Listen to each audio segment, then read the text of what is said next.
Hello, hello, hello. I am double checking all of the settings to make sure that this time everything is functioning as it needs to.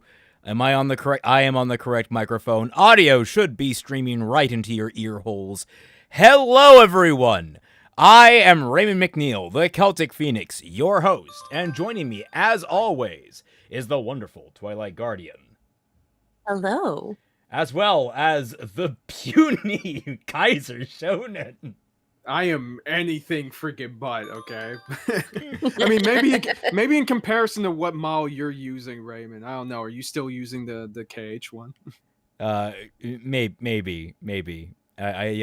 You might just be just a little small today. It's okay. It's okay to be a little small today. Just watching the stream right now, bro. My bro, I swear, he's literally shrinking you. Okay, this is fake news. I just saw it because I had to pull up on my phone. What the shit, dog? Look, the random adjective generator hath decided your fate for the stream. And as you may notice, joining us once more is I Know Nothing. Hello, everybody. I've been told that pain is not negotiable for this video. Allegedly. I mean, it's a Zel video, I mean, so... Yes, it's a Zel video. Yeah, ladies and gentlemen, we are back to check on our old friend Zel Rider. Yes. And they made a video titled RWBY's Exceptional Combat System. Yeah. A subject that is near and dear to each of our hearts, clearly. Actually, yes. Are we going to also watch that other video that we talked about? Which one? The arguments one. Right.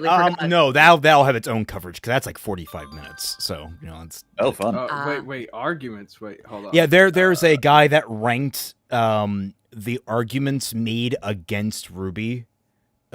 For real? Yeah. I have it somewhere in my dude. That's so funny. Okay.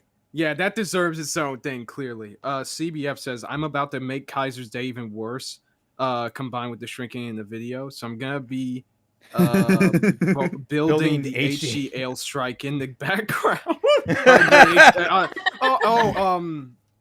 Okay. What in the fuck, dog? I mean, what about the bad faith hostility of H-Bomber guy? Video. Oh yeah, that's also on the. Well, those are all. I think that one's also a decent bit longer. This is only 10 minutes, and I kind of want to do a shorter stream today. So now that people are piling in, I can say this: Fixing RWBY episode, Volume 7, Episode 9, going to be delayed until next week. Everyone, I'm sorry to do that. I hate having so many delays in the upload schedule, but. Just this last week has been busy with family stuff. My sister just went through surgery, so we're helping her throughout the house because she can't use one of her arms. Oh shit! Fuck. Yeah. So fingers crossed, man. Yeah. No, she came through fine. Everything looks to be progressing well, but she's just gonna be with we're gonna need to help her for quite a bit here. But on top of that, we also had to move a bunch of stuff between storage spaces. And that took like all day on Monday, and so basically I lost an entire day of editing. It was not great. So I am farther along with episode 9 than I was when I was sick with episode 7, or no, before that it was episode 5 or 6. But that doesn't mean I can get it out by this Friday. We're gonna see if we can, like, a lot of the sketchies actually want to do something cute little meme stuff to see if they put online.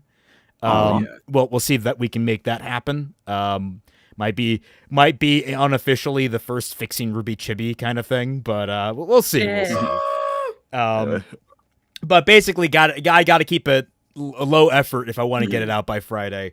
That's fair. But Bad Fanfiction Night is still fine. That should still be fine. I'm tempted to start adjusting the time to be a little bit earlier because I don't want to keep people up, but I don't think I'll be doing it this week. We'll see how things pan out, but more than likely Bad Fanfiction Night still on the table. Give a poll for when we are Bad Fanfiction Night, see if people are okay with moving it up or down or what have you. I mean, really, it's just more making sure Twi's on the good schedule, and then we're fine. And she's probably pretty okay with moving in a little bit earlier. Wait, moving bad fanfiction night earlier? Potentially, it's just an idea to float, maybe. Oh yeah, I'm like it's fine for me. It's usually just like hunger that is the problem because it's so early for me. No, fair enough. See. Oh, also, we gotta make sure I make note of this. Robert Glendining, gifting 10 memberships. Congratulations to everyone that got caught in that blast. Enjoy all of the wonderful emotes that are available to you now. They're hilarious, sometimes adorable. Like I had a lot of fun making them, and I hope you guys enjoy them. I wish you could make them bigger so they show up a little bit more prominently. It's bigger in. Celestial Warlock says, "Wish her the best." Thank you.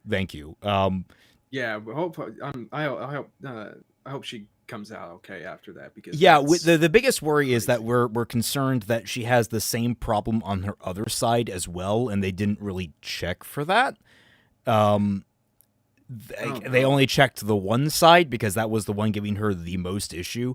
It's really wacky because like she just works typing at a desk, but the act of typing was itself incredibly painful, and that was like she literally, there was a whole fight with making sure that she actually could get off of work legally. Oh my God. Because like, you know, it's kind of a weird thing, but you know, just that's stretching that muscle, and it turned out she had like a bunch of cysts on that side, a bunch of torn, like from a tear. It was just a nasty thing they had to fix up. But she's recovering nicely by the sounds of it. Still in a bit of pain. Right. 1 minute, there's someone at my door. 1 moment, let me mute myself. And then it's another family member in pain. I'm sorry, I'm joking. I don't mean that. For mute? Yeah, he was trying to find the mute button. So, well, yeah, everybody send their best wishes when possible. But yeah, go ahead. I know. Sorry. I was just going to say, it's like you said, RWBY's exceptional combat system, and the first thing that came to my head is the combat system in the room with us now? Yeah, for real, dog. Is the exceptional combat system here with us? Because, well, everyone here is an author of some form or another, and every single one of us can agree RWBY's magic system is kind of shit. It's very shit, and it's the basis of their combat system. Yeah. Like, and the worst part about it is that it doesn't really have to be as bad as it is. Like, it's not even like much of it is incredibly simple and essentially ripped or inspired by other media, and yet they made conveying that information and the consistency of it so unnecessarily difficult for whatever reason. It's so weird. Aiden, I don't know if you know what her favorite Digimon is, but that line is hilarious to me. Twi, is your favorite Digimon going to be writable in Digimon Time Stranger? I'm pretty sure there's some art of Agiomon out there. Oh my God. Oh boy. Yeah, adult stuff. I mean, you could probably, like, I don't know, like sit on their shoulder or something like that. No, he's human sized. I thought he was large. He's like what, 4 or 5 feet tall. He's not that big.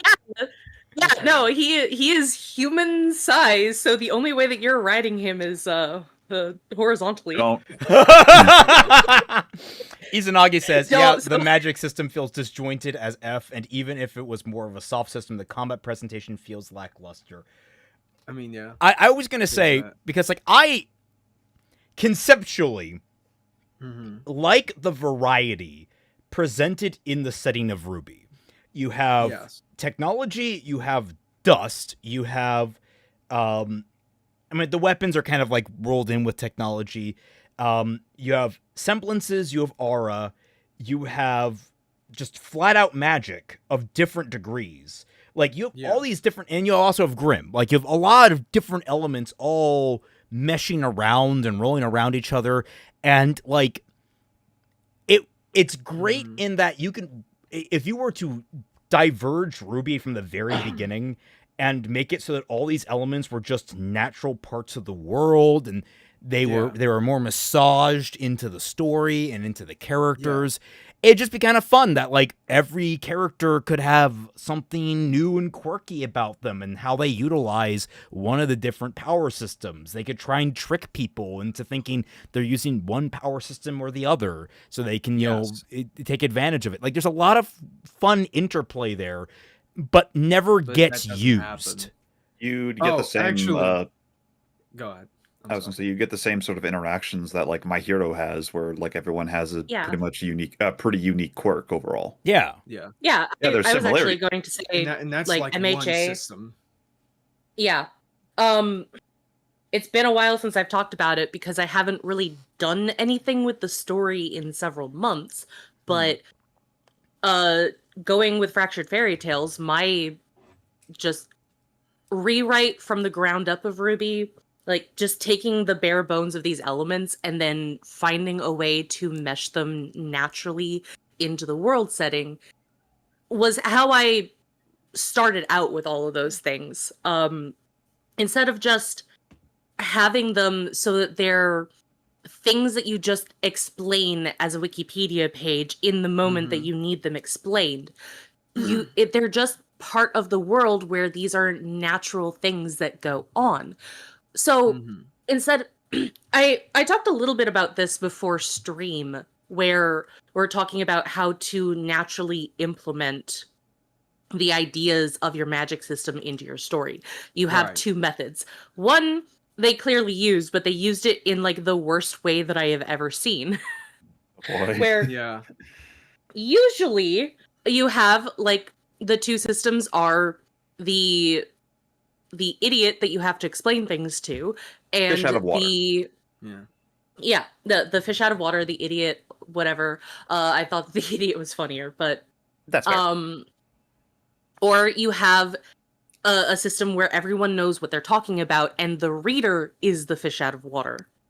The second one isn't that commonly used because it is more difficult to pull off and make it so that the reader can follow along.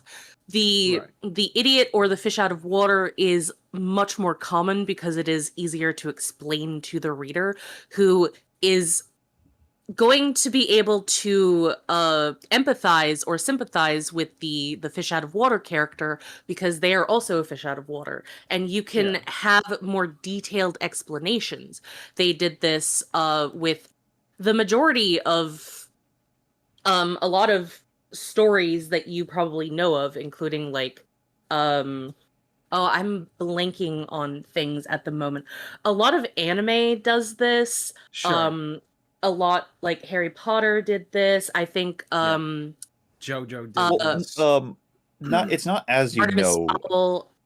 I was gonna say it's not as you know exposition AA1. That's an interesting name. Really, but that's a really the as you know situation is basically what Twi was talking about, where everybody knows the system and it's done poorly. When you're literally explaining to them like they're 5, which happens a couple times. I was going to say, apparently. like, RWBY is a perfect example of that because we have a particular character we can talk about in relation to an element of the lore. But we'll see if we can naturally ease that in based on what Zel talks about. A few things in the chat. Billy Donuts is here, so yay donuts. Yay. And also, we are being asked our thoughts on the Jujutsu Kaisen power system. Now, I am only vaguely familiar with anything related to Jujutsu Kaisen. I know it has it has something to do with like the words used. I'm intimately familiar with it. Yeah, me too. I think overall the JJK's power system is excellent, both in terms of how specifically it works and the way it's conveyed in the story. I think they do overall a very exceptional job doing it. The way to describe it actually is probably like chakra from Naruto, but more refined. Yeah. and isn't necessary, and is left a lot more room for strategy and misdirection to play a role in in fights, even up to the latter points in the series. Thoughts on the Dragon Ball power system? I mean, weird. This is weird for me to say. It's not the worst thing in the world. It's not good. Yeah, it's a like pretty basic it's one. the most middle of the road power system. No, you yeah. can have shown. The biggest issue with Dragon Ball's power system is that it just keeps going up. It doesn't stop going up. It's an infinite ladder. Which in of itself wouldn't be as much of an issue if the fights weren't also structured the same after a while, like which is what really makes it boring. The biggest issue, and I think a lot of people who like Dragon Ball can agree, it got too far up there. And even people who say, oh, Dragon Ball was also crazy, like in the original Dragon Ball, Rosh Lee blew up a moon. That makes him better than like 90% of Shonen. And I was like, okay, you say that, but a good chunk of especially Dragon Balls, the original Dragon Balls fights, were based around skill and like utilizing different and specific tactics. Abilities and the fact that Goku jumps and grabs sunglasses to avoid the solar flare. Yeah, it has a lot of like quirky, fun comedy being interspliced with it. So it's both tactically sound and enjoyable as just a person watching it. Celestial Warlock says, you thought I was using dust for elemental powers. Fool, I was using magic for elemental powers. Yeah, no, shit like that can actually be really fun. Like that, it's so weird how Cinder has the dust clothing and also Maiden abilities at the same also time. A fiery semblance that made, like, all three of them seem really interchangeable. And it's like, okay, you can kind of play with that and trying to figure it out. And they never do anything with it. It's just a thing that she does. I legit didn't even know that dust was part of her like thing. I thought that was just a semblance. No, and so is the show. Dust clothing is barely utilized, even though you would think that'd be incredibly fucking useful. Michael Dorsey says, worst power system between Ruby's power system or Fairy Tail's. I think Fairy Tail has the Dragon Ball problem. Yeah, Fairy Tail is literally just everything keeps going up. Well, it's not even that. It's is this particular character properly motivated by the plot? If yes, they win. Yeah.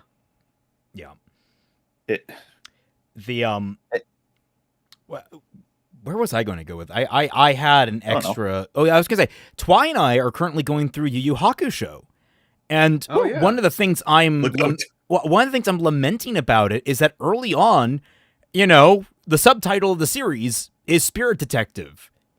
Mm-hmm. Yeah. We are at the point where it really kind of stops being about spirit detecting. Like, like the most that happens we're doing like the Dark Tower arc where they're going and so it's like the Saint Beast arc. Yeah, it starts out yes, people are getting possessed, and it's like, what's happening? And then immediately we're informed, okay, it's this evil plan by these people here, and you need to go stop them. And it's like, he's a detective. Yeah. His job is to detect things, right? Not to fight them? Oh no, it's to fight things. Why didn't you give it to someone else? I have such a problem with Kuemma. He is Kuemma. I mean, well, the main problem with Koenma is that he is mainly just an exposition machine. And if he's not the exposition machine, then it's kind of Botan is. Yep. Yeah. And like it does frustrate you in the sense of like, yeah, he is supposed to be a detective. Wouldn't it be fun if they found out who was behind this instead of just being told who is behind this? Wouldn't it be fun and then they if can go through all Kurama the and Hiei were brought in during the investigation segment, and like they were investigating for their own purposes and doing their own thing? Like maybe one of the saints had double crossed them and they crossed paths, and they're both them and Yosuke have to like exchange information to figure out more, and they're like, sorry, Yusuke, what the fuck? Yusuke. Sorry, I'll just call him properly. Properly. You're a Mishi. All right. You're a Mishi. But no, what if they cross paths and they had to exchange information? Like, that would be great. Nothing like that ever happens at this point. Like, the most he did was during the initial arc involving Kurama and TA. That's really the most he's done. To be fair to Yu Yu Hakusho, well, Togashi always had issues with the publication of that series until its like final like endpoint. So it was rocky. Yeah, I can imagine. Like, I also heard that he really did want to stretch out the beginning portion of it before they got to the fight, but nobody was really interested in it, so he was forced to move on with it. His and hand it's was a shame. For a lot. Mm-hmm. Yeah, it's a big shame because those segments were really fun. And I feel like I kept telling Raymond this, but I feel like Bleach kind of feels like a slightly upgraded version of Yu Yu Hakusho to a certain extent in certain areas, because we do have a much more extended period of time where they do go around and do those kinds of things before they go off and do all the big stuff. Would you believe that also the beginning part of Bleach before they get to Soul Society was meant to go on for a lot longer as well? Yeah. Oh wow. Yeah, but Shonen Jump forced Kubo's hand. Yeah, because that sucks. I believe Kubo's original design, the original design for the Soul Reapers was, I can't remember his name, but do you know the general ideas of the characters? Yeah, sort of. The guy with the like 66 on his like face, and he's got like the double-sided scythe. Oh, that was actually that was actually the first Shinigami character that Kubo designed. Ikaku? Did he? Yeah, actually, Ikaku. No, actually, Wait, not Ikaku. Ikaku. Fucking the black-haired one. Yeah, exactly him. That guy. Okay. He was the first that Kubo pitched to Shonen Jump, and they really liked the design, and they made him make more, and more, and more, and more. Yeah. and then they pushed for Soul Society to happen. Hisagi, that's his name. Hisagi, okay. Thank you. Damn it! Just I was about to start the elevator music. Oh so I'm sitting here off to the side, like I'm gonna let this play out. Okay. Super chats. Izanagi, I feel one way to vary power systems like RWBY is to deal with the bounds of what they can do. I've had the idea that Semblance is elemental in nature and magic is more conceptual manipulation. Not sure if good though. I mean, that's one way you could take it, but like my boundary, and this is a biff. I've had a biff with all shonen that follow the ever exponential power systems. Don't have a cap. That's one reason I actually really love My Hero. We see at the very beginning the top tier hero doing not even 100%, but like an extreme amount. We see at what point the hero could reach later on in the series, and we know why and how. And we know that characters like that exist elsewhere. So we have a good idea of where the high end of the power system lies, and it never exceeds that. Yeah, Jujutsu Kaisen does a very similar thing. The only thing that I would argue, like MHA gives itself a bit more wiggle room with the like quirk expansion, specifically with One for All and what happens with it. That's like the wiggle room it gives itself. Yeah. To give it more than it's people been calling it this, but like a sort of Superman-esque power set, which without the more interesting parts of Superman's power set. It's like literally, I don't know why anyone would equate Deku to Superman. Like it's the power set is usually just the brick wall. I'm a stat stick. I punch really hard. I go really fast. That kind of thing. I was gonna say it's not the equation of a character or anything. Yeah, no. It's just like even the way that Deku moves, even when he gets abilities that like allow him to behave in a certain way that could be more comparable to Superman, he moves very differently. Yeah. He is like he is so much more equatable like Spider-Man. That he is, and that's because I forgot to mention that the original equation for this was All Might and Superman. Right. Was the similarities. Yeah. Epic Kyo says, hi, hope you're all doing well. Did I miss anything? Also, is that Rosemon? We haven't started the video yet. No.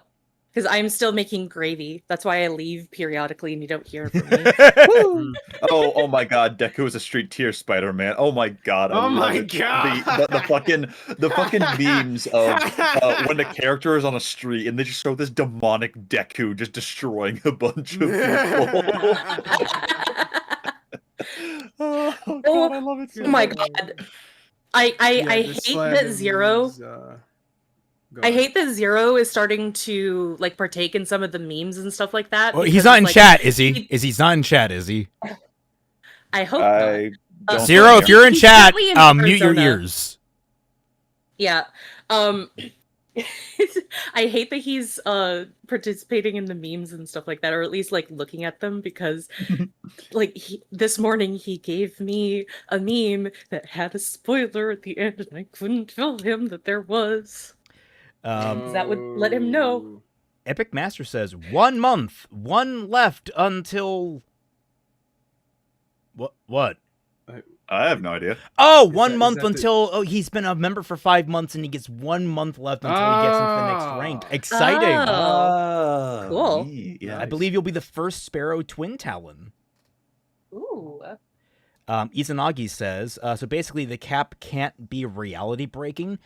No, not actually. necessarily. Like they can be, No. but just establish where the cap is. That's the Like thing. the easy way that I can point to, like, you can have reality breaking powers or reality-esque breaking powers and make everything work, is actually Expedition 33, where they literally have people in universe. There are particular characters that can effectively remove you from reality. They can literally just delete you from existence type thing. But it's how the world works and how the story like contextualizes it. And it's fine. Like, to a certain extent, MHA also has that kind of stuff, but there are like they have like these kind of roleplay-esque limitations to those kinds of powers. So All Might is special in that he doesn't really have a limitation as much in comparison to everybody else, but there are also incredibly super powerful characters that we see early on and that we'll see later on that really affect the world, but they also have limitations. The only character that we don't really know the limitations of her incredibly reality-breaking powers is Eri. Right. Oh, yeah. And she's mainly off the table because she doesn't know how to control her power. She's kind of like my OC She Sakura. hates her powers for the most part. Well, it's also she a hates case her of powers. we are most of the time working with developed people that are at their like physical peaks and such, and they have plenty of times to work with their powers. Eri until the very end of the series is like what, 5? Yeah. Yep. She's 6, yeah. Oh, she's 6. Okay. The Orange Man sends 10 gifted memberships. Congratulations to everyone who got caught in that. And he also says $300 for redo of healer. I don't think I'm only adding fire. That's a good idea. I'm only adding kindling to the fire. But this weekend we're recording Batwoman reactions. So. Skyzer says, Kaiser, I'm telling you, Ruby has a chance.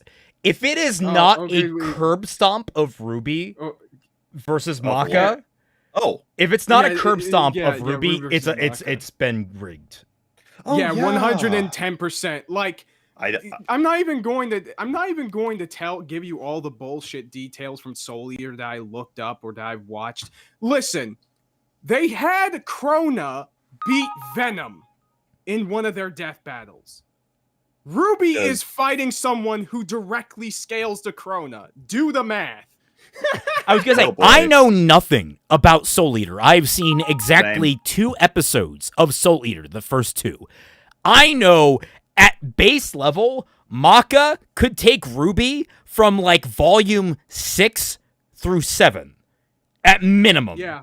No, Ruby has in no way improved in any way reflective of a traditional shonen protagonist like Maka is.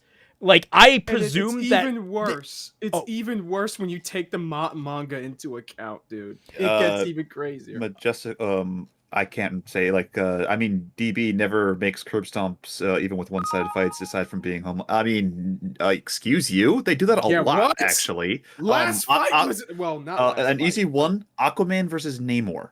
Yes. SpongeBob versus Aquaman. Yeah, that was another curb stop. Nameless says, "Bingo Stray Dogs power system. I hope you know about famous authors. Knowing what their most famous book is will help you understand what their ability is going to be." Yeah. Yes, yeah, actually, Boom Goes Stray Dogs. I heard actually about that really one. like that system. Sky Slasher says, "Venom should have won. I'm still salty."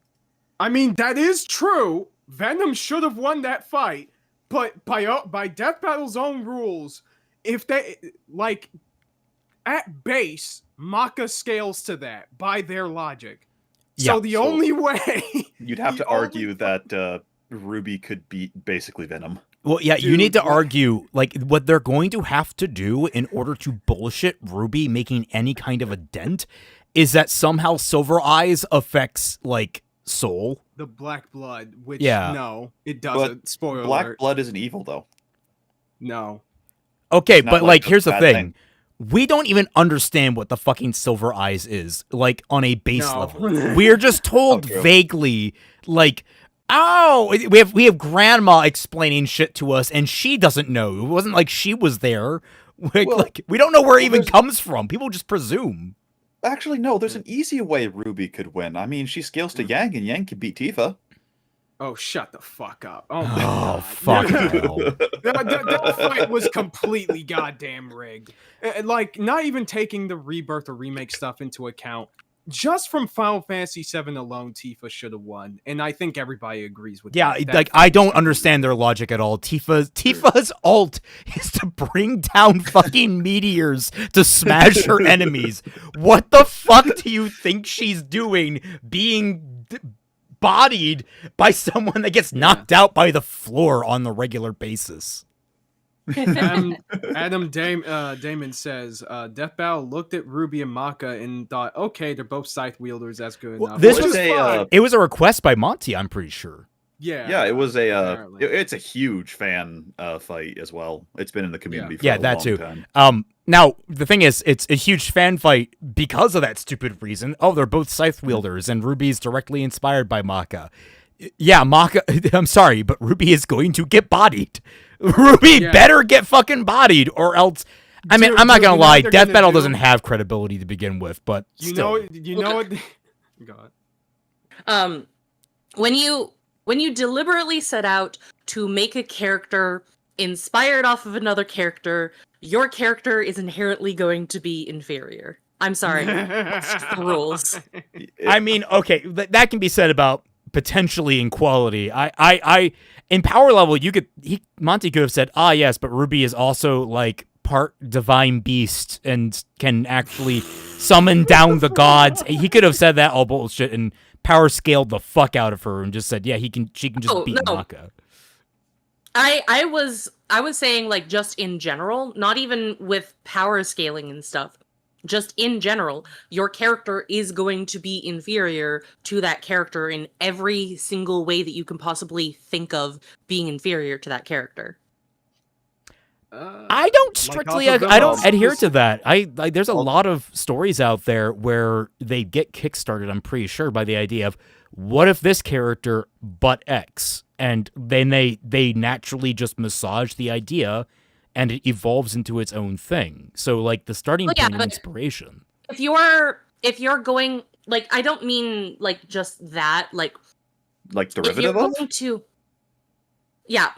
So, like, you said that Ruby is based off of Maka. She's a girl who wields a scythe, and she has all these powers, and blah, blah, blah, blah, blah. You already have a very derivative character of that. It's like, if you have just the base idea of, like, Sun Wukong, but a martial artist, then, like, yeah, he's kind of derivative, but not in the same way of, like, oh, he has, like, literally all the same kinds of powers, but he's also worse written and blah, blah, blah, blah, blah. Like, you have that leeway to give yourself to make them a wholly original and separate character. So you're saying the more things derivative of that character you slap on, the more like they're more likely to be inferior to that character. Without making all those different disparate parts that you took from other characters, or especially the main character, without making it like that character's own, that's the bigger issue. Like it's it's the dreaded copy paste key. We are just getting so many chats. Nameless says Soul Eater's power system, compatible Meisters and demon weapons utilizing soul resonance. That much I knew. Cool. Orange Man, the Death Battle crew did go on record saying Tifa will win a rematch. Also, more funding next week, so look out. Redo 315. One Fear. That's me right now. One Fear. You got DB doesn't do curb stomps. Homelander versus Omni-Man. Yeah, that was an absolute stomp. Oh my! Hell, freaking Bardock versus Omni-Man should have been a stomp. But Phantom of the Night. Another thing I'd argue is that MHA has way more openly non-combative power use in combat than RWBY does. That's another thing that RWBY fails to do. Utility gives it so much more depth. There's several fanfics that I have where Ozpin, this is before Ozpin is revealed to be a like reincarnation everything. Everyone in the fandom usually had him with like some time-based semblance. I saw some, I didn't write this fanfic, my apologies, I misspoke, but I read a fanfic where he actually did have a daughter and she was the school nurse, and how she literally heals you is literally just timing your body to before you were injured. Oh, like Horihime from Bleach. Yeah, got it. Basically, yeah. I mean, that's airy, basically. Functionally, yes. Yeah. Also, that's Angel, one of my OCs. Woo! Yeah. The Epic Kill says, didn't they make Weiss beat Kirijo from Persona 3? No. No. Mitsuru beat. No. Mitsuru won. She beat Weiss. I will say, of all of the matchups that we have seen from Death Battle to a RWBY character, from what because I've played Persona 4 all the way to the end, not Persona 3, so I don't know how distinct the Persona powers are between those games. But if they're anything on the level of Persona 4, that's actually probably the most fair matchup that they actually threw a RWBY character in, and the one that Weiss most understandably could actually win. The issue is that's entirely false. Really? Yeah, because it goes even higher. Well, the issue entirely is that Persona is part of S&T, like Shin Megami Tensei, and a lot of Persona characters get put into that and are directly mentioned several times. And the shit that they pull off in Shin Megami Tensei, and where several characters in Shin Megami Tensei rank as well as Persona, that shouldn't have been a fight. They undersold Mitsuru. Yeah, it was complete. It was a complete. Really now? Okay, I obviously am missing out on the deep Mitsuru and Persona lore. She was able to fight against a being that, by S&T lore, I'm just saying S&T. My God, SMT. I'll say that again. Fights against someone and survives someone that could casually rewrite a multiverse. Yeah. So Persona and SMT might have a scaling problem too. 100. Dude, well, the issue with SMT is that they directly fight deities from mythology, and they keep their scaling from mythology. Like Shiva is a common super boss in SMT, and bro is disgustingly Yahweh, strong. They fight Satan. Yeah, like they fight Hitler. Anyway. No, literally, yes. That's why I made the joke. Adam Man 678 says, to be fair, this is Death Battle. On their first fight back, they had Xeno Bardock lose against Omni-Man. I can see them doing the same thing again. Dude, if they directly scale fucking RWBY to Superman because of the crossover movie, I'm gonna laugh. Scaler to the Flash because of that. Robert Glendinning gifting 20 memberships. Congratulations to everyone that got caught in that. Ooh, holy shit. Generous guy. Jake the Surgeon, I smell a smell. I smell a smelly smell. A smell that smells RWBY. Yeah. But speaking of which, we should probably get to that. We should probably get on with the actual video. For everyone that might be new here, I don't know how many people are joining us for the first time this time around, or haven't been here since we last covered him. Zel Rider is a critic in the RWBY community. And he would not phrase it as much, I don't think. I don't think he'd like being labeled that, but that is basically what he is. It's just he's a critic in the opposite direction. He's very much one of RWBY's biggest cheerleaders. Simps. Right. Oh Yeah, my God. I'm trying to be a little bit kind to him on the get-go here. Not because he's a good person, because he's kind of an ass, but you know what? Unlike a lot of RWBY fans that hate the critical side of the fan base, he produces his own positive content. It's one of the rare things where he puts his money where his mouth is and tries to do his best to actually gas up RWBY and say that it's great instead of just attacking the critics. And I applaud someone who sticks to that game. The effort. Yeah, honestly, you know, this guy has been near and dear to my heart. I remember when Zel and I were around similar sub counts. And then I made my first video response to him, and I surpassed them in a week. Aside, I will never forget my roots. I will always remember the very first time we talked about him on Team Jack, especially. So who could forget him humping the screen? It's been a long time. I'm sorry. Oh my God. Yeah.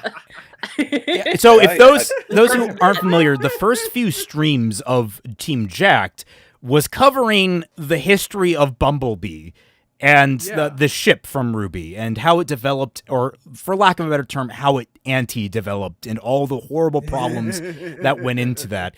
And he ended up being, I think, the first real critic that we covered. Yes. Holy!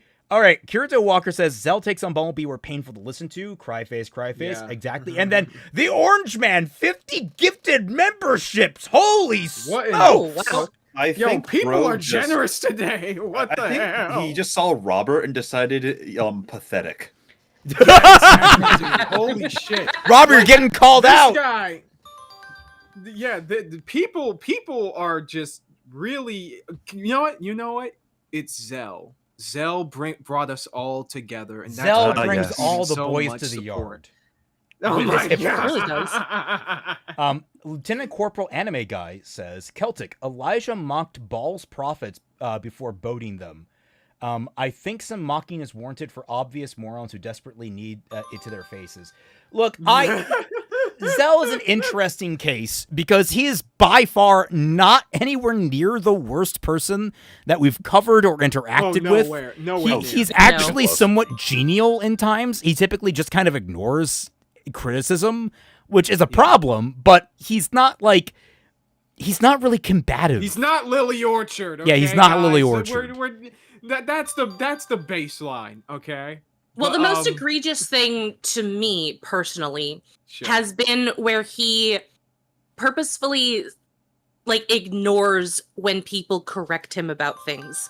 Like the thing that ultimately made me fed up with him was when he kept spouting the idea that Raymond hates RWBY and he doesn't know anything about RWBY. And so I corrected him and I said, "Hey, here's some actual evidence where he is on camera saying, 'I love RWBY.'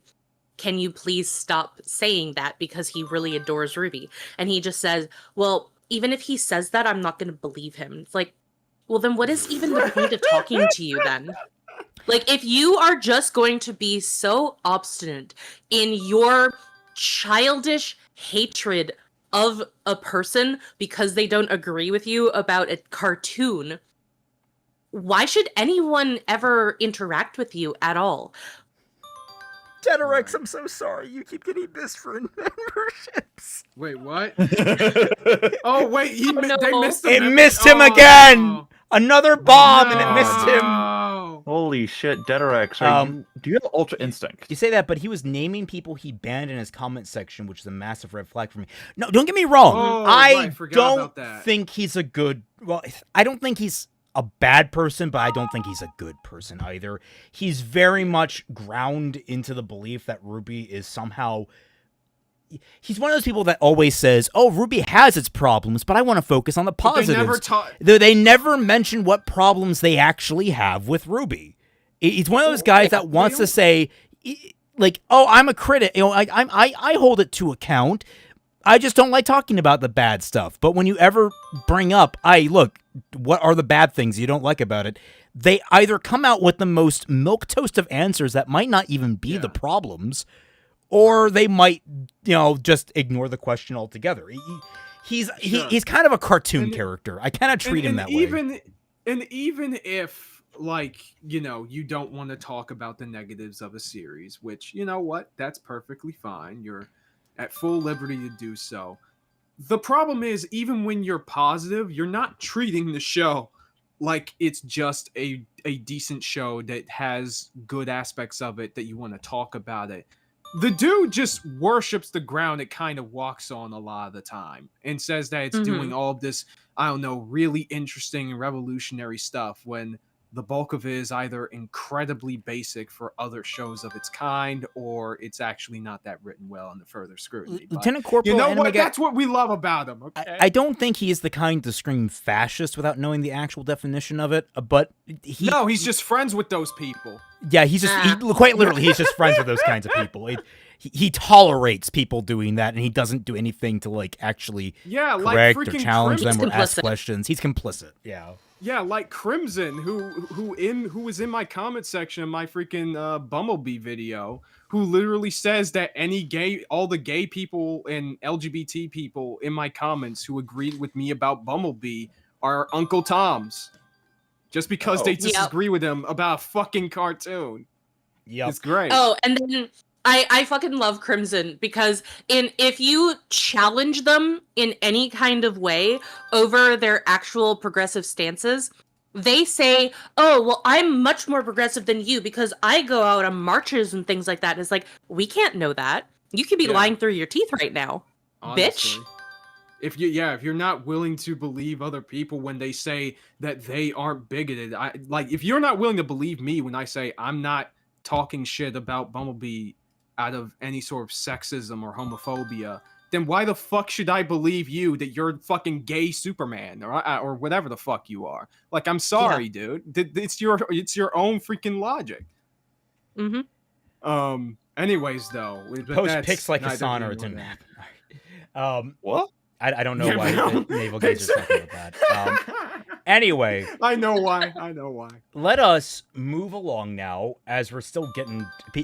The chime just keeps going off for the memberships. Oh my god. I hope everyone likes a little moment of fame up in the corner there. Well, let's see what Zel has to say about RWBY's exceptional combat system. Hell yeah. Hello again, and thank you for tuning in to another episode of RWBY Ears. Today we'll be discussing how quality... Is the mic quality worse? Is the video quality worse? I haven't set the 1080p, and that looks blurry as shit. Oh my god, we're off to a great start already. Holy shit. I might defend Zel here, because I just watched a video, maybe an hour before we started, where it was talking about how YouTube is selecting a bunch of videos for AI enhancements without your permission. Although aren't those mostly shorts? Mostly, but I think that other people's videos have been, actual videos have been getting hit. Yeah, people theorize that YouTube is doing this in order to try and prime people for their own AI generated content. Possibly. Mm-hmm. Oh, Rival actually might have an explanation. Zel just moved houses, so the quality is gonna be worse. I did not know that, but I mean, even if you move houses, it shouldn't sound this audio quality. bad. I can understand, but video quality, I don't know if this is YouTube crunch. Let me see. Actually, I'm gonna pop this open in YouTube itself. Maybe it's watched together. I just started. I just got hired by somebody to do their editing work for them, and they are also in the process of moving. They did one of their videos where the space of their room that they're doing their videos in was blank. They hadn't put in their books and stuff yet, and the audio quality was garbage. I had such a struggle to get their audio to sound good and to not sound like they were in a really echoey room. Jake the Surgeon says, I want to see him justify Volume 9 making a predeterministic timeline, robbing any and all meaning choices have. I mean, we're probably never going to get to that, but that's a good point. Jake made a good video within his greater video about Volume 9 that y'all should Apparently, definitely watch. one of my Fixing Rubies, I think, apparently has one of those automatic AI dubs, which just disgusting. I don't know how I turn that off. I don't think I can. You should be able to opt out. Rival says that they also have a different editor. Not a good excuse, but it's going to be different. Okay. Right. I did see that there's a new editor they're using. Okay. I didn't know that. That's interesting. Okay. Well, we're 5 Do they seconds have an editor because they're like busy in their real life, or I don't know, because they don't actually know how to edit themselves? I mean, probably the latter, because I've seen their previous he's edited work. Before. He knows how to. Yeah, they've edited. Yeah, it's just not very well good. I don't know, like I mean, like, either way, like, we won't really get him too hard on that, but if he has a crappy editor, then that sucks. Yeah. Hello again, and thank you for tuning in to another episode of RWBY Is. Today we'll be discussing how RWBY crafted a fantastic setting for awesome fights. This video will also serve as the jumping off point for an upcoming short series called RWBY vs. RWBY, wherein I pit different RWBY characters against one another to see which's live will come out on top. But first, I thank you to my wonderful patrons for making these episodes possible. Links below. And also to my guest editor, Xel Writer. And without further ado, let's begin. Oh my god. How did that feel so long and yet so fucking fast? Yeah. Well, at least the quality got better visually, not the audio. Yeah. Okay, so I don't know. I guess he has this RWBY Is series that he does. Yes. Yeah, that's the series. Like, one of the video I responded to about Robin Hill was a part of that series, which is basically saying like, oh, RWBY is doing X amazing writing thing. Well, I figured as much. Yeah. Uninitiated, Remnant's combat system can be broken down into a handful of broader categories that allow for a good degree of variety based on characters, tools, personal style, and more. First among these is weapons. A common meme has in the RWBY ability fandom. to, yes. Yeah, I was gonna say, yeah, it doesn't really show that ability very often. I mean, weapons stop being also very... Zel, breathe. Holy shit, Zel, breathe. Yeah. I'm about to say, did you go into Lily Orchard School of freaking video delivery? What the fuck? Yeah, probably. I'm actually going to set this speed down like to 0.75%. Because like I was trying to my brain needs time to catch up. Yeah.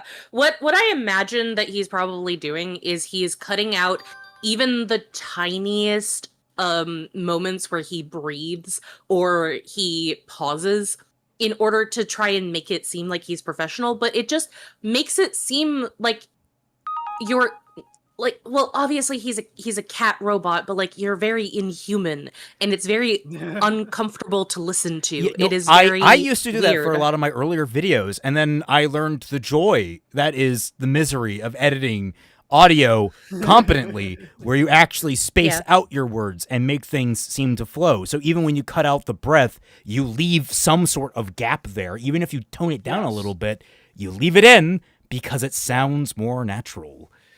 Yeah, what I did with my Digimon video, and my Lily Orchard video was I just muted the breaths and then I cut it by half. I didn't cut the whole thing out, just in half. You just need that's basically what I do in my videos. You just need to have a natural cadence, and this is, as said, very definitely natural. Definitely not natural. Like, your videos are incredibly short. Most of them are like 5 fucking minutes, Zel. What are you in a rush for? TF2 does weapons better than RWBY. That's a choice of take. Rival says, don't look under the comments of this video. One of Zel's longtime viewers has a very interesting take on the existence of power scaling. Oh, shit. Ooh. Oh, boy. It means I'm going to open this up and let that to the side. Hello again. The future. Oh, please. All right. Back to the video. It's also a gun. And that. Okay, no, the going at the speed is like buffering, so I need to actually. Yeah. It also hurts to hear. Let's be honest. Jake the Surgeon. I despise hearing my breaths when I record. I despise hearing me when I record. So I kind of have a question because he still kind of has this like kiddish immaturity to him where he still has that whole excitement and like, oh yeah, you've never heard this before, it's so amazing, with the whole it's also a gun thing. Does he still live in like 2009 or I mean, like I feel like 2015 or it's something? I feel like it's just like, him trying to replicate the perception of what you're supposed to do when it comes to making YouTube videos, which just sounds super excited and stuff like that. I mean, But, gun like- blades were done far better in Final Fantasy VIII. Oh, even that That's even awful. that's Yeah. awful. they were done. Okay, More. no, the gun blade was done much better in Final Fantasy 13. One of the 13. few boons One of the few that things. game. Yeah. Also, lightning First is a among very these good is card in Magic the weapons. Gathering. A common meme in the RWBY fandom is the phrase, it's also a gun, which makes sense. We have gun blades, shotgun gauntlets, and that, among other things. A thermos bat that launches fucking flamethrower rounds. Izanagi, best counter to his argument, Monster Hunter. You know what? That is On- true. Oh my god, Deaderex. I'm a charge blade main. Oh, by did the way. Deaderex do a Deaderex? Yep, I'm Did throwing Deaderex this do in it? Yeah. Art, we did. this is for you. Oh, This is for you, Twy. for me? Yeah, for you. Oh dear. Oh no!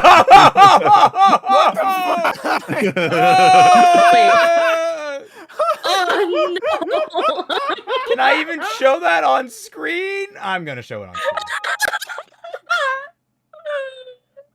I mean, it's nothing explicit, but goddamn.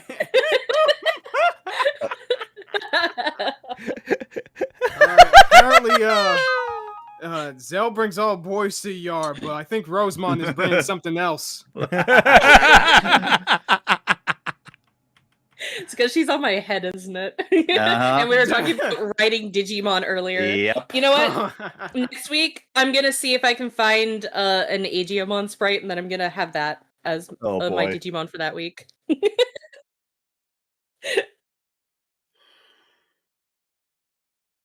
Keeping a distance, enhancing the strength of one's blows, or as a propellant to launch oneself around. Yeah, That, among other things. These purposes. Propellant I to have launch no one. idea. It didn't buffer with me. It's not buffering for me. Yeah. And Maybe. Jake the Surgeon, Propellant to launch the one's- game is playing itself, Kaiser. And Nameless, if you want better shape-shifting weapons, Bloodborne is right there. No, I completely agree with this. The entire point of the shape-shifting weapons is to, well, have a normal human or normal-ish human, depending on how much of the blood that you have partaken, have different ways of engaging a beast. Both of Oh, I muted myself. Oops. no problem. I hit undo too many times. The point of them is to like have different modes of engagements and quickly switching between them without like leaving yourself open. All right, let's see if this works now. These are used for a myriad of purposes, from taking out weaker enemies to wearing down a foe's stamina while keeping a distance, enhancing the strength of one's blows, or as a propellant to launch oneself around. Some characters do opt for Okay, so This is he dust, says right? He's talking about dust well, now. Because I no, didn't hear him just say weapons. dust. No, just weapons. it's just weapons. Wait, just weapons. what the fuck? It is just weapons. So why are you explaining what a weapon is? yeah, like that's actually what I was going to talk about because it's like enhancing the strength of one's blows. Yes, if I hit you with a sword, it's going to hit harder than if I punch you. Yes, lever arms Okay, allow specifically- increased an amplitude of strength. Specifically, he's talking about the gun function of the weapon. That's not how it works, though. That's That not is not how how it works anything at all. works. It's like wearing down the foe's stamina. So fighting. Yeah. I was gonna say, like a pole arm, like what Ruby uses, is a force amplifier. It amplifies the force of your own physical body. A weapon Wow. like Yang, which shoots a shotgun shell, is a force adder. It adds an extra force on top of yours that's doing its own thing simultaneously. They are not. It's you are getting. How are you describing weapons wrong? And they're also like used for transportation. Yeah, Nora's grenade launcher flight makes no fucking sense. Yeah, that It's I also don't. really stupid. It's ridiculous. It looks stupid. goofy as shit. If anything, she should just be sliding on the ground because there's no propulsion to get her up in the air. Yeah, But I she don't know jumped. why they don't just stick with like just her. Guys, it looks like a exploding pink in fart different- cloud. It does. Well, that's the worst part about it. Say that? Oh my god! Well, no, that's the thing is, I hate saying It's that. true, though. I hate, but it looks that way. It looks awful. It looks horrid. Jake the Surgeon, be the based Alan Walker and turn your arm into a Buster Sword. I don't know how that from works. fucking D Gray Man. D. Gray Man, yeah. Yeah, their weapons are like divine things. I forgot how it works. But, Aspects of like God and everything. yeah. For a more traditional style of weapon, though not without their own technological flourishes. But due to the durability seen across much of the setting, even powerful guns are more of a support tool than a primary weapon, as the character's enhanced strength and speed allows for them to deliver powerful, piercing strikes and blows, as well as to dodge or deflect bullets. Which Sure. So, gun Just, as a support tool. Guns are fucking Yeah, useless in RWBY. I mean, yeah, They really are. They may as well Yeah. just not use it because guns rarely, if ever, do anything to a Grim. If a gun isn't attached to a vehicle, they basically do nothing. Well, it's the age-old thing of like the reason why we like started using guns more often in warfare is because they were the practical thing to use. They were the obvious Yes. advantage to everything in warfare. When fighting things like the Grim, where it's like the meme from the Bloodborne video that Maxor did, like guns are suggestion. Yeah. Like Nora's weapon, rocket jumping, you're doing it wrong. Yes. correct. But like, yeah, so guns are. I've been seeing a lot of gun. I saw a great video just the other day about the nature of firearms and if they could take down a T-Rex. Like if they actually built a massive T-Rex skull and surrounded Kentucky it. Ballistics. Yeah, that was Kentucky Ballistics. They that actually guy. molded a bunch of what's it called? Ballistics jelly. They basically made a whole sculpt of a T-Rex head, and they tested different firearms against it to see what would be effective. And it takes a while. But here's the thing. You, with your arm and a stick, or a blade, do not have the force of a fucking rifle bullet. And it's one of the most frustrating things about RWBY is that bullets are useless. Yeah. Even though logically they kind of shouldn't, because most bullets are powered by dust, and they made it in the beginning seem like dust is this important thing that allowed humanity to fight back against the Grim. And yet, other than fodder Grim throughout the show, they basically do nothing to any important characters. I was which trying to is think, just like, dumb. I think guns are only as effective as the story wants them to be, as like, and that sounds kind of like a no-brainer, but you don't understand. There's no consistent rules. It's just when guns aren't a danger, they're not a danger. But when guns are a danger, you get RWBY being not sorry. You get oh, did RWBY get to you get RWBY being shot by Torchwick. Yeah. Like you and she gets knocked out of the fight by an explosive round. Like RWBY What the RWBY fuck? apparently subscribes to the saying "guns don't kill people, people do," and honorable melee combat. I guess, but the example RWBY of, like, ascribes to the fact that guns don't kill people, guns don't do jack shit. well, Yeah. it's the it's actually an example of like just the practicality and fleshing out of a setting. And the one I would actually point to is Attack on Titan, because they have their like omnidirectional movement gear where they zip around and do everything. They, most of the time they use swords because they're fighting against Titans. When they make omnidirectional movement gear specifically to kill other humans, they replace the swords with pistols. Yes, and they're actually way more effective. Yeah. From what I remember. Oh wow, No, we're they're getting disgustingly flooded. effective. And James wow. Surgeon, remember when missiles did nothing against a horde of charging Grim? Yep. Oh Yeah. my god, that was in Yeah. volume 7, wasn't it? With Uh-huh. fucking what's her name's weapon? I forget her name. Elm? I don't know. Elm, yes. Yeah, I remember. Izanagi, I feel like the ballistics should be used by average people and the transforming weapons by hunters to justify the weaponry. Also, while Zell sounds basic as F, like, oh god, he has so limited imagination. Yeah, I was about to say, like, this is even Yeah. if we do agree that RWBY is doing all this stuff with its weapons, like, I'm waiting for the exceptional part of the magic system, dog. Sky such as RWBY is such a glass is a glass cannon. Yes, blade charge. If a RWBY gun isn't packing a punch, it's useless. Yeah, and that's like Basically, 90% of them. Until they don't. I don't like. It's really inconsistent because you get like Oscar being one-shotted by Ironwood.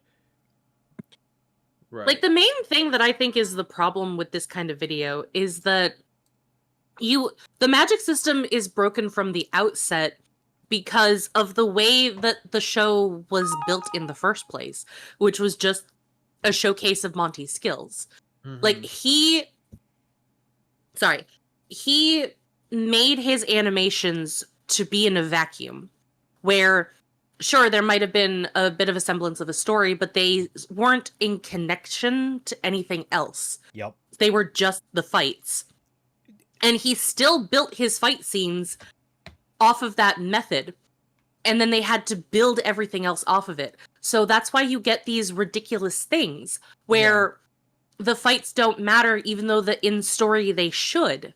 And by him saying that they're awesome just because of that, you're not really taking into account the differences between the writing and the world building and the fight scenes. You're compartmentalizing them to be their own separate awesome things, but you're not putting them together in their own cohesive world.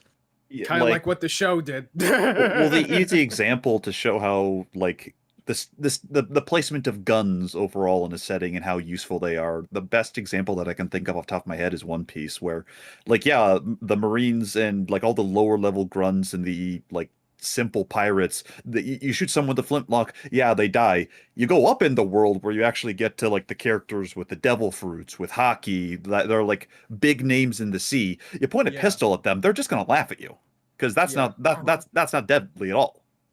Right. But there are other tools that help out in that saying too, if I remember correctly. At least I heard about. Jake the Surgeon says no missiles from a military ship. Oh fuck! Jesus. Oh right! Oh wait! Was it in that freaking big fight scene in Volume 7 when they are like trying to push back the Grimm that were breaking into the mantle? You mean the ones that Ruby and Co were sipping tea, watching, and saying, "Oh wow, it's really bad out there." No, that's Volume 8. But you know what? I think that happened too. My Volume 8 when was it Volume? It was Volume 8 when the shields went down around Atlas, right? Yes, it was. That's what I think it was. It was like all the missiles just to do jack shit. Yeah, just they don't do anything. Even though in the previous scene we saw freaking an airship shoot a couple of Grimm from like at least like 50 meters up above, at least. And they, one-shotted them. So I have no idea why the fuck these missiles aren't doing anything. Weirdly enough, the one thing that I can give RWBY's combat, if they kept it to actually be consistent, is the fact that RWBY uses the 50 cal of Crescent Rose as a movement tool. You see, that is cool, but also I gotta clarify, because I'm pretty sure it's not actually a 50 cal. I'm pretty sure it's like a... Really? It's like a... what is the rifle? Let's see. Crescent... Jake the Surgeon says Volume 7, Episode 9, I believe. Okay, I am got some.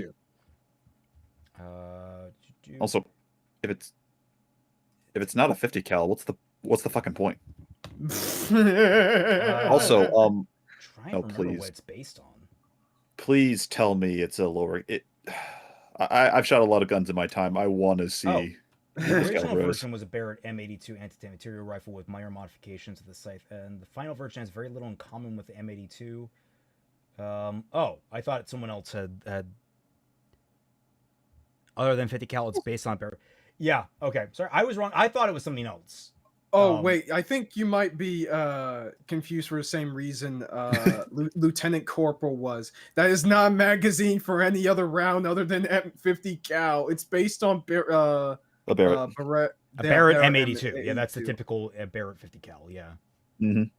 So it just looks Kentucky Ballistic Solos, the RWBY verse. Yes. I mean, honestly... His name is Scott, and you're watching Kentucky Ballistics shoot Salem with a gun that makes Which, while not as flashy as some of the more traditional shonens, is demonstrably powerful, in part thanks to it allows for them to deliver powerful, piercing strikes and blows, as well as to dodge or deflect bullets. Okay. Which, while not as flashy as some of the more traditional shonens, is demonstrably powerful, in part thanks to what dust can offer. What's dust, you ask? Is he saying that about bullets? Yes, I or was about weapons to in say, general. I think I we're thought still going on. all of the bullets were made of dust. No, actually, you can. I thought you could like enhance bullets with dust. Let's roll way back here. Please.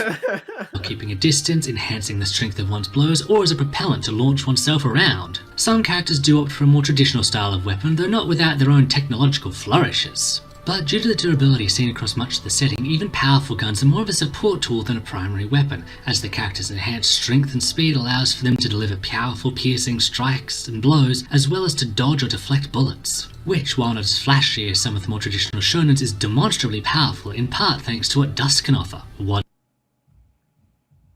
What is he talking about there? I think He's saying So- that. I'm Okay, you squinting because first. he also like mushed his words together there in the middle. Yeah, he does that a lot. So basically what he's saying is that guns are incredibly versatile to do all of these things, even though that he is showing mostly weapons that are not primarily guns, that have just Yeah. gun additions to them. And not very Especially- effective in killing anything. Yeah, like with Ilya and her whip, like that is not mainly a gun, that is mainly a whip. So deflection my ass with Well, a gun. I guess he's saying that bullets are powerful because of dust, but he's saying there's support weapons. No, because he's everything's saying durable. he's saying that the guns. He's saying that the guns are powerful and they're made even more powerful by their bullets, which are made of dust. So a gun. But Yes. but he also said at the same time they're not powerful. They're just support because everything's so durable. So are they powerful or not? If they're powerful, they should be breaking shit in a very efficient way. And if they're not powerful. It's relative to the actual durability of the setting, whatever the fuck you mean by that. Which I presume means that everything except for the environments are actually like made out of more than tissue paper. I mean, I kind of look at the guns in Ruby kind of like how 16 from Dragon Ball Z Abridged looks at the androids. Why are you still here? Yeah, for real. I've seen a guy. Yugok says, Oh. I've seen a guy handhold a 50 cal Black Rambo. Oh shit! Sky Damn. Slasher says Salem kind of carries the show power level, and that only because of her immortality. No, she also has fucking magic. She also has got also magic. has- Like, look, there's a lot of ways to take down Salem in universe that they really don't consider at all, and it's really They annoying really with the whole. don't. There is no beating Salem. Oh my god! LC, But- Dan Corporal, I am my guy. Want to hear my incoherent rants about Ruby weapons? Check out Celtic's Discord server and Patreon, where you can read my criticisms about Ruby. Celtic ad. Thank you, Lieutenant. Hell yeah.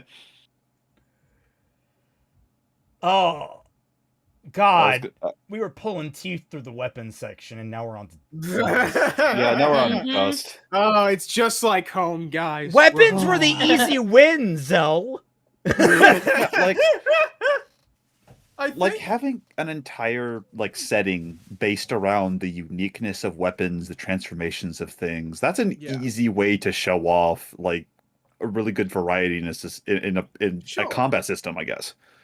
Yeah, I think But- that the issue is just not the specific things that Zell is saying. It's the way that he's saying it that makes it less enjoyable as a viewer. What's dust, you ask? Dust is a crystallized source of elemental energy that can exist in a myriad of natural forms, from classics like fire and ice to more elaborate ones like gravity, and can be mixed together to create new concoctions like hard light. When agitated, it can prove explosive on its own, but can also be powdered and used as a fuel source in functionally everything in universe, and is primarily used as a source of ammunition by the main characters. These Okay, I don't think anything disagreeable Yeah, there. okay. Seems- No, that seems right. Oh my Oh, God. That is See? how bullets work. Skyler Yeah. says, thing is, Salem doesn't have any impressive feats, just the beams.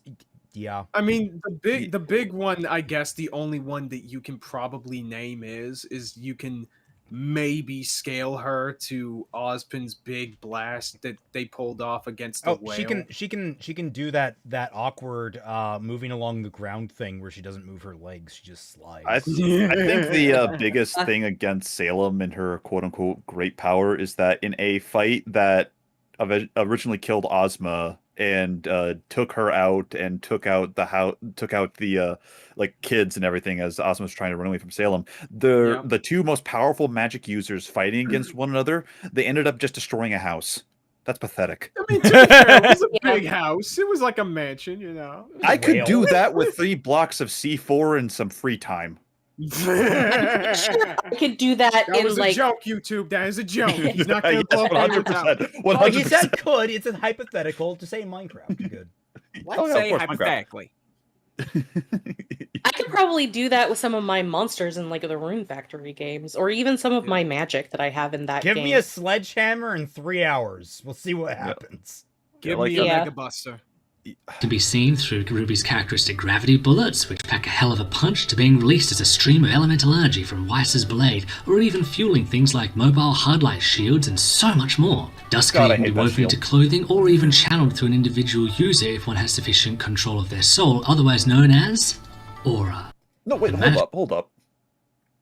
I thought Hazel just injects those motherfuckers into his like arms and stuff like steroids. And Yeah. Kind of, but yes and no. It's like the way they don't actually explain it. So the way I kind of interpret it is sort of like what Hazel is doing is a cracked up version of what characters like Weiss are able to do with Dust, which is to use their aura in order to Dust control, like use the Dust. No, actually, I'm pretty sure because like in the Dust explanation one, they distinguish aura manipulation of Dust from directly injecting it into oneself.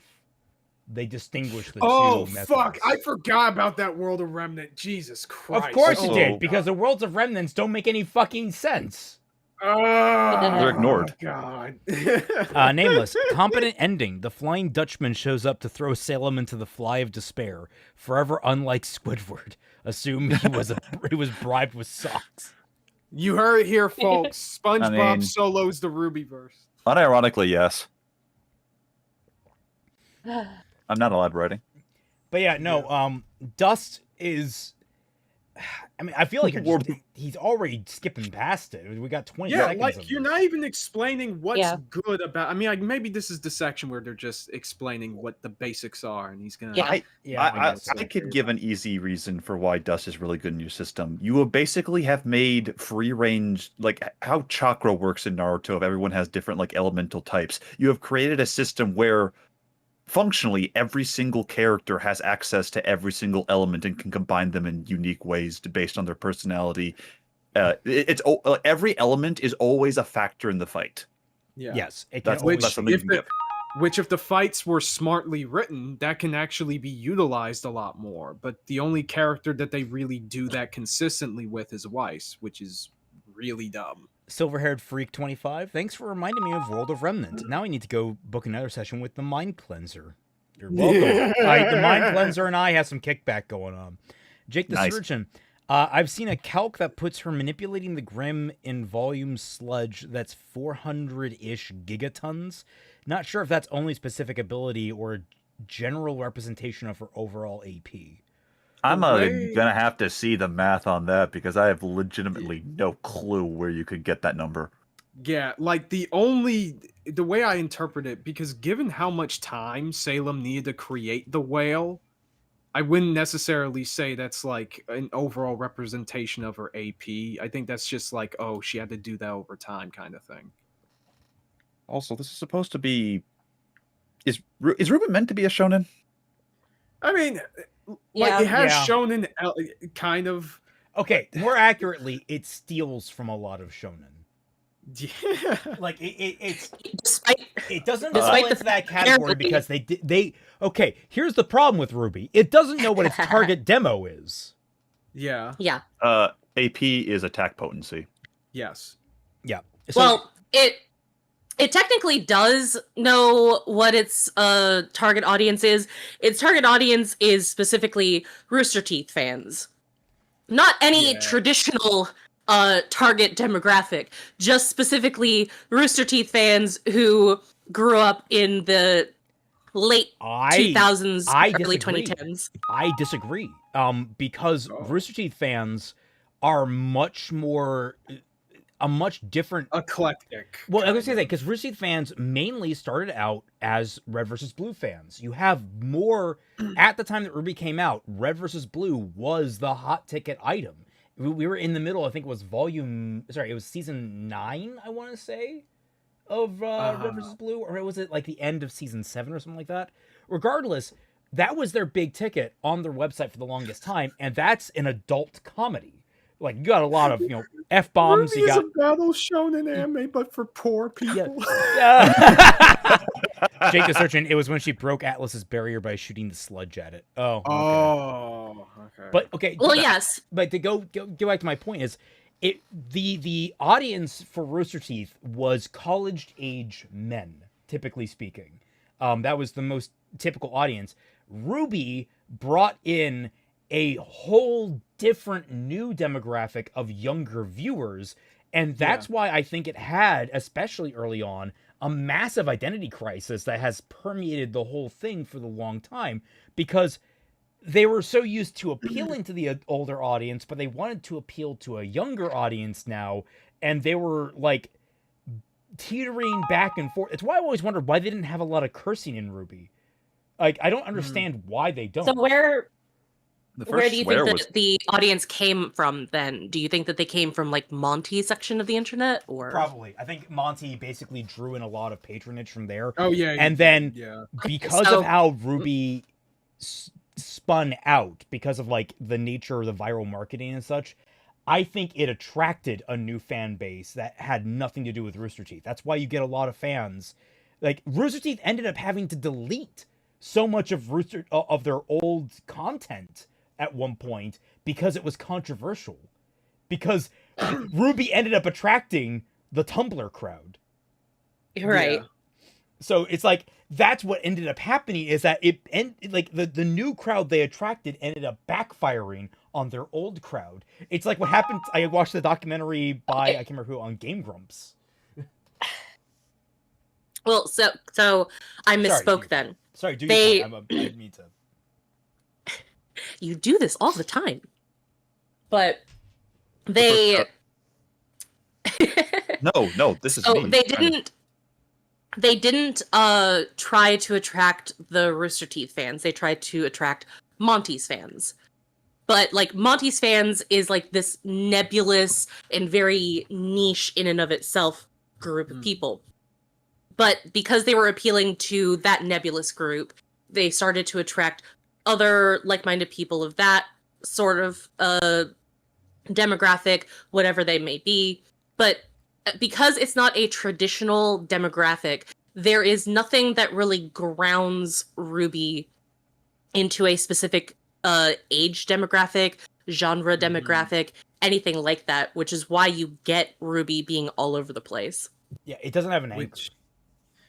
Which you think that'd be the first thing you would want to kind of like establish if you're creating a show. Like, what audience would you want to like appeal to specifically? I don't think, like, because Monty was the one creating it. I initially, I don't mind him just kind of throwing stuff out there and seeing what sticks. But once you see what sticks, you actually gotta like focus on why it's sticking where it's sticking. Wow, you can say that about RWBY in general. Oh my god. The Virgin RWBY, we want to appeal to a wide range of people versus the Chad Oda of One Piece. I'm making comics for teenage boys. Yeah. Yeah. And then Yugok says RWBY is like a shonen, like Wakfu is shonen, kinda. I mean, actually, as sickening as it makes me feel, I kind of agree.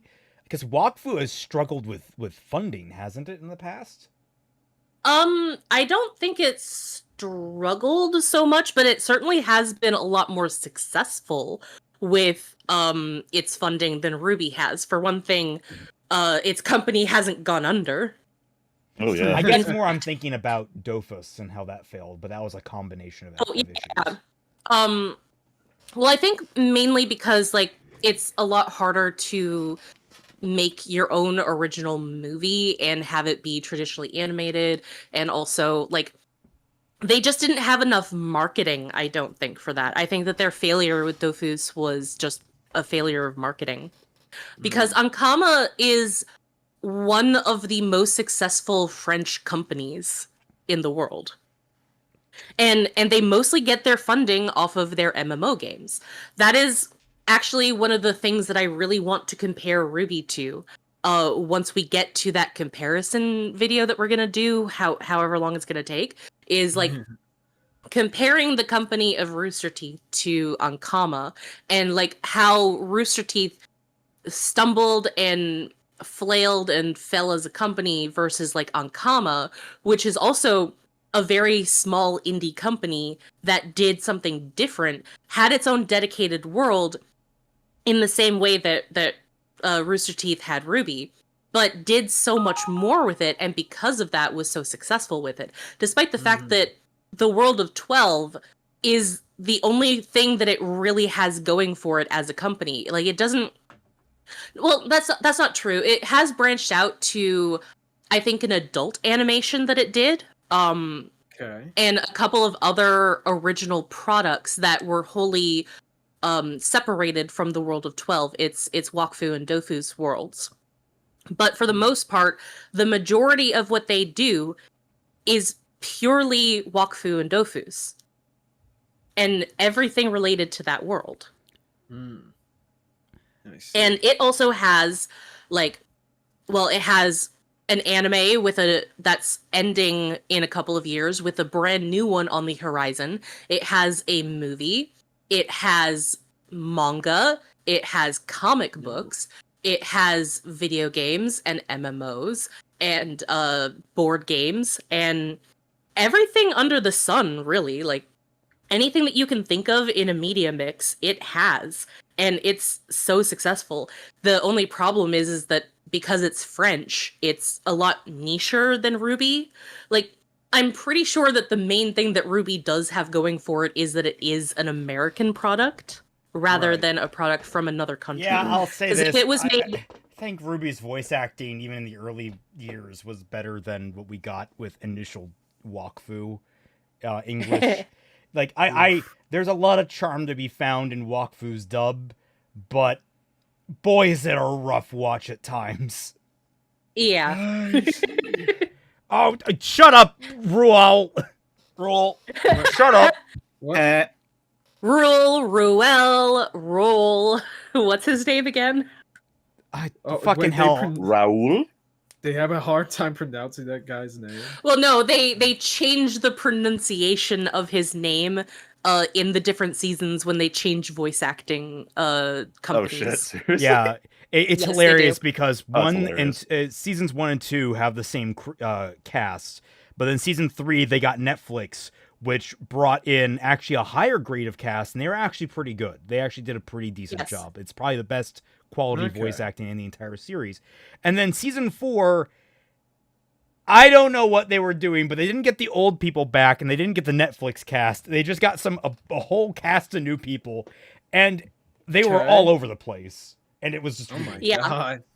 Yeah. It was a wild experience to watch in English, where you won't get that experience in French, where the cast is the same across the board, except for in season 4, where they do have to change. I'm pretty sure that they have to change at least one character's voice actor for obvious reasons. For plot reasons. But for plot reasons, yes. Not because of anything that the actor did, but because of something that they did to the character. But like, the greatest thing that all the experience. English dubs did was changing the voice of why am I blanking on his name? Nox. Urlax? That's it. Nox. Oh, Nox, yeah. Because like Nox has such a weird but great delivery in seasons 1 and 2 whenever you see him. And then season 4 or 3 or 4 where he like makes a cameo And he's voiced by someone different. I think it's 4 where he makes a cameo. He's voiced by someone different, and it's like not the same. He actually tries to get the French characterization accurately, and the English version of Nox is a different take on the character that's far more engaging to me. Yeah. Like, one of our friends is watching Wakfu, and he says that he watches the episodes in such a unique way because he watches the episodes in French, except for when Nox speaks a line, which he goes over to English, and he listens to Nox in English, and then goes back to the French. Imagine having to do that, like, back to back in a single scene. Yeah, but, like, it's very interesting as well, because not only are the characters' pronunciation for their names changed, but also some of the names themselves are changed for some of the background characters. Because there were some characters who were named something differently depending on what language that Wakfu was being translated into. And that was kind of just this running thing where some of these characters would have different names just across the board depending on what language it was. But then all of a sudden, like season 3 and 4 came around, and then all of a sudden they're talking about these characters that you've never heard of before, unless if you've either watched the French or if you have scrolled through the Wakfu wiki, in which case you would know the original French names of those characters. They just suddenly start calling them by their French names, despite the fact that they had a different name in English. Oh my god, what? Okay.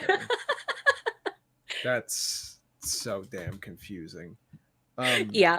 Oh, it's sorry, wanted to catch this before we forget. Sin Abis for $20. Thanks a lot, dude. Holy shit. Missed early stream will say this: RWBY's different systems don't interact. True. Dust plus aura, dust combos, etc. Elements have no distinct effects. Sans caster Weiss. Where's modularity? Where's fun combo? Plant dust never used. Oh, I forgot. Was plant dust a thing? I don't know. I don't remember, man. I don't remember. I think that it is, but nobody ever really uses it. I don't remember it ever being a thing. It might have been in the World of Remnant. Chat, was it in the World of Remnant or something? Yeah, I think that it was, because there was this distinct, like, plant coming out of a gem or whatever.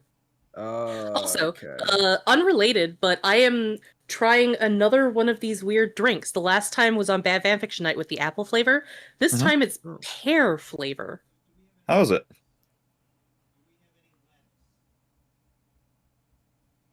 That good, huh? Oh, that's weird. That is weird. What kind of weird are we talking? Well, like, do they have, like, pear juice sold in the same way that, like, apple and orange juice are? Pear juice? Not that I'm aware of. I usually just... Not normally. Eat pears. Okay, think of like eating an extremely juicy, perhaps a slightly overripe pear, and then take the actual meat of the fruit away, and that is this drink. Huh. Yeah. Oh, also carbonate it. Got it. Okay. There's also a few more super chats we need to catch. Sky Slasher. This is what disappoints me about RWBY as it went on. Its action became so subdued and grounded. It's not fun to watch the action anymore. As someone who actually wanted them to take more care with their action from the very beginning and be more mindful of that stuff, I don't mind it becoming more grounded, but the subdued part is definitely an issue. Yes. Yeah, like it's not that fights are grounded or anything else like that. You can have a very grounded power system, have really interesting fights. The stuff that people have animated for, like Mistborn, for example, and Allomancy is disgustingly like low tier on most fantasy scales, but those are really cool fights. Yeah, in fact, one of my favorite and probably the best fight in RWBY post Volume 3 anyway, in my opinion, is Watts versus Ironwood, and that's way more grounded compared to 90% of fights we see in the show. It really one is. Of the few that actually, but it's one of the few that actually takes advantage of the environment, showcases the different talents of the characters. The fight actually seems fucking interesting because the characters are using, unique tools that play a factor. That's what you're supposed to do in shows like these. You gotta make fights more interesting in other ways. I also, I also wanted to add on to the Cenobice comment is, not only do they never use plant dust as far as we see, they don't know what dust is what dust. Like, I think Miles was asked at some point, or was it Eddie? Someone was asked at some point what the different colors of dust were, and it was a toss-up whether or not green dust was plant dust or air dust. And I think what we ultimately landed on as a fandom is that pale green is air dust and dark green is plant dust, but they don't really make any kind of, like, distinction in the story. The former lore master didn't know which dust was which. That's Yep! Yeah, amazing. what the fuck? Glorious. Ladies and gentlemen, holy shit. Yeah, let's get back to the video. We're sorry, Zel. Now we're sorry, talking, Zel. we're a little sorry. Manifestation of a person or animal's soul is, in universe, a quantifiable and measurable source of energy. It can be activated through trauma or awoken by training or unlocked by the aid of... Huh? I already have to stop him. In universe, a quantifiable and measurable... No. Come on, player, work with me. An individual user if one has sufficient control of their soul, otherwise known as... Aura. The manifestation of a person or animal's soul is... No, it's not! Animal. That's animal. Either some people think I it's a guess- manifestation of someone's soul, some people think it's not, and some people think it's some third thing. We don't know what aura is, apparently. I mean, I guess it's the first explanation is the closest one we have, so he's just staying. Yeah, I was consistent gonna with say that. it's probably Right. like they definitely envisioned it as the soul, and then they had Ren say one of the dumbest lines in Volume 5. Oh, boy. A fucking Yeah. like Olympic Well- achievement, by the way, considering Yes. Volume 5. Yeah, given that Raven In order to exists try and all give of it her some level dialogue of is a like thing. mysticism.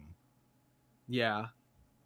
That could have been solved really easily by him just saying, like, oh yeah, it's a manifestation of your soul, but only in your culture. In my culture, it's like this. But I've heard in this culture, people think that it's like this. Have it be like the difference Yeah. between what was it, Actually- alchemy and the other magic system from Full Metal Alchemist. There, it's like alchemy. Yeah, it's the same thing but expressed through different cultures. Yeah, and in different Actually- they have different functions of how to achieve them.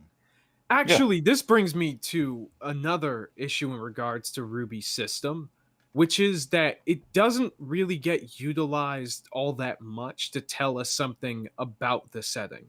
The closest thing to it that we get in regards to that is interesting is, how technologically advanced Atlas is in comparison to other nations. But other than that, like, the cultures surrounding all of these different weapons and powers, they don't really act like that they are from that setting, if that makes sense. Like, you would No. think that there would be detection systems for aura. You would think tracking down tracking down criminals would be much easier, because if we're able to literally measure aura in a health bar in a tournament, and you don't need any like attachments or anything on the contestants for that to happen, as far as we know, why can't you track, again, like a criminal? Like, can you identify an aura specific signature? Like, it I was brings gonna up say, so many they more track it. You have to put something on your body. You just attach it. Like, you just don't see it because it's where the sun don't shine. I was going to say, how far up your ass does it have to be? Well, no, you see, that's the misconception. It doesn't have to go up anywhere. It just attaches right to the taint. Oh. Sorry, I don't know why that's what came to mind, but I just thought it was like, yeah, no, that makes total Bad, sense considering Raymond, Ruby. bad. You see, that's the kind of Detention. joke.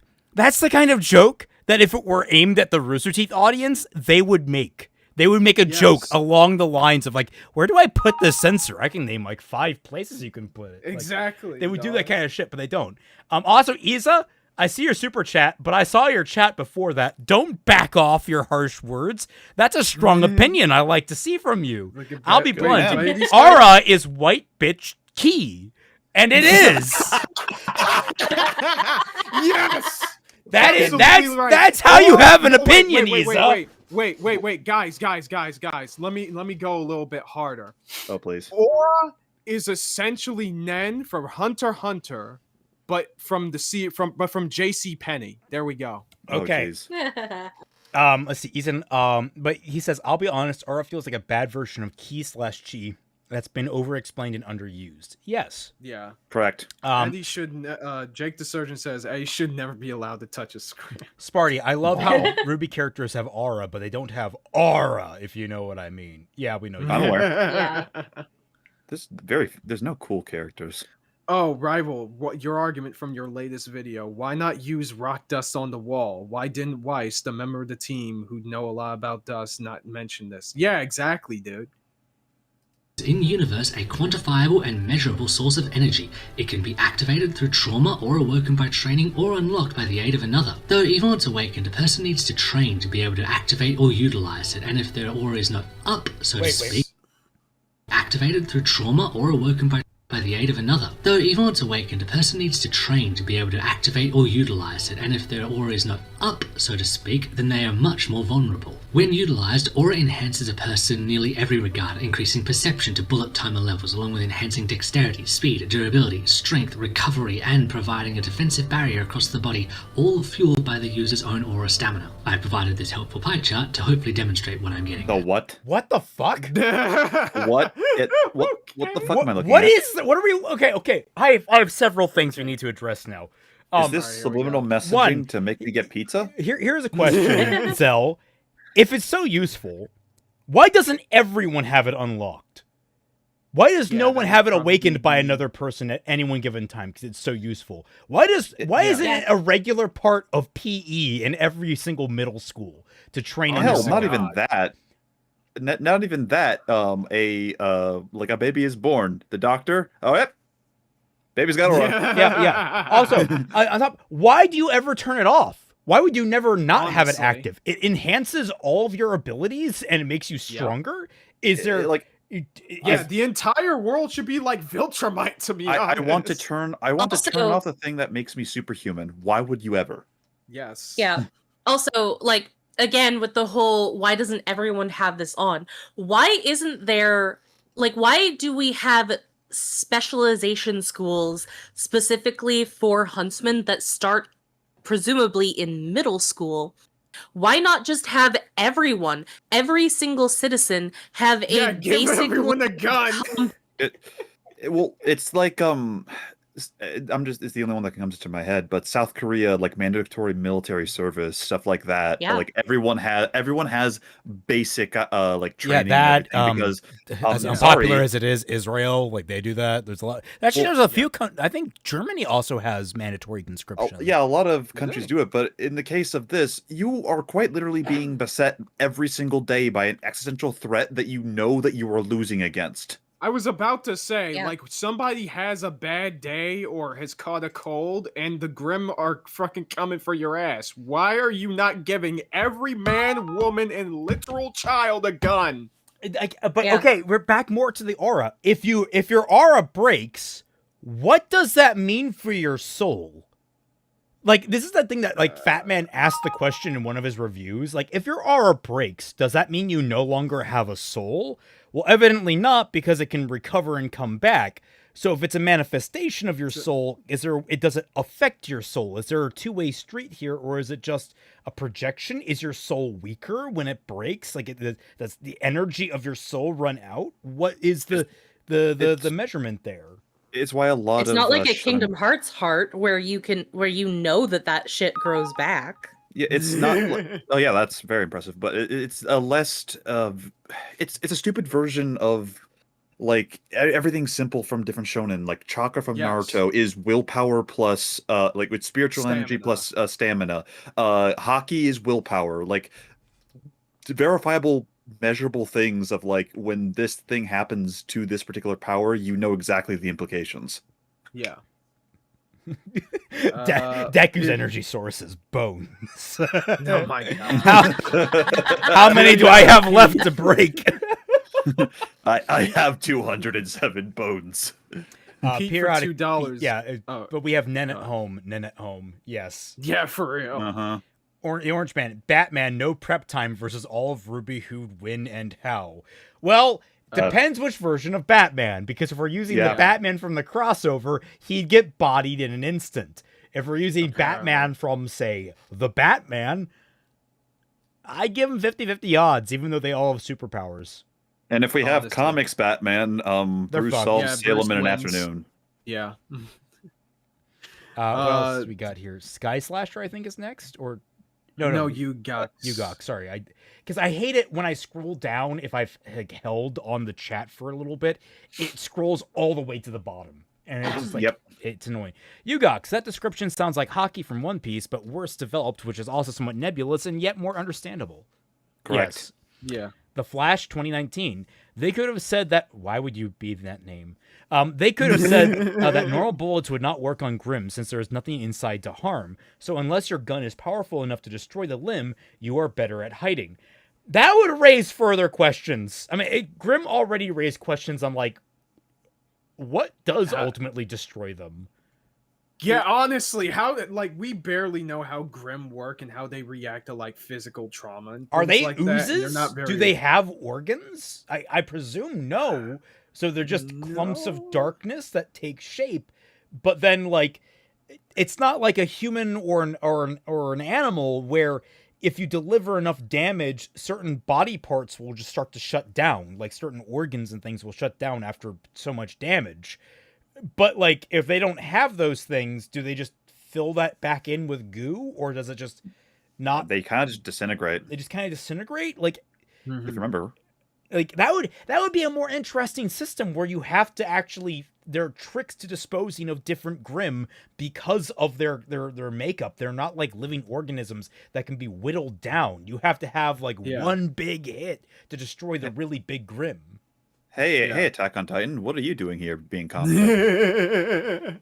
Sky Sky says Aura makes their durability feats less impressive since their shield carries them. It's like Godzilla Earth versus the actual cool version of Goji. I disagree. I mean, not necessarily. There are other shows that have the same sort of protective shield thing. I love Aura conceptually because it allows characters to do the incredible feats plausibly. It allows them to actually jump skyscraper-sized distances. It allows them to fall skyscraper-sized distances. It allows them to tank shotgun blasts to the face.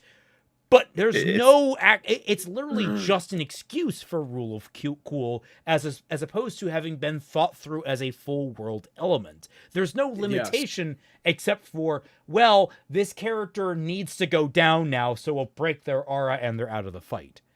And then that gets nebulous because we don't know when the aura is broken visually because they keep changing how it looks. Yeah, like they're not necessarily consistent with like, because in a normal anime, characters get severely damaged by certain attacks, or like when an attack is like stronger than them or when they're caught off guard and things like that. And they're clearly demonstrated.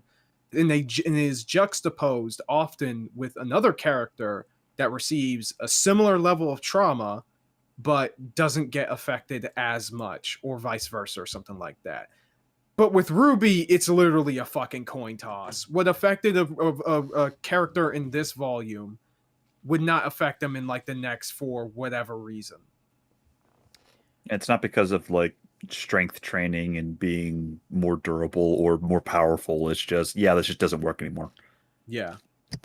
And this is all until it does. The fucking graph on screen. What is this?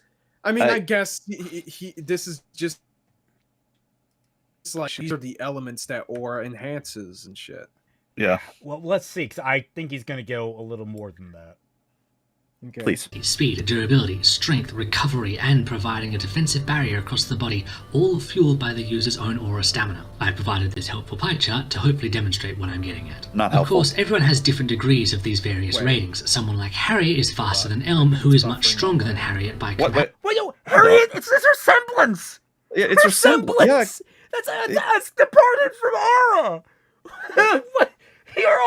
You're conflating things. Wait, hold on. Go back. I didn't hear that part. I'm sorry, my screen was Please. Increasing perception to bullet timer levels, along with enhancing dexterity, speed, durability, strength, recovery, and providing a defensive barrier across the body, all fueled by the user's own aura stamina. I provided this helpful pie chart to hopefully demonstrate what I'm Look getting at this at. graph! Of course, everyone has different degrees of these various ratings. Someone like Harriet is faster than Elm, who is much stronger than Harriet by comparison. Also, for I got nothing. He Well, just straight up conflated Semblance with Aura here. He's just Yeah, wrong. I was about what? Yeah, we don't even. I mean, I would naturally assume so. Yes, probably, but like Harriet's being faster is often attributed to her semblance, not just her just using her aura. Is What? Ruby faster than Yang because her aura makes her go faster, or is it the fact that she literally has a super speed semblance? Well, if you refer to the chart, No, of course. I should refer to this very even normal pie chart. Yes, the pie chart is made of pie chart. Like again, in a normal show, we can literally. It's so much easier in seeing and showcasing what aspect of this is the case and not. But in RWBY, somehow they made it so fucking confusing. I don't know. Ed Savinsky says, maybe have Grim Disposal be like vampires, since each hunter group has 4 members each have different knowledge of getting rid of one. That can work for like the main Team RWBY, but like that's not what you would probably see realistically. Everyone would be very well read in a lot of those groups, probably. Yeah, and especially since individual huntsmen, are not exactly uncommon. Yeah, you'd have specialists, but everyone would have like the base toolkit of all of our stuff can do. Basically, we can take care of X amount of things, and then when you get to like the larger Grim, you get the equivalent of like anti-tank weaponry and such like that, like specific focuses for those things. I baked you a pie chart. Oh boy, what flavor? Pie chart flavor. Pie flavor. clarity's sake, durability is the maximum level of damage your aura can tank. Stamina is how many times one's aura can replicate the feat. For instance, Yang withstanding Adam's blade. What the fuck? No. Wait, hold on. That. Stamina. Wait, stamina. What? Okay. Let's listen closely, because Aura is one of the most fucky things in all of RWBY, and he's making it somehow fuckier. For pie chart to hopefully demonstrate what I'm getting at. Of course, everyone has different degrees of these various ratings. Someone like Harriet is faster than Elm, who is much stronger than Harriet by comparison. Also, for clarity's sake, durability is the maximum level of damage your aura can tank. Stamina is how many times one's aura can replicate the feat. For instance, replicate the feat. What? He gives an example. Let's hear the example to try and get an idea of this craziness. Comparison. Also, for clarity's sake, is the maximum level of damage your aura can tank. Stamina is how many times one's aura can replicate the feat. For instance, Yang withstanding Adam's blade being with only minor damage in Volume 6 compared to Weiss's aura not being able to withstand a full strike from the armor Gigas in her trailer. A skilled aura user can also channel their aura through objects, extending the enhancement, which is what makes their weapons so durable and perfect for powerful cutting and piercing strikes. Why are you mixing weapons into this? My brain is... So we just move past that stamina point. Yeah. What the what? Okay, so stamina is how much you can take, but that's durability wrong, is the maximum damage you can take, and stamina is the number of times you can take it. I think that's what he meant to say. Yes, but that's also wrong, because we know factually that every single blow, regardless of how hard it hits, depletes aura in some form or another. It's a health bar. Yeah. Also, wouldn't that be grouped up with recovery? What the fuck? Is recovery just literally how fast your aura recovers, I guess? Yeah. Okay. Oh my god, Deader. Yeah, I'm giving it. I'm bringing it over. I'm bringing scared. it over to the art right now. Drop him, Celtic.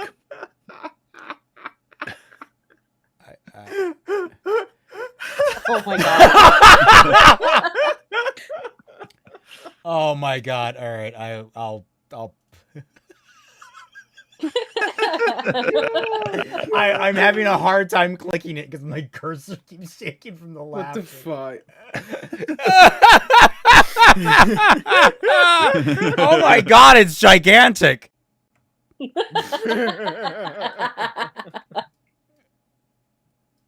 We in Team Jacked are all adults. We at Jacked are all very overgrown children. It's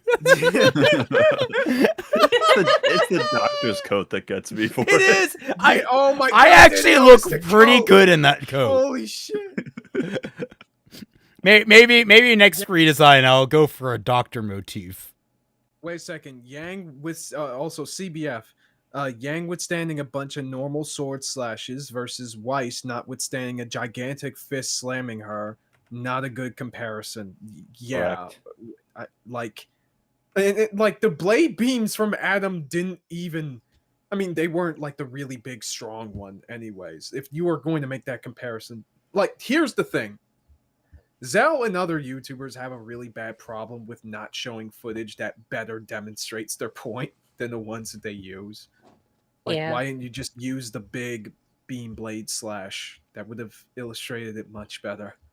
It's also two very distinct characters. They're like, the comparison doesn't exactly work. Like Weiss is typically treated as the glass cannon, where Yang is demonstrably the tank. Yeah, I think that's what he's trying to characterize here. That, like, oh, you know, Yang seems more durable. Wouldn't it be better to use Yang and Yang as an example of, like, oh, here's Yang at the beginning. Her durability and stamina were low, and so she got one shot by Adam, compared to now, where she's taking multiple of his attacks when he's at pretty high power.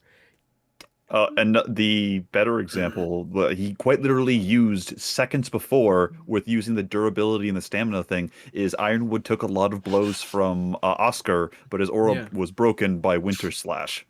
Yeah. Yeah, it's just, allow for more esoteric skills, such as shockwaves through the earth, pumping a foe for damaging enhancement, which is what makes their weapons in Volume 6 compared to Weiss's aura not being able to withstand a full strike from the armor Gigas in her trailer. A skilled aura user can also channel their aura through objects, extending the enhancement, which is what makes their weapons so durable and perfect for powerful cutting and piercing strikes. It can also allow for more esoteric skills, such as shockwaves through the earth, pumping... No. That's her Semblance! That's not a shock, it's literally just impact! Yeah, that's her punching hard! It's her punching hard! No, guys, Superman has aura, okay? Listen. Well, actually, yes, he does. He does. It's really cool. You know what we're talking about. I know.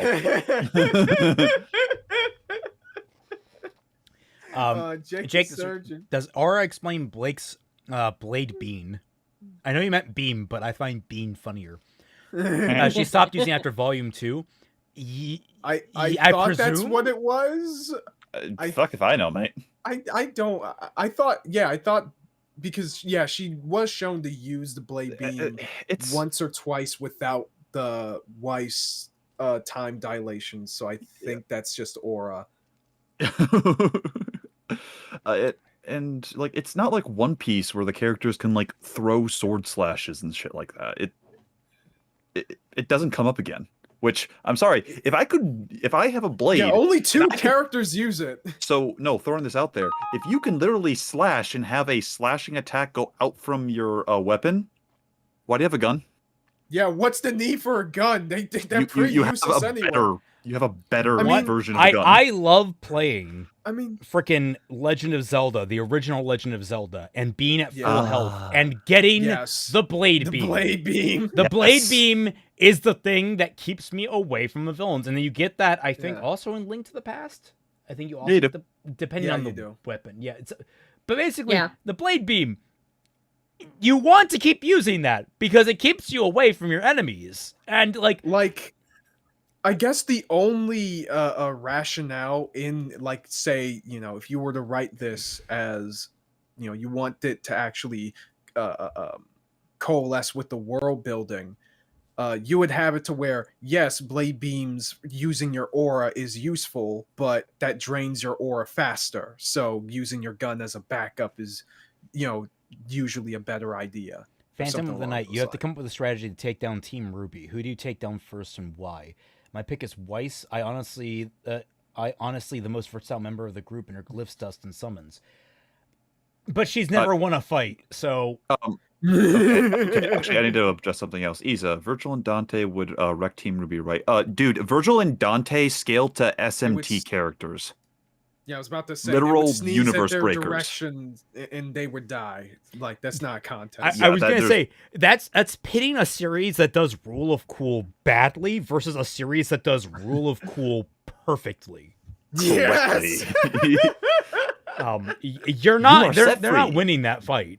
No way. But no, they have no chance in Hades. As for who to take down first out of Team RWBY, I would probably pick Weiss as well, just because even though she never wins in a fight, because assuming that, okay, we gotta take down the entire team, I think taking her down would at least give them less options for like support and shit like that, because she can be really annoying. Weiss Yang, it'd be Weiss Yang Ruby Blake. Okay. Ruby, Weiss, Yang Blake. Got to get rid of the speedster. I mean that, yeah, and that's number one, and number two. Let's be honest. Out of the rest of the team, Ruby is definitely the glassiest of glass cannons. Though, if I was to say, look, Ruby characters are frankly so easy to take down that, unironically, like any big modern military from our world could clean up the Grim in an afternoon. I was about to say, I was once asked if Zero from Mega Man can take equal stats can take on the whole of Team RWBY single-handedly, and I said yes. Oh, easily. I was gonna say, like, all I need to know is when I'm fighting Team RWBY, is there a floor nearby? you know, Zero can wall jump. That's all I gotta say. Okay? He can wall jump. It's over, guys. It's fucking over.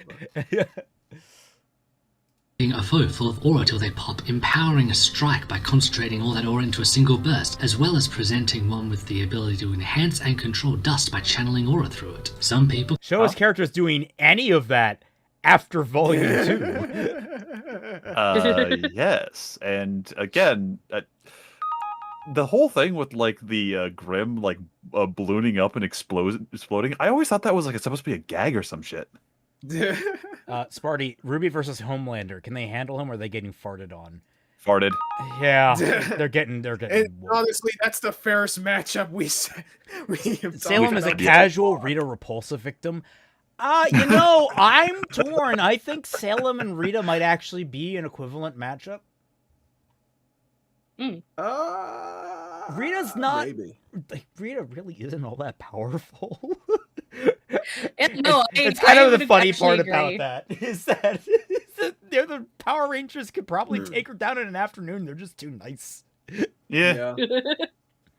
Okay. Caveat: if it's the comics Rita, Salem's fucked. Comics Rita is terrifying. Dude, I watched a couple videos about the comics for Power Rangers. She's fucking cracked. The Power Rangers opened up the comics by making a frontal assault on Rita's castle, and they got walloped. God. Cool. Nice. Rita's power is making things. Don't phrase it like that. Oh my god. All right, let's see where we are with this. Foe full of aura till they pop, empowering a strike by concentrating all that aura into a single burst, as well as presenting one with the ability to enhance and control dust by channeling aura through it. Some people can even combine their weapons, dust, or aura with their semblance. These are a sort of purified representation of aura, a near singularly individual power born of a person's unique identity which can manifest in a myriad of ways. There are degrees of... Unless you're a Schnee. Yes. Ares Archives, Team RWBY versus Milo Murphy. Could they do it? No. Not a chance. Milo is a comedy character. He runs off of the energy of misery around the people around him. Like, that's just... Yes. Just wins. Phantom of the Night. like a I've been domain brainstorming a expansion. Danny Phantom X RWBY crossover for fun, and I need to find a way to nerf him so he doesn't solo the entirety of Remnant. Why? Yeah, good luck to with quote, that, dog. to quote, what's his face from Deus Ex? Why contain it? Let it run rampant in the streets. Also, we've allegedly gotten He's a art Phantom from Lightning. Well, not Lightning. It was supposed to be from Celestial Warlock. Check the art, or maybe Oh. he's just Oh. telling me that. Maybe he's just telling. Oh God, You Lightning! checked us. What? Yeah, he was just. I mean, forward this to the art channel. Okay. I get this reference. I do get this reference. I kept it this looks tracker familiar. up my ass. Oh, I remember. Okay. Now I remember. This is a Christopher Walken scene. Yeah. Where do you put the aura tracker? Up your ass.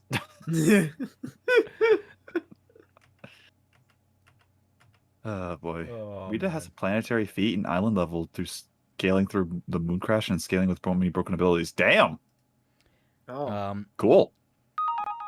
Let's see. I'm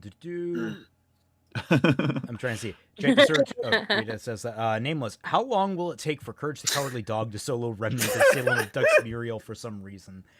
Does he have his Dude. computer? Yeah, Okay. I was about to say, does he have his Does he have the computer? computer? Even then, I actually think that Courage might not have it in him. Probably not. Courage is like the most street level of street level, unfortunately. Blank canvas. Hey Kaiser, how about Team Ruby versus Itadori, Megami, and Nobara from Jujutsu Kaisen? Dude, they get washed What? in like 2 minutes. I know jack shit about JJK. I know enough that Ruby is fucked. There's no Dude. there's no universe. Dude, they would not get past the first thing those 3 characters fight in the series. Ruby Like, are holy fucked if they shit. come across fucking Mineta from My Hero. I want you to consider that. Like, Yo, Mineta Usopp cleans versus up house. Ruby. Usopp Yeah. versus Ruby, who wins? Well, I mean, like, Mineta would be double powerful because the main characters, the ones that do anything, are all women. Oh my god! Dun dun dun. Lightning No, in my Ruby is hand, 15! 15. That hasn't stopped Mineta! Yeah. Oh yeah, I forgot. I forgot. Quite literally one of the worst moments in all of MHA. was Jake also the Surgeon, 15. Courage destroyed the sun by screaming. Okay, I was Oh, not wow. familiar with Courage's game. Yeah. I forgot Ruby about versus the that. Holy Quintet. Watched. Uh, The Madoka girls fucking clobber them. Madoka and Homura are deities. Can Yamcha solo Remnant? You have to remember, Easily. Yamcha is a casual planet buster because of his like station in the Dragon Ball universe. Yes, he would solo Remnant. yeah. Oh. I'll put this in perspective. Yamcha solos most of like everything up to the very tippy top of Naruto. Kaiser, with where you're at right now, can base Ragnar solo Team Ruby easily. What the fuck What? are you talking about? For reference, I only played like the 3rd game in the series, Chrono Phantasma. I played up to that point. They're dealing with conceptual rewriting bullshit. I'm like, dude, is that even a question? I have not seen it's not There Blaze Will Be Blue. Blood, but it's what's the other one? It has Anton the Killer or whatever. Oh. The LCP anime guy, a platoon of Marines from the Corps could body Remnant in about 2 months. Politician get in the way of progress 2 months and a week. Can Arjuna okay. Isa, you're talking about a guy who casually remakes the universe for fun? You guys need to like really scale down. A level 10 like, D&D party. you got. Okay, to be we fair, gotta a go level street 10 level. D&D party could like level parts of the earth. So That's Yeah. not Okay. a level Level 2 or 3 D&D party. I think would actually be comparable to Team RWBY. Honestly. Yeah, specifically Marshall. Specifically Marshalls. Yeah, Let's don't not get bring into the any- casters. don't make the cat. Don't let the druids out. No, wait. I've I've not seen Blackrock Shooter, so I can't say. Could Sung Jin Woo himself defeat Salem? Yes, More than likely, yeah. Who? easy. Yeah. The solo from leveling solo leveling. protagonist. Is his sister involved? Oh my god. He'd finish it faster then. Exactly. That's what I'm asking. It's the matter of time. I see. Okay, the Beyblade protagonist could probably solo. I RWBY. mean, Dude. wait, actually, no. If you consider Moses' feat of splitting the Red Sea with Yeah, I his guess that's Beyblade, we can fair. calculate Yeah. the power of the bays to be at least. Dude, we're getting stun locked right now. Pre-time skip Team 7 at base form Naruto solo Team RWBY. Yes, Yeah. you have to remember. Okay, so They would have a pre-time harder skip- time of it, but Like- they could. Like Sakura, No, Sakura is no, gonna slow them no, down. they would- but no, like, no, that's they the only wouldn't. crapshoot. I'm saying pre-ti- they have a harder time of it than their older selves. Yes. Yeah. It's same difference. They get slaughtered either way. Yeah. Can Anton from the Sonic comics beat RWBY? I have no idea I don't know what who that that is. is, No but idea. probably it's Sonic. Yeah, I was about to say, comic Sonic goes crazy. Oh, we already hey. went over Madoka Magica. Yeah, we already went over Madoka Magica. Fucking Nagisa bodies them, all right? Again, you guys need to bring in street tier characters or something like that. That's the only way these guys win. Like, asking whether or not, like... I was about to say Miles Morales, but Miles Morales bodies them. No, Miles has Spider-Man scaling. Well, Spider-Man scaling is bullshit. I've already gone over that. Correct. Let's see. We do Trump Punisher? versus Team RWBY? Punisher bodies Team RWBY, I'm pretty sure. Well, no, actually, Yeah, they well. maybe not, because he's using bullets, and bullets are ineffective against them. Holy there we shit. go. We might have found someone that can first actually Team RWBY struggle against win. Team RWBY. It's the First Punisher. win. Can Moon Knight defeat Team RWBY? Easily. American Dragon Jake American- Long? Easily. Yeah. Doomslayer just Wait, yes. that's dude. Hey, you're- Heinz, okay, why you're you bullying. guys are just throwing You guys are these bullies, at us to make guys. us Yeah, laugh. like- That's all you're doing. Yeah, now. like okay, Iza, Emiya, either teen or future. Okay, the guy who is a literal machine gun of swords that he can turn into WMDs or RWBY characters. Team RWBY Can the Powerpuff gods Girls. kill the RWBY characters? The answer is yes. I was about to say, you guys are bullies. You're I think we bullying should these get back girls to right the now. video. I think we should get back to the video. Reasonable- My Little Yeah, no, I'm just gonna say, getting hit by the real question. My Little Pony versus RWBY. Probably My Little Pony. I was going to say, like, I think a more reasonable thing of like a character struggling would be like, I don't know, Sokka and Ty Lee Yeah, that's a probably. rather than Actually, Yeah. yes. Um, That is could closer. Moomin Rider from One Punch Man beat RWBY? No, No, but I man, want him to. everyone would want him we to. want him to. Yeah. yes. A real hero, a true hero over here. Yes. Eggman, yes, Eggman runs faster than Sonic. Twilight Guardian versus RWBY. Okay, first off, Just wait for a couple of years and I'll take them down. Yeah, honestly. It is on my list for a deep dive. I just mean, have to listen. like get my ass in gear after the I Digimon mean, shit. Listen, the RWBY community thinks that YouTube videos can ruin the show's reputation. I think any of us can take down Team RWBY single-handedly. And God, why cause anyway. All right, these are the last ones we'll take. Sora Heart, can Pichu beat Team RWBY? Maybe. That's I don't know. that What has level? circumstances. Lieutenant Corporal Anime Guy, could a squad of Marines, 4 men, beat Team RWBY? Yes. Yeah. All right, back to the video. I love that. Changing not being considered possible, but the Skull combat centric Whoa. through it. Some people can even combine their weapons, dust, or aura with their semblance. These are a sort of purified representation of aura, a near singularly individual power born of a person's unique identity which can manifest in a myriad of ways. There are degrees of limitation, such as shape-changing not being considered possible, but the sky is near the limit. Some might not even... The sky is near the limit, but shape-changing is for sure not possible. But Neo can create physical illusions! That transform into other people and replicate their abilities. Yeah. What? When did they even say that shape-changing was impossible? I Like the don't World of remember Remnant this. thing. I did not hear about this. Also, like, with how blanket semblances are, we've already joked about it. Like, someone should have a nuclear explosion semblance or a black hole semblance by now. Also, the sky is Honestly. the limit. Quite literally limited in this show, because you can't leave the atmosphere. They must be Okay. referring to Crow? But Crow's magic, Maybe. though. Yeah. Yeah. I don't know where he's pulling the shape-changing thing from. Me neither.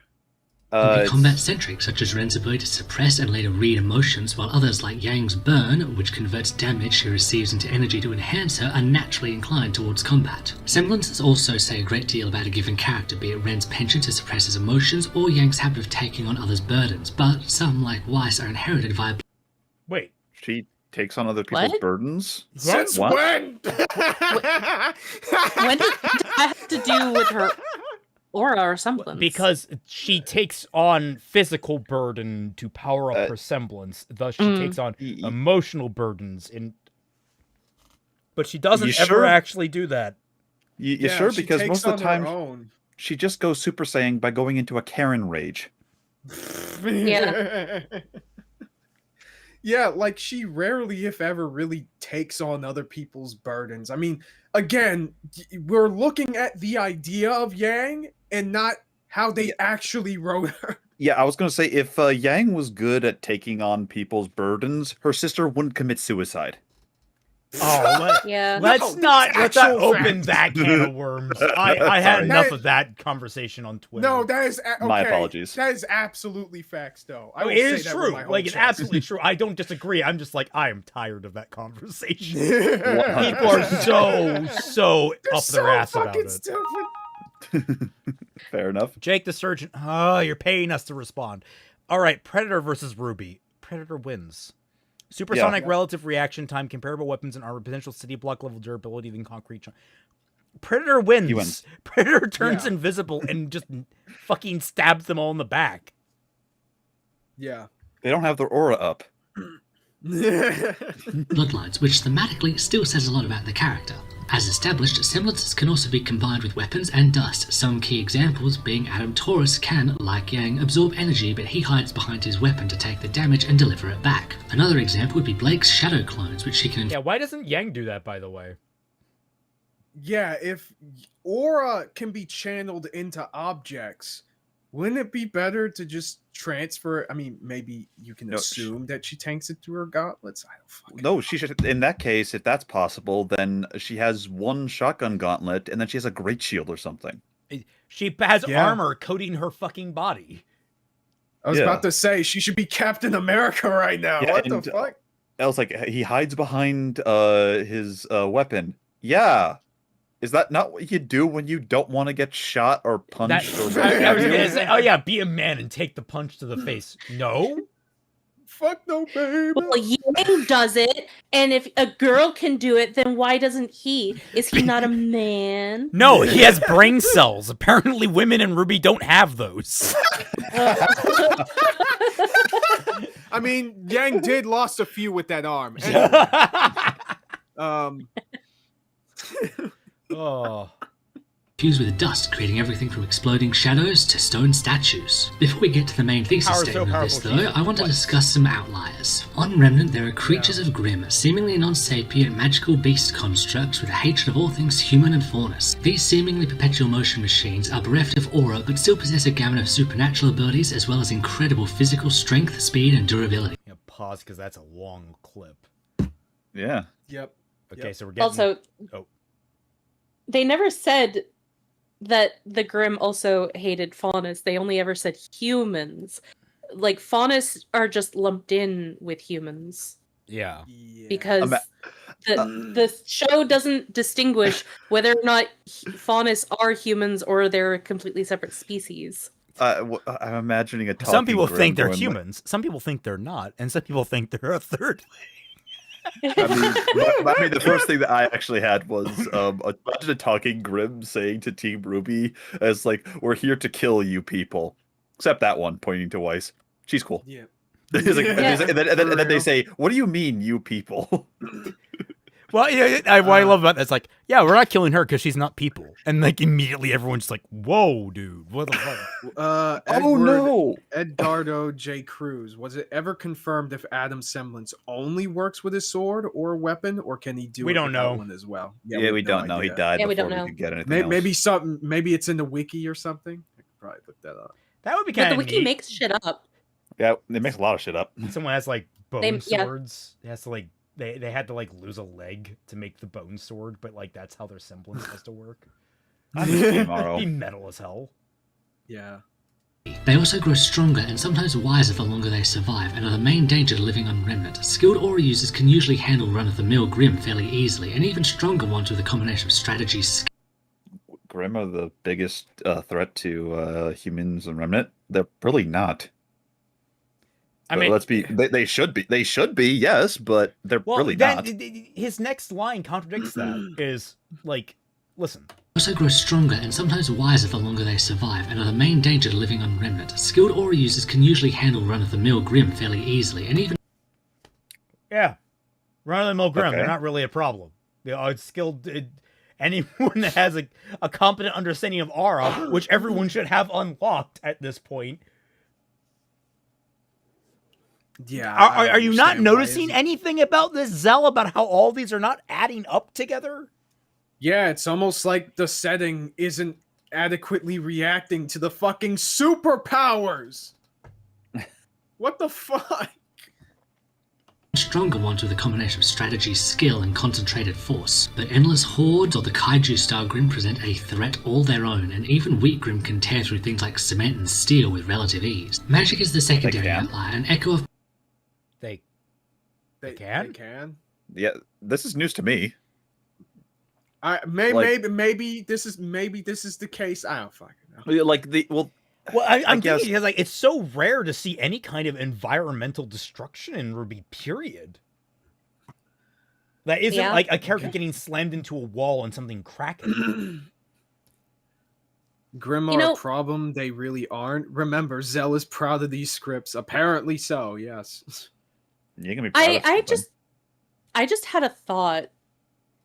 Oh. Why do Grim have to be these magical creatures when they're basically just treated as much of a nuisance as a regular wild animal? Because they wanted Heartless, but they didn't know how to do Heartless. Yeah, they're supposed to be manifestations of the literal like death god. Well, yeah, but like apparently the death god ain't shit because their creatures are so fucking weak unless if they're the kaiju ones.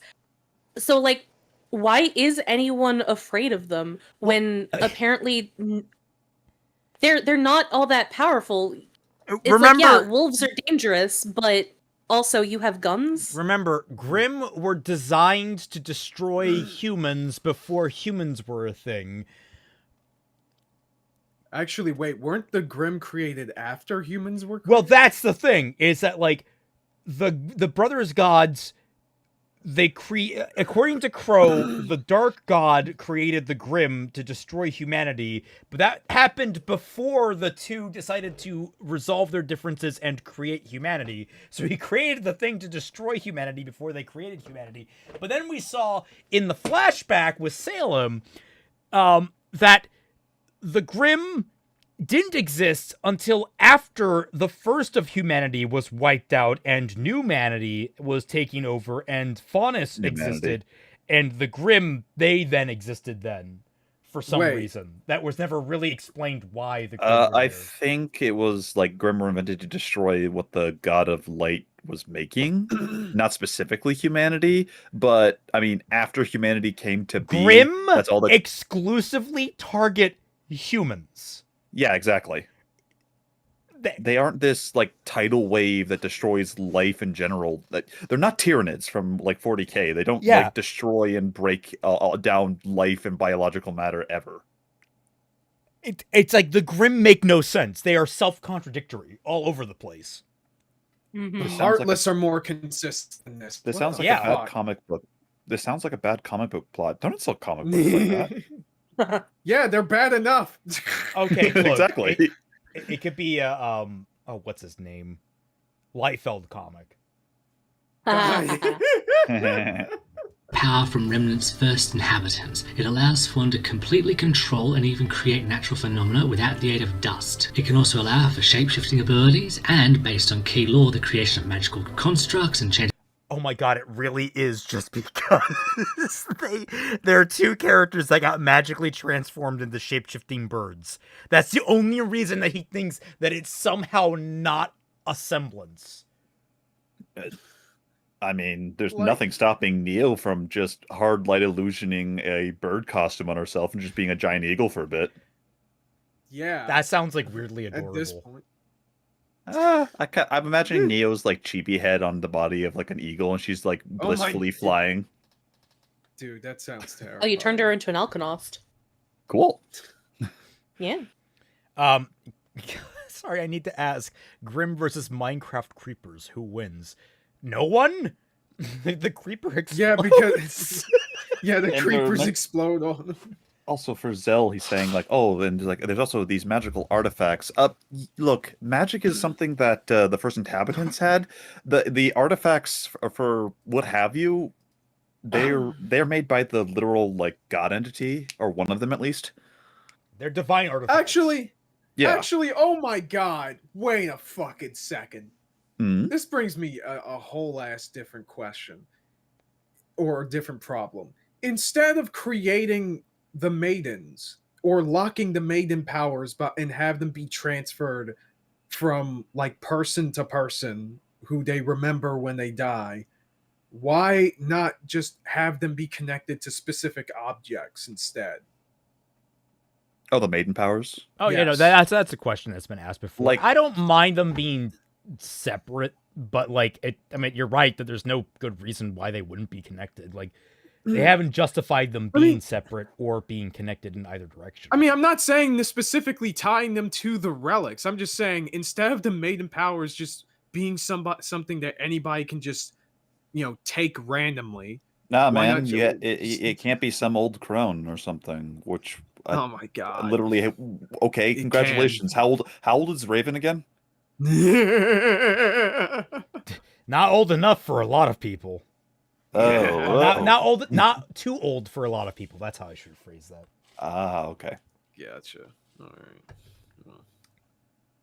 Items and even the ability to influence Grimm, among other such horrors. Only a handful of beings possess access to magic. No, wait. Are you saying? Is he saying the lamp was what was like controlling the Grimm? Let's go back to the start of the magic section, because that was skill and concentrated force. But endless hordes or the kaiju style Grimm present a threat all their own, and even weak Grimm can tear through things like cement and steel with relative ease. Magic is the secondary outlier, an echo of power from Remnant's first inhabitants. It allows for one to completely control and even create natural phenomena without the aid of dust. It can also allow for shape-shifting abilities and, based on key lore, the creation of magical constructs, enchanted items, and even the ability to influence Grimm, among other such horrors. No, Salem's hand. That's her giving a bloodhound creature, a creature designed to hunt by scent, a smell. Yeah, specifically Oscar smell. It's not magically influencing the Grimm. I actually don't know why the Grimm follow Salem. I just imagine because she's been poisoned with Grimm goo.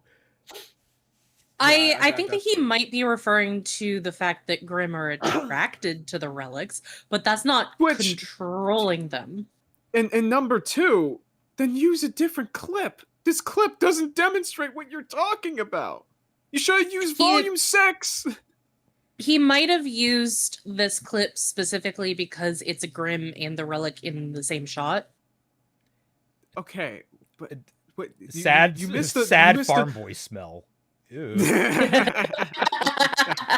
My point is that this person isn't smart, Twilight. That's what I'm trying to say. Yeah. A sad farm boy smell.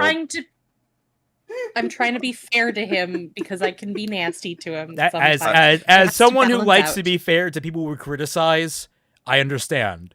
But also, it's Zel. I know. There are two Celtics. I'm saying that I'm defending him because I shit on him earlier. That is why. Yeah. Okay. Only a handful of beings possess access to magic, and most of those we see are only fragments of true magic, hence it being called an outlier. With all that out of the way, I want to discuss what I... Why? When was it ever mentioned to be an outlier? Why? What? Well... Was that mentioned before the Grimm section? Because you said that was a second part. But like I don't remember that being. I don't remember the Grimm being called an outlier. Your script, also your delivery there, man. Did you want to do another take? I think you tripped over your. Yeah, I was about to say, how many takes do you do in your videos, dog? I know run myself ragged recording half a Fixing Ruby episode. Like I was gonna. Yeah. We're gonna say, like, I fuck up sometimes when it comes to slurring my words and stuff in my videos. You can probably hear it every so often, but to do so back to back like this is just, you've been doing this longer than me, dude. What are you doing? Okay, so Serial Navigator says yes, that is exactly how he's doing it. Okay, that's fine. All right, whatever. Okay, all right. Really like about this Remnant combat system, otherwise now dubbed RCS. Firstly, I have very much enjoyed the... No one's going to call it that, man. Yeah, no. Creative multi-purpose weapon designs, and how suddenly someone's combat style and strategy can shift based on the mode their weapon is in. It creates a good sense of diversity, and that is before one factors in how they might be used to propel a person in around the arena, or the implications that carry with what dust they're using. Dust is already fun in the classical... I mean, not really. Like, they don't really take too much advantage of how versatile their weapons are. Like, look at Blake standing here with her fucking pistol. Like, yeah, the way that they use their weapons are just overglorious. They may as well. They look the same. The characters move. They look different. The characters move different, but they're functionally all the same in terms of how they factor into these fights. In a decent show, that's not the case. Like, I don't know, World Trigger or something. You know, each weapon actually functions differently in the fights in that show and the way the characters interact with it. Even when they look a little bit similar. Like, they tell you something about how their tactics go. Elemental sense, in that it is cool to see things like lightning whips, shockwave shields, and fire swords, but what makes it more enjoyable is seeing how someone's strategy and style can shift on a dime based on what dust is available, such as with Blake's clones. Thirdly... Oh no. Now show the part where Gira, Sun, and Blake stand there as their two most deadly opponents are completely immobilized and do jack shit to them and let them escape from the goddamn ice over the course of like 30 seconds. I'm sorry, Zel. Don't cut away from that. The first words out of Gura's mouth should have been, "Jump those motherfuckers." Exactly, dog. Their arms are encased in ice. Let's fucking like lift them in a wrong direction and break their elbows. Hell, fucking just stop. I know this is like a juvenile meme, but like, just pull a Boondocks and stop them in the nuts. Come on. Yeah, kick them in the junk. Do something. We have how other than semblances just... can inform a great deal about a given character's personality, but also how some people might build an entire fighting style around their semblance. Looking at you, Winter, while other fighting styles remain the same. Thirdly, to see things. This is why you need to enunciate, Zel. We can't goddamn hear you. Looking at you, Winter, for like basing an entire fighting style around their what? Like lightning whips, shockwave shields, and fire swords, but what makes it more enjoyable is seeing how someone's strategy and style can shift on a dime based on what dust is available, such as with Blake's clones. Thirdly, we have how semblances can inform a great deal about a given character's personality, but also how some people might build an entire fighting style around their semblance. Looking at you, Winter, while other fighting styles remain the same, even when bereft of semblance. Not any more than any of the other characters. What the fuck are you talking about? She's a fencer. Wasn't Yang's whole thing is that she relies too much on her semblance? Like, that was a plot point, I remember. Correct. Also, Okay, why are it was you- a yeah. what- You're right, but what I want to say is it was a quote unquote plot point. Yeah. Yeah. Because Well, like, as something that was directly mentioned in Yeah. the dialogue, that it was a problem because she relied too much on her semblance and she was very predictable and she didn't fight good. Falksplay got this in one. People fight using their abilities. This is genius. this is no, Okay, no, yeah. that is literally what this is. Oh my god, I gonna use the restroom forgot here this back. video was supposed to be about why this power system is somehow exceptional. The CBF says it as well. Hey, Zel said something about characters utilizing strategy based on elements and semblances. Doesn't show an example. Exactly, dude. Outside of like, What the she fuck? Blake uses her shadow clones to like utilize just different elements and stuff, and I'm just thinking like, Okay, I but do she not did that, consider. like, I do not once or consider twice. Naruto a very, very smart show with how it uses its magic system No. and chakra.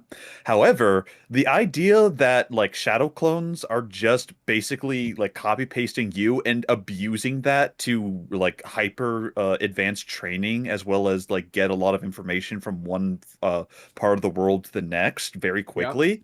That's simple like stuff. That's simple like flexing of the power system. Yes. Like, dude, Yeah. this is not how you Okay, Zell, take it as somebody. Take it from somebody whose video glazing a power system has over 116K views.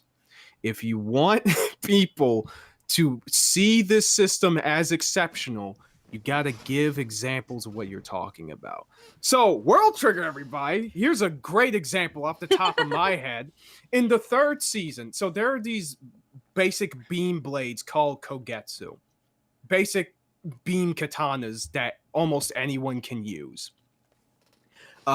In the third season, I believe, during a tournament arc, a character decided to restructure their Kogetsu, their katana, and instead of having it be a beam one, they have it be a regular steel one, which basically no one else does. And the reason why they did this is so that they can drag their opponents to a specific part of the arena and turn the lights off so that they wouldn't be able to see the slash. That is a perfect example of strategy being used with the system right there, just off the top of my head. And there's a bunch of others I could name. Okay, so like here's another thing. He's like, oh, it's an expression of their character. What does Ruby's style really express about her? She's not really impulsive. She doesn't really run headlong into things, at least typically speaking. Well, She does goes and fast. she doesn't. It's inconsistent. She's inconsistent in that way, which is why it's hard to label that down. What does Weiss's semblance say about her? She's burdened by her family.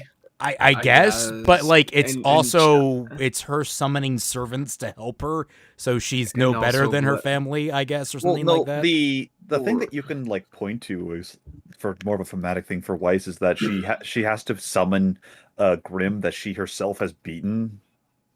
There's Yeah, like so there's like, using but, her like- own experiences is her like, it's something it's there, copying I her own guess. victories. But I am reaching so far. I'm like stretch more than this. Yeah, like you have to really. What is Blake's semblance? Is her running away from things, I guess, even though she doesn't. But then she does. It's like Then she doesn't. inconsistent again.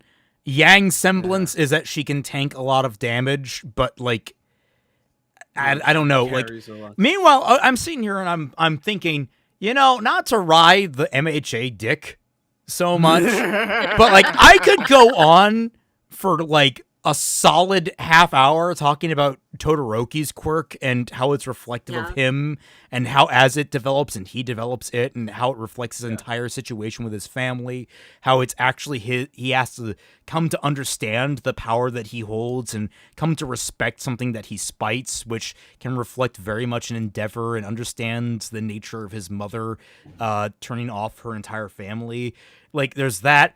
How Deku and One for All are very much differently expressed between him and All Might and the previous users, where Deku is explosive with potential to the point of self-harm.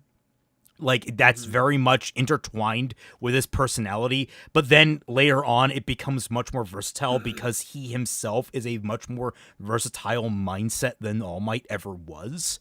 Like, in All Might, it's a symbol of power. In Deku, it's a symbol of potential, and it's great in that way. You could go on... I mean, Suyu's is frog. She is a frog. But in many ways, that sounds silly, but she's just very direct in how she handles herself. She doesn't really beat around the bush. She actually takes on a very... Yeah, she just hops around the pond. Yeah. But, To say nothing about the obvious one of Bakugo. yeah, Bakugo is like the most Chihuahua coded. By the way, I saw some people in chat asking if Bakugo could beat Yang. He would absolutely stop this shit out of her. Oh, my he God. definitely would. Like, you It's can not see even it a in contest. the show. Yeah, like, you can see it in the show that he is intelligent, he is athletic, he is able to adjust on the fly to the people that he fights. That's not Yang. She just mostly just stands there until she gets a bunch of hits in and then tries to do, like, her final smash. Yang gets she would one good probably- hit in on Bakugo, at best. And then Yeah. Bakugo immediately recalibrates, and he's like, "Okay, here's how I deal with her," and he bodies her immediately. I thought you were about to say Bakugo- then he rees. Yeah, if anything, that one good hit just makes him angrier and more determined to body her. Yeah, because even though Bakugo is impulsive, he is surprisingly way more strategic than everybody else in RWBY could ever be. Yeah. It's the Like, I'm classic pretty case. sure Yang just loses to him up to season 2 even. Yeah. Like, So it's absolutely no contest. I'm with not the convinced strength that of she these would win teenagers. against like middle school Bakugo. Damn. I mean, that I man, would go that purely far. on combat prowess alone, got one of the highest scores in all of UA's entrance exam. Purely on combat prowess. Bakugo is a force of nature, all right? He's terrifying. He really is. His biggest He problems are is. his personality. Yeah, And the only it doesn't stop being a problem. yeah, the only, I guess, caveat I would give if you were to use that version of the character is that maybe he wouldn't be fast enough. That's the only Maybe thing I can give. He wouldn't be fast enough against a character that's never been shown to go fast. Yeah. If you're doing a 4-on-1 fight, then maybe maybe middle school Bakugo might have a tough time against all 4 of the girls. But if we're talking on a 1-on-1 fight with a character who is all strength, no strategy, and no speed, and is only strength, is only tanking until she can become strong, then yeah, it's no contest. How durable is Bakugo exactly? Bakugo's bullshit. Yeah, basically. The ending arc with Bakugo gets so fucking ridiculous to the point that it's like Yes. one of my biggest complaints with MHA. Yeah, the he is whole the made of iron. made of iron. He's bullshit. the biggest. He's the biggest issue. Biggest showing of made of iron in MHA when you really get down to it. Because Yeah. ignoring how things actually are, his quirk is that his sweat makes nitroglycerin, which does not translate into increased durability or strength at all. But this is anime, so Well, no, I actually I disagree with that. I think to a certain extent it does. Because his Because body he would have to stand his those body impacts, has right? to be able to withstand the explosions. Like Yeah. that, I think there is a natural like how Todoroki has some resistance to heat and cold. Like he has, And there is, like, Okay, so- Dobby's whole thing is that he can't withstand his own heat, which is why he burns himself. okay, so I agree with that, but counterpoint, the shit that he actually does endure is absolute horseshit. Oh no! I'm not saying I'm saying that he has a level of endurance. I'm not saying that it goes as far Yeah. to explain the bullshit he does. That's fair. Yeah. Okay, I can agree with that. Like, when it comes to, like, their auras and shit like that. It is just about a battle of like attrition. Just all he has to do is just wear her aura down, and then it's much more. And fair that's fight for him. insanely easy. It would literally go similarly to Guys, how he beat guys. Ochako. He blasts her Yeah. 50 feet in the air and lets gravity take the rest. I mean, Yeah. it's like, oh wow, it's gonna be really hard for Bakugo to get through Yang's aura. Actually, it's gonna be super easy. Barely an inconvenience. Barely an inconvenience. You would think they would make it better than that. You would think so. Jake the Surgeon for $5. I've argued with people who think Yang can contend with the Hulk. Do those people have Down syndrome? I'm sorry. I'm sorry. I'm sorry. Why are you insulting people with Down syndrome? Yeah, yeah, I'm so sorry. I didn't mean that. They don't deserve that. They don't deserve that. They can tell that They're much Hulk more would win. intelligent. They are much more Hulk is And intelligent. they're also There much is. more happy. Actually, fun fact, I actually knew a guy with Downs. His name was Charlie, and he was a huge Hulk fan. He's like, Hulk is strongest yeah. there is, and I fucking love that guy. He was so Yeah, great. I was about to say, like, whoever was arguing with you about that, Jake, show them the most recent death battle against him versus Godzilla, okay? Spoilers, Hulk won. Too much MHA talk. Little Bleach, JoJo, One Piece, and MHA. They're over 10 years old, and they still keep producing fight mechanics to their combat systems. Well, you want to know why? Because I've not seen Bleach. I've not seen JoJo. Okay. I've seen very little One Piece. And I've not seen Hunter x Hunter. So, why am I talking about MHA? It's because not only have I read MHA and watched MHA, I've also studied MHA. So I'm sorry if that is actually something of a specialty for me. I have studied the blade. I think I'm the only one who's actually seen all the stuff that you've listed, my dude.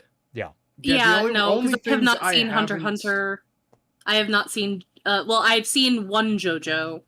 The first one, right? Yeah, and I've only seen the very beginning of One Piece. Yeah, the only ones that I've seen the whole way through. I mean, the only one that I haven't seen the whole way through is One Piece. I've seen all the other shows though. So like, you know, actually a show that is more recent that has a bunch of systems to it that actually does a very good job of doing that. Dan. Ooh. Dan actually does a very good job because No, I can agree with much like RWBY, there are technically 3 different systems. There's alien technology, there's psychic powers, and then there's spiritual powers or ghost shit. And it actually does a very good job illustrating the differences between the 3 and how they interact with one another. So what I'm telling you guys is really just go watch Dan. It's great. You should. Also, we got an art from Daigato as a meme. Ooh. Oh no. Oh, Holy shit, Dwight. And then I saw Dederex typing. Oh yeah. Oh my god, Dederex. Twilight Yes. So Beautiful. good. Twilight solos the RWBY verse with RWBY one has an video. exceptional combat system. Footage not found. Yes. Here, let me pop the first both of these on screen. Now, that's copy link. I need to open the link. actually, that was one thing that I was going to say before we got into the MHA talk and all that kind of stuff. Is like, I was listening to him talk about this, and we're like most of the way through the video, but I still don't really know what makes it exceptional. Like, he's talked about the elements of it, and he has glazed up, like, using pretty words, the individual aspects of it, but he doesn't say, like, why.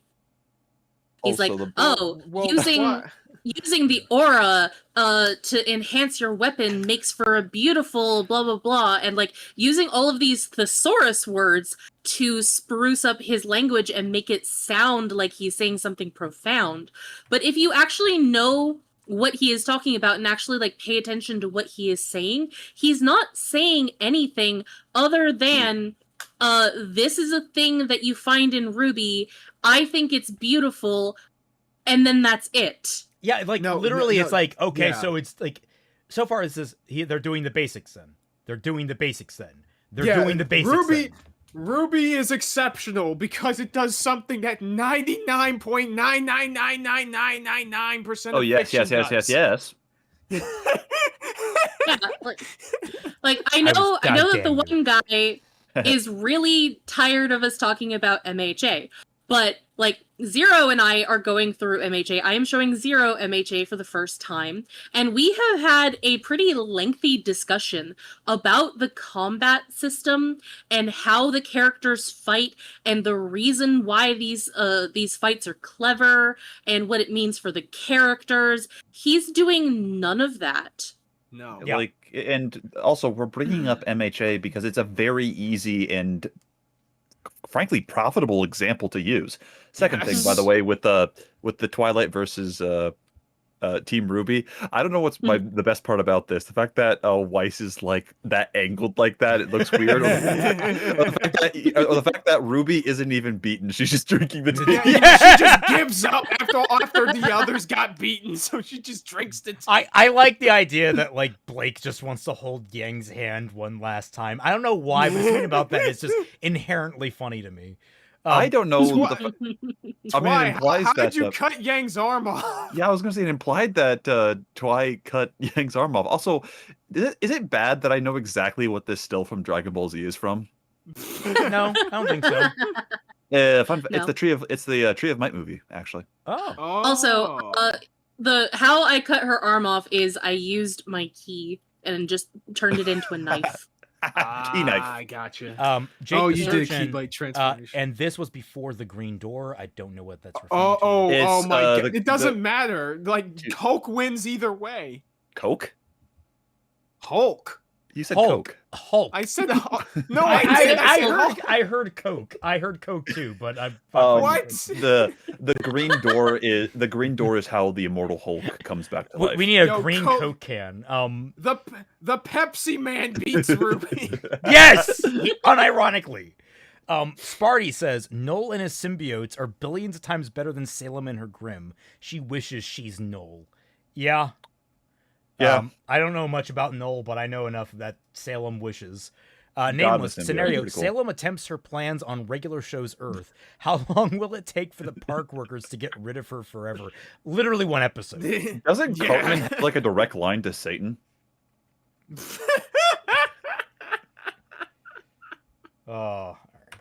Go back and This can inform a great deal about a given character's personality, but also how some people might build an entire fighting style around their semblance. Looking at you, Winter, while other fighting styles remain the same even when bereft of semblance or weapon. Hi, Yang! But fourth and finally, what I think ties this all together is Wait, how okay, your one style minute. can shift on dime pop based that. on what dust is available, such as with Blake's clones. Thirdly, we have how semblances can inform a great deal about a given character's personality, but also how some people might build an entire fighting style around their semblance. Looking at you, Winter, while other fighting styles remain the same even when bereft of semblance or weapon. Hi, Yang! Huh? She has weapons though. neither of them changed their fighting styles. With or without aura, they would probably be the same. Like for both Winter and Yang, if they don't have their semblance and they don't have their aura, they would fight the same because that's how they fight. Why? A compete from Lies of P, Solo Team RWBY, periodic Pete. Of course, Carlo can beat their ass. Yeah.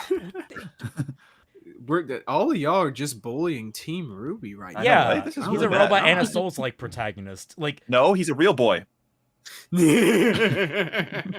Sorry. True. I do struggle to find like I'll pull a character from one of my Yuri anime, and odds are they might be. No, I want to see how Twilight says how Fruit Basket's characters can beat RWBY. Unironically, fucking Kyo in his transformed state Kyo might be able bodies to them. Yeah. Well, not like Yuki would probably give them a hard time just because he's like a martial arts expert. And then Kyo in his transformed state, yeah, definitely. Oh, what's his face? Cowboy. Cowboy? Cowboy? Oh, Why am I blanking on his name? Oh, Hatsuharu? Hatsuharu. yeah, Hatsuharu. Dude, yeah, he could fucking take them to fucking town. Yeah. For more than likely, yep. But unironically, Fruits Basket characters scale against Ruby, guys. It's this is not. It's not a shonen. Zel, this is what you need to do in your own Ruby versus series, okay? Frisk Undertale versus Ruby. Frisk. Oh. Easy. She has a knife. I've never played. Oh wow, okay. I've never actually played Undertale. So Yeah, I me can't. neither. I've not played Undertale either. Quite literally in Undertale, Frisk has the ability to go on a genocide run. Oh, nice. Yeah. Also, canonically, when you're doing, the little mini game when the enemies are attacking you, canonically, Frisk is dodging all those attacks, which are super fast and, basically, Frisk is a bullet hell protagonist. Frisk will win. Yeah. 1 million lions versus Ruby. The Oh my Lions. god. Yeah, 1 million. Oh. Dude, Can the okay. Artificer beat Ruby? Oh, that's actually a hard question. Oh shit. Okay. Because endgame craft, the end of the book craft, yes, probably. He'd struggle. He definitely struggle, but I think he could pull it off. But not during the middle of the book. He'd probably get pretty hard countered. Because he doesn't... Dude. Also, bullets don't work well against them. That's why. the 1 million lions versus Ruby thing, well, as I said earlier, the Grimm are just regular animals. So, I would probably say that that's the only thing that they can beat easily. I was about to say Ruby Rose versus 100 gorillas. Also, Impertator Draken, how would Dante in DMC3 handle the world of Remnant? He'd open up a shop, not pay his bills, and when he was forced to pay his bills by and Osmond gives him a job to beat Salem, he'd just do that and come back in an afternoon. So the entire time is how long does it take Dante's landlord to notice that he hasn't paid? K-pop Demon Hunters, I've not seen it yet, and I know they would win. It's really good. I fully recommend. I need to watch it, yeah. Great music too. And CIS Gibbs versus Ruby. Well, Gibbs. Well, you have to understand, Gibbs is a sniper. Well, I would say Yeah? I think he'd lose, but they'd all get the Gibbs slap. They would all get the Gibbs slap. They're not escaping without one. Of course. Ruby versus Baby with a Baby gun. with a gun. Look, they're beating the baby. I'm sorry. Well, actually, Girl versus no, Ruby. sorry. I was gonna say their moral compunctions might stop them, but it's Team Ruby, so no. I was about to say, okay, can Gibby from They would iCarly? Why are you sending God against? You can't. I was gonna say, the how human yeah, beings what? don't count. How can you? Gibby is an ascended entity. What the heck, man? Versus Winx Yeah, the Club? guy- No. Blue's Clues? I'm sorry, but Blue is solving those clues. exactly. It's completely true. He's too busy solving clues. Yeah. The world of King of the Hill. Dale Gibble might win on his own. I mean, Yeah, more than likely. actually, no. Bobby might win on his own. Just give him a you have to give him a rifle. I know if he shoots me, he'll put me down clean. I was about to say, give him a kitchen, let him cook. Versus Palpatine wins. What? Smosh. TMT, Smosh. they win. Am versus Salem? Yes? Easy? What the hell? Wait, Am? From Mug Speed. Yeah, Scream. he's the supercomputer. Right. Castle Fortress 2, they win. Muppets win. No, you missed the best one. Guys, Which one? Shaggy. No, Team Ruby versus Zell. He would Team literally Ruby might actually he win would, that he one. would genuflect to them and lose. No, Zell would buff them. Zell would buff them. Actually, that's what they need in all of these matchups, okay? They need the Zell buff. All right? Nah. So Team Ruby versus Oh, Lupin, there's one. The third Lupin the Third Gang versus Ruby. Lupin wins. Ooh. Yes, the- but I think they'd have to get really crafty with it because they don't have super They strength. probably- Or anything. I mean, Yeah. Says you. Goemon split a freaking. Okay, lightning bolt. Goemon's the exception, but they'd have to wisely use him as the trump card. Fair. Fair. Goemon, I fucking love that guy. Yeah, he's Ba great. ba ba ba ba ba ba Are we just wish- doing this again where it's like just the chat gives us Yeah, like all of these different Invader We're Zim getting wins. stuck. All right, we're We're continuing on. getting stun locked. Moving on. But fourth this and is the finally, Death what I Battle think ties episode, this I all swear to together is God. aura, and what I feel makes it stand out from a large part of the pack to many other action-oriented series, which manifests we're in a getting few something. ways. Off the cuff, Oh. Aura's protective barrier means that even sparring on Remnant can look lethal, as long as someone's aura holds, they at most only experience sensation but take no actual damage. This also means that on Remnant, winning a Wait. battle is about the following, where But she did take damage. She healed Wait. it. Just a, Also, you showed her getting a name- bruise. Also, name any shonen that doesn't do this. Like, okay, What? he's technically correct in this, in that aura gives an explanation for Made of Iron, effectively.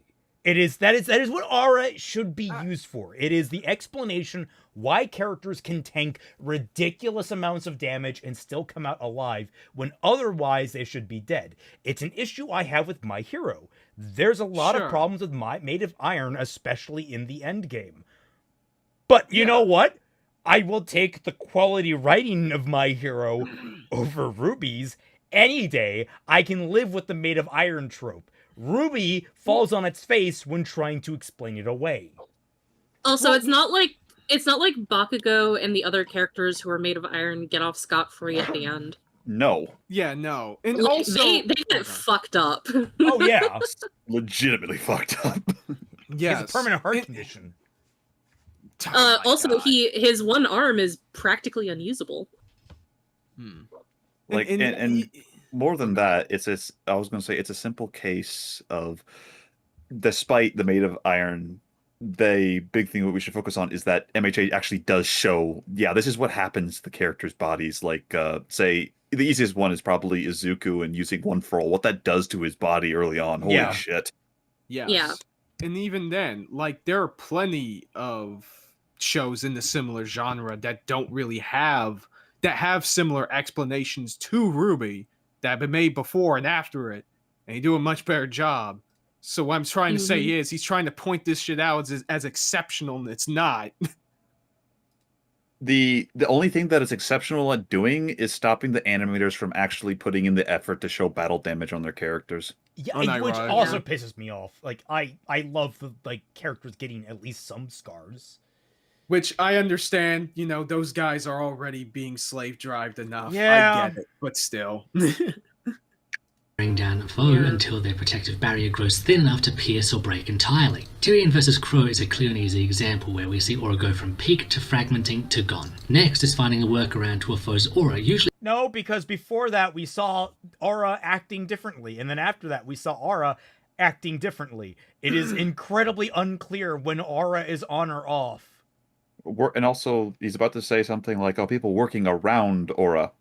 What? the barrier grows thin enough to pierce or break entirely. Tyrion vs. Crow is a clear and easy example where we see aura go from peak to fragmenting to gone. Next is finding a workaround to a foe's aura, usually by surprise attack, but shock and pain can work. As aura doesn't disable sensation, lightning, for instance, can still impact a person on a sensory He can level have if not aura. a physical. Yeah, Yeah. He used Sun was semblance. low on aura. What? He used his semblance and he ran out of aura. Oh Wait, my really? That's the fucking God, explanation? Zel. Yeah. I believe so. I was No, gonna no, say, I remember like, the scene. even then, it's like, why? It goes back to the question: why would you ever have your aura off?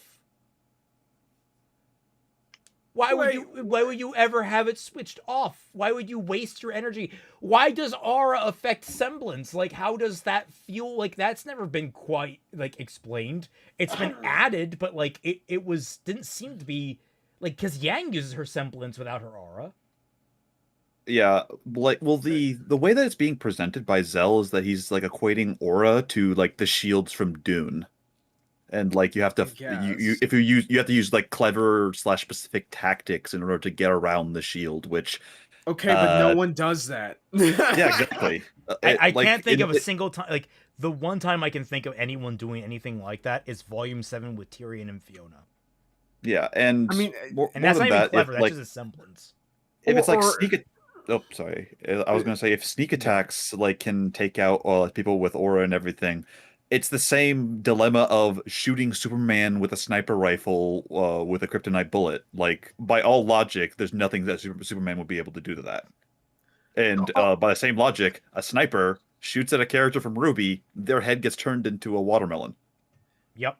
Yeah, like the closest thing someone would probably name is, oh, but what about when when Yang protected Ruby from Neo in Volume 8? Yang should not have lost all of her aura from that attack, dog. Yeah, Yeah, I was gonna say, that's so Yang stupid. saw the attack coming. Like, She threw herself in front of it. If Neo had completed her sneak attack on Ruby, you might have an argument, but Yang threw herself in front of it with all the available ability to angle herself. Neo is not a particularly strong person as far as we've observed. She's not a super strong person. Yeah, she's not a powerhouse. She's a counter character. She's a stealth character. She needs surprise. She didn't have surprise. This Yang isn't just D&D tanked where the hit. this isn't D&D where sneak attack gives you more dice to roll with. But here's the thing, in other shows, they literally demonstrate that, hey, if you concentrate all of your aura or all this energy that enhances your body into a single point, you can achieve massive amounts of damage. But RWBY doesn't do that, even though they easily could have. It's a full body shield always. Yep. Yeah. Level, thus breaking their concentration. Finally, there's creating a concentration can work. As aura doesn't disable sensation, lightning, for instance, can still impact a person on a sensory level, if not a physical level, thus breaking their concentration. Well, thus breaking their concentration, I guess implying that their aura turns off, but no, then it'd be useless. No. In that case, you do the TF2, think fast, chuckle nuts, and throw a lot of flashbangs. Well, I was about to say, that kind of contradicts what they said in Volume 5 about aura, which is that basically after you have grown accustomed to it, you can literally just have it on just subconsciously without really thinking about it. So, like, what do you mean breaking concentration? The fuck is this? This is not a D&D spell. Correct. There's creating a concentrated and overwhelming enough force that aura cannot defend against it. This is hard as aura is both incredibly dense and very adaptive, but it can happen as seen with Adam's strike against Yang in Volume 3 as... 1 minute. What do you mean aura is adaptive? Explain Since this. when? Like, it's incredibly hard and adaptive.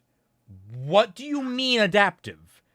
What do you mean hard also? Because it's like a membrane. Like, I know it's an energy shield, so it kind of has a bend and pull to it in that how fantasy energy shields work.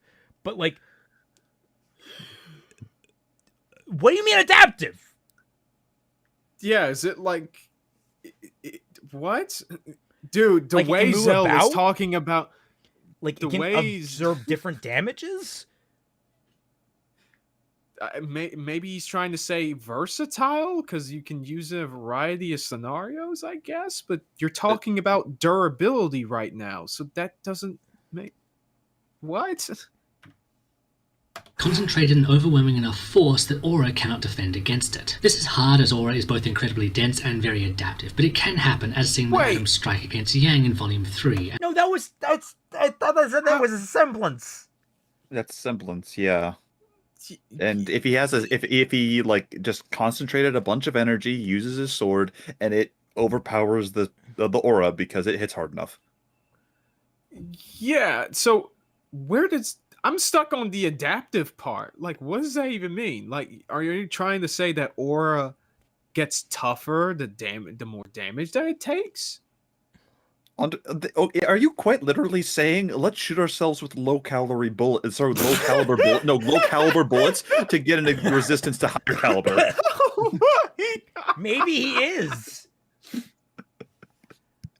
As we see her aura still trying to heal her lost arm after she falls. No, that was just them being lazy with the animation. They outright say it. Oh, really? Yeah. I thought that was just a tasteful, like, visual thing they did. It was a tasteful thing because they didn't want to animate. They didn't want to like animate blood or like a really bad wound showing bone or anything else like that. Only low calorie bullets for me. I'm on a diet. CBX, do not give Zel a job at one of the academy. Aura makes you the Borg, obviously. Oh, fuck. Oh wow. God, I wish. Like, A combination. go ahead. I'm sorry. Okay, Yeah. Aura is both incredibly dense and very adaptive, but it can happen, as seen with Adam's strike against Yang in Volume 3, as we see her Wait a aura minute, still... he didn't say... He said dense. Nani? He said Aura is already very dense and adaptive. Oh, I thought you said durable. What? Overwhelming enough force that Aura cannot defend against it. This is hard, as Aura is both incredibly dense and very adaptive, but it can Aura happen. is already dense and very adaptive. Yeah. Aura has What? mass. Aura has mass. Aura has mass? I was about to say, how much does it weigh? Under that logic, How wow, much man. does my soul weigh? Damn, man. Yeah, I'm on a diet. Let me turn No, off my soul. That's why people don't have their that's why we- aura active. No, Celtic. That's why we need the low-calorie bullets. We have to Yes! lower your soul weight. Yes, we need the diet bullets, guys. Holy shit. Your lead levels are too low. I recommend high-calorie bullet diet. Yo, we you need guys, that I love Dr. tasteful Raymond low- again recommending that. I love tasteful low-calorie bullets. Yeah, but they're always so expensive to get the tasteful kind. That's why I get like those chocolate keto friendly bullets. Keto-friendly bullets. Vegan bullets. Vegan. Honestly, guys, I'm pretty partial to teriyaki bullets. I don't know. I feel like I'm an old-timey salesman of like, step right up. Here's all of our flavors of Yeah, bullets. we offer a honey buffalo glaze bullet.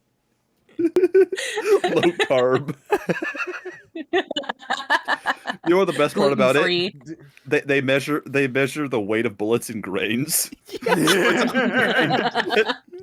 Free I was about to range say, munitions, cruelty free.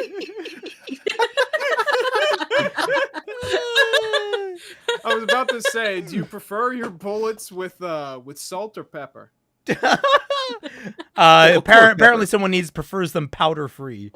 Guys, this is the most American conversation we've ever had on this podcast. I love it. I just too. want to say. I love it. I just want to say. I No, love it so no much. post-processed bullets.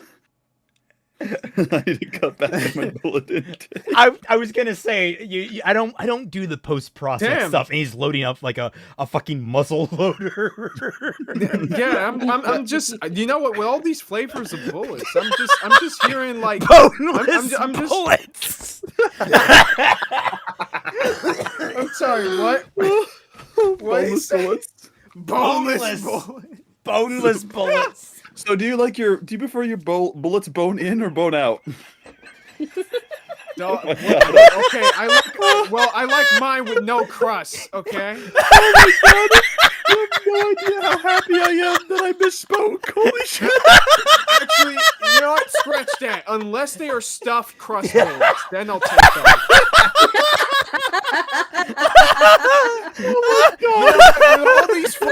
With all these flavors of bullets, I prefer I'm my surprised bullets one- medium rare. with all these flavors of bullets, I'm surprised that one kid said, "Don't come to school tomorrow." They sound delicious as fuck. Man.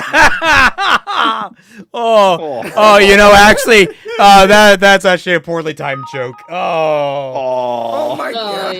Yeah. Jake the Surgeon, hollow points are quite filling despite their size. I prefer my bullets without the pulp. Understandable. Same. Oh. Does Vash the Stampede eat high calorie bullets? Do you like Probably. shelled? I was gonna say you have to unpeel the So you shells. shelled bullets. It's No, like peeling a banana. I kind of, I'm occasionally, what was it, partial to soft shell bullets myself. Oh. Yugok's dairy free can be good, but gluten free are nasty. Okay, so hold the mayonnaise. I'm legit gonna lose my voice laughing so much. We Yeah. have to get the video so I can actually say something. Yes. Kentucky Fried Bullets. All right. We gotta get through this before we die. As seen with Adam's strike against Yang in Volume 3, as we see her Aura still trying to heal her lost arm after she falls. Usually, a combination of these factors is utilised in battle to try and overcome a foe, depending on a given character's circumstances, skills, resources, as well as all the above, strategy. In essence, So they fight. Yeah. Yes. They fight and make use of their available things. Like, you're not... Congratulations, you've detailed the basics of combat. Okay, I'm not gonna be that one guy who. No, be him. I don't want to be that. I don't want to be that one guy who's all like brevity is the soul of wit. But I'm gonna be honest, man. You're gonna need a little bit of that. Maybe because you're not being as brief as you can because your soul is less dense. We're 85% through this video. This is a statement you get to the halfway at most. No, it's something you don't even mention. Like, this is it's so bare bones. It goes against the thesis of this video with the exceptionalism of RWBY's combat system. Yeah. Of saying, congratulations, my goats do it better because they do like everybody else. Like, there's no there's no strategy in the fights like, say, Naruto or MHA. There's no overwhelming stylishness like in JoJo or Bleach. There's no real stratery like JoJo. I'm trying to think of a single time in or RWBY where they Hunter, actively JJK. use the environment to their advantage.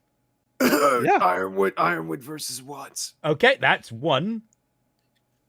The exception That's that it. proves the rule. That's it. Yeah, exactly. I was gonna say, like, do we count the ruins in Volume 1? No.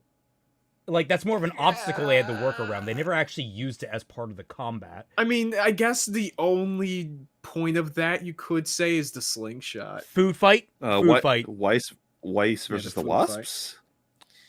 Kind of. I don't know. Kind of. I guess. But Candy corn bullets. Again, that's less her playing and more that's an obstacle, as opposed to Watts willingly manipulating the arena to discourage, like, to actually create the obstacles, as opposed to being in the obstacle to begin with. Yeah. Like, it's really difficult because, like, I'm thinking then in MHA, like, my mind went to the Nagant situation where Deku had to use the buildings to slingshot around and build up momentum to do foe 100% to make sure he saved Overhaul. Like, that's that was like my go-to, and that's a small scene, all things considered. Yeah. Again, RWBY is not MHA with that example. It's not Naruto with, like, there's some pretty clever uses of those shadow clones. I was about to say, like, in general, just look up any Shikamaru fight. Yeah. Which Yeah. is going to electrize the water in V3. Good, it's a gag fight. I'm glad they threw it away for that. Yeah, Sam. True. Must mention Undead Unluck. Way more creative. It sounds I heard like of that one. Yeah. I have seen very few, but what I've seen, I kind of like. I need to get around to it. Yeah, I need to finish watching that, but from what I've seen of it, I really liked it, and I thought that a lot of it was very clever. Okay. The world of Otome games is tough for mobs was more creative than RWBY is. Unironically. Yes. And that is literally, it's a Unironically- power fantasy with an asshole on the driving it. I'm gonna. Yeah. You know what? Maybe I should be the one. Is half of Isekai more creative than RWBY's power Yes. system? I don't know. A good chunk of them, yeah. Like, as Yeah. They, at the very least, have to figure out how to make the cell phone exciting to use in the fantasy world. Yeah, I mean, one of the better ones is probably like Overlord, and that's like the in-game characters the main character realizing, yeah, this is the game's rules, but in basically IRL stuff now, so let me abuse the shit out of it. I was gonna say my go-to example in that case would be Log Horizon. Ah, the goat. Yes. Team RWBY it got versus less Nokia. goated. Okay, first off, what are they gonna do? Damage the Nokia? Let's see, Konosuba versus Team RWBY. Ooh. That's Well, if it was actually a tough one. Team RWBY versus Human Nokia, they would definitely lose because they have to face Omnimon. I was gonna say, Oh, shit, you're right. Konosuba wins that fight, but not for any fault of Narrowly. their own. Yeah. They try to win, and they don't. And then misfortune just happens to Team RWBY, and they lose. Explosion. That was or about to Megumin gets say- that off. Yeah, I was about if they manage to let her get off that explosion and Kazuma runs enough interference, they'll probably win. JJ Absolution. A power system ran on head cannons. Peak pain. Yes. Yeah, boy. Speaking of which. Balls. Usually, a combination of these factors is utilized in battle to try and overcome a foe, depending on a given character's circumstances, skills, resources, as well as all the above, strategy. In essence, RCS is not a system wherein power equals power. This is a stark contrast to how ki, mana, or other similar energies are often used, where more energy a person has, the more raw power they have, often enhancing them in every capacity like speed as well as strength. In contrast, on Remnant, the amount of aura one has relates only to one thing, their stamina. Jean, for No, example. What? it enhances their strength. What? You said so. Literally no. They can He outright channel says their that. weapons. Oh. No, my god. my brain is hurting, actually. Give me a second. I need to restart. No fucking way, dog. I You can't. not say Shangri-La this. Frontier has a lot of creative game Shangri-La Frontier is incredible. Like it's Yes, it's fantastic. And also with the creativity of the battles. Okay, you know what? I'm actually going to go for bad from Dragon Ball Z showing something clever. You want? Does anyone remember the distraction attack Goku uses against Frieza? Yes. Yeah. That where he That uses alone has yeah, more where strategy he uses the than 90%. Kamehameha in the water. Yeah. I was gonna say late game Dragon Ball has the scaling problem. Like once you hit the Yeah. Blue Saga, that's where you really start getting it the power yes. creep. Ugh, But the Boo Saga. up through Oh the my Cell God, yes. Saga, the power scaling was usually used as big moments. It was typically Yes. then trying to figure out how to, actually outwit your opponents in the fight, like an actual fight. Dog, Yeah, like- Vegeta, Krillin, and Gohan versus the Ginyu Force is more strategic than all of Ruby's fights. Dude, the body switching alone. Yeah. And that's just annoyingly distracting. Oh my god, that TFS scene lives rent free in my head because right before Goku throws- in the face. No, the one that I have is the one that where he uses the Kamehameha balls and he goes like, "Go, my children," and then he throws them. Blue Fire. I was wondering will you guys ever do a tier list on Semblances and RWBY, the shows and the books? That would be difficult because I would want to rank them separately in terms of do we rank their actual application versus how bullshit they are. Yeah. Yeah. Like in 'Cause, terms of how awfully they're utilized by the story. Because like If we're on one hand, fucking Rumple's semblance is quite possibly one of the most powerful semblances in the entire setting. It is also Probably. like that's S tier, but it's also F tier because it's horribly utilized. What's Oh my God. Rumple's semblance? Anything she touches, she has the Midas touch. Oh shit!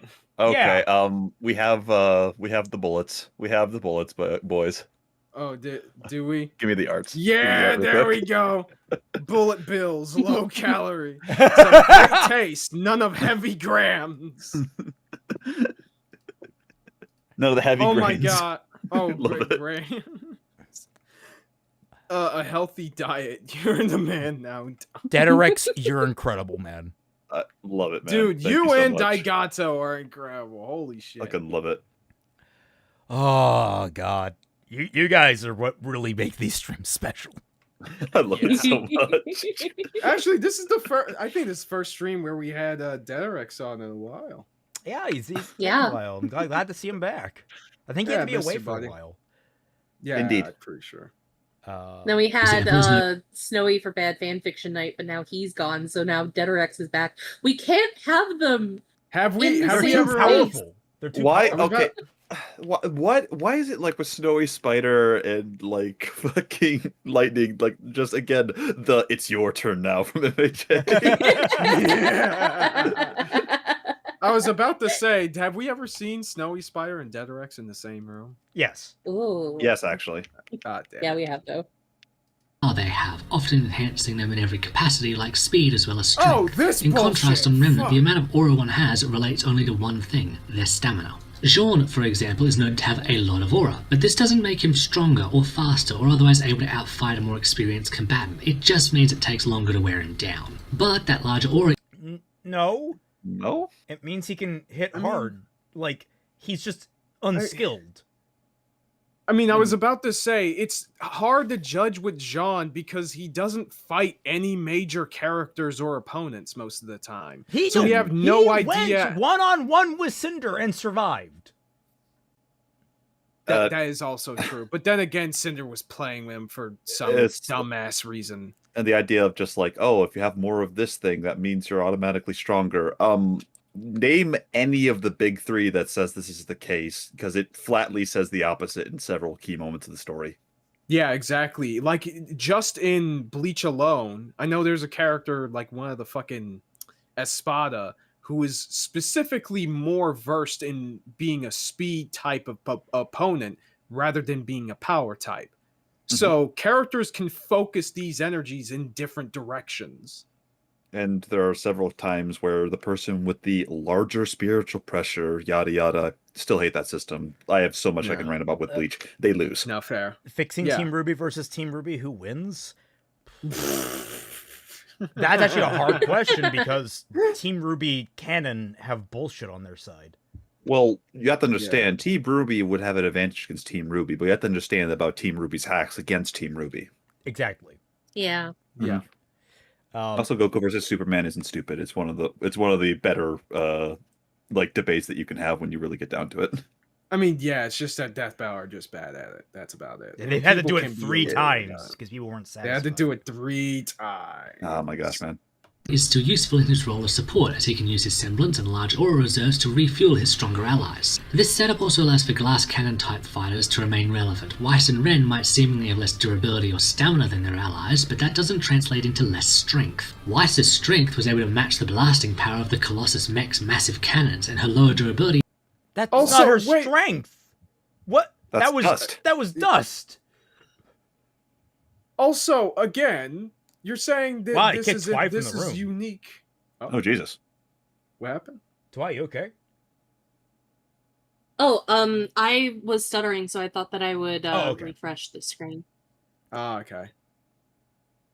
But I was sorry. He's trying to say this is exceptional again, but Hunter x Hunter does this too.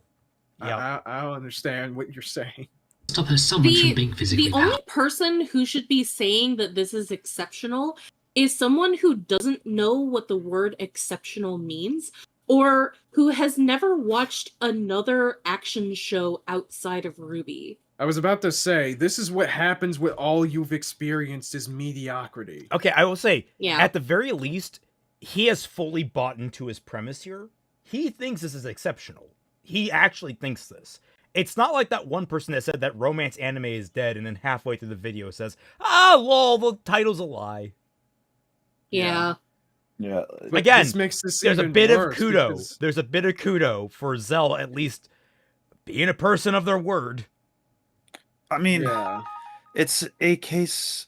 The way it comes across, this comes across as like, tell me you haven't seen a lot of anime / a lot of fantasy without telling me. No, that is Yeah. facts. That is so freaking facts. So many people who are fans of this show do such a bad job at actually explaining what is so exceptionally good about it in comparison to others. And they tell you the most basic shit humanly fucking possible. The immediate turnaround Like- has to be like, Yeah. okay, you like this, let me show you this. You like this, let me show you this. So all these different elements of the show have been done better elsewhere, and typically in tandem with one another again. Yeah. Yep. Yeah. Nameless says Mobius won from Ace Combat in his F-22 with hundreds of missiles versus Salem's faction. I have no idea what that is, but okay. It's literally a fighter jet pilot with hundreds of missiles. I Oh, know of damn. Ace Combat. I don't really know anything else about it. I would presume they win, but I don't know. Again, firearms do jack shit in this world, so Are we Yeah. sure that the missiles don't heal the Grim? it's a good question. No, Yes, but that doesn't listen, they eat them like the bullets. Okay? They like their missiles deep fried. Wolverine kills the Rubyverse. Yes. Yep. What are they gonna do to him? Kill him? Yeah, Wolverine would clean their clocks easily. Translate into less strength. Weiss's strength was able to match the blasting power of the Colossus mech's massive cannons, and her lower durability doesn't stop her summoned from being physically powerful either. Meanwhile, Ren is a ninja who can overcome stronger foes by weaving around them and delivering precise, concentrated blows of aura to blitz their defenses or just wear them down over time. I've never seen doesn't Ren do- actually be anything other than, like, he fights fodder, and he's only ever Yeah. killed a Knuckle of V. Anything Yeah, bigger he's than a- that, Also- he's never been able to take on. Hang on. Ren is based off of a Chinese character. Ninjas are exclusively Japanese. This is true. Yep. Girl. Why are you And calling him a racist. ninja just because he's Asian?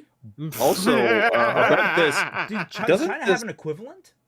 no, actually, No. there weren't really like secret factions of stuff. If you were going to like kill someone in like a high-ranking society, it was all like courtly drama and like poisons and shit. Yeah.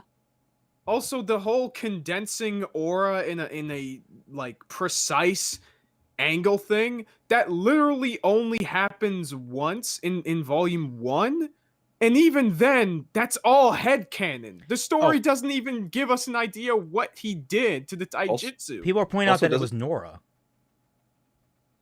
Sorry, Nora called him a Nora ninja. what? Huh?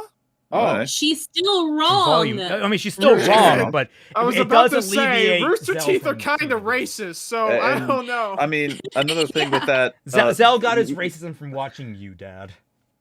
Oh my god. It's true though. It's no. true. Holy shit. Either. Meanwhile, Ren is a ninja who can overcome stronger foes by weaving around them and delivering precise, concentrated blows of aura to blitz their defenses or just wear them down over time. Even Hazel Doesn't he is get one of the slapped, most by the way? Wait a when he minute, does wait a that? minute. He We got a does. meme on top of that from Daigato. Oh, fuck. Oh. What? Did you Oh, not shit, see really? that? It was right above. Oh, the No, I the man, mentioned no I dog. mentioned the Daigato meme. I even read it out to you. Yeah, Oh, you're I'm the man, sorry. no dog. Well, you gotta post it. I blanked, man. I thought, You're I the thought man freaking now, dog. I know. I thought I know was gonna post it. Oh that's why. no, I only posted the first one. I did in Okay. fact miss that one, and I love I it. saw it later. But Right. also, like, yeah, Ren's a Dex fighter. We have those. Yeah. Yeah, those have been a thing in shonen since Those have been a thing forever. in media since forever. Since fucking Yeah. Errol Flynn.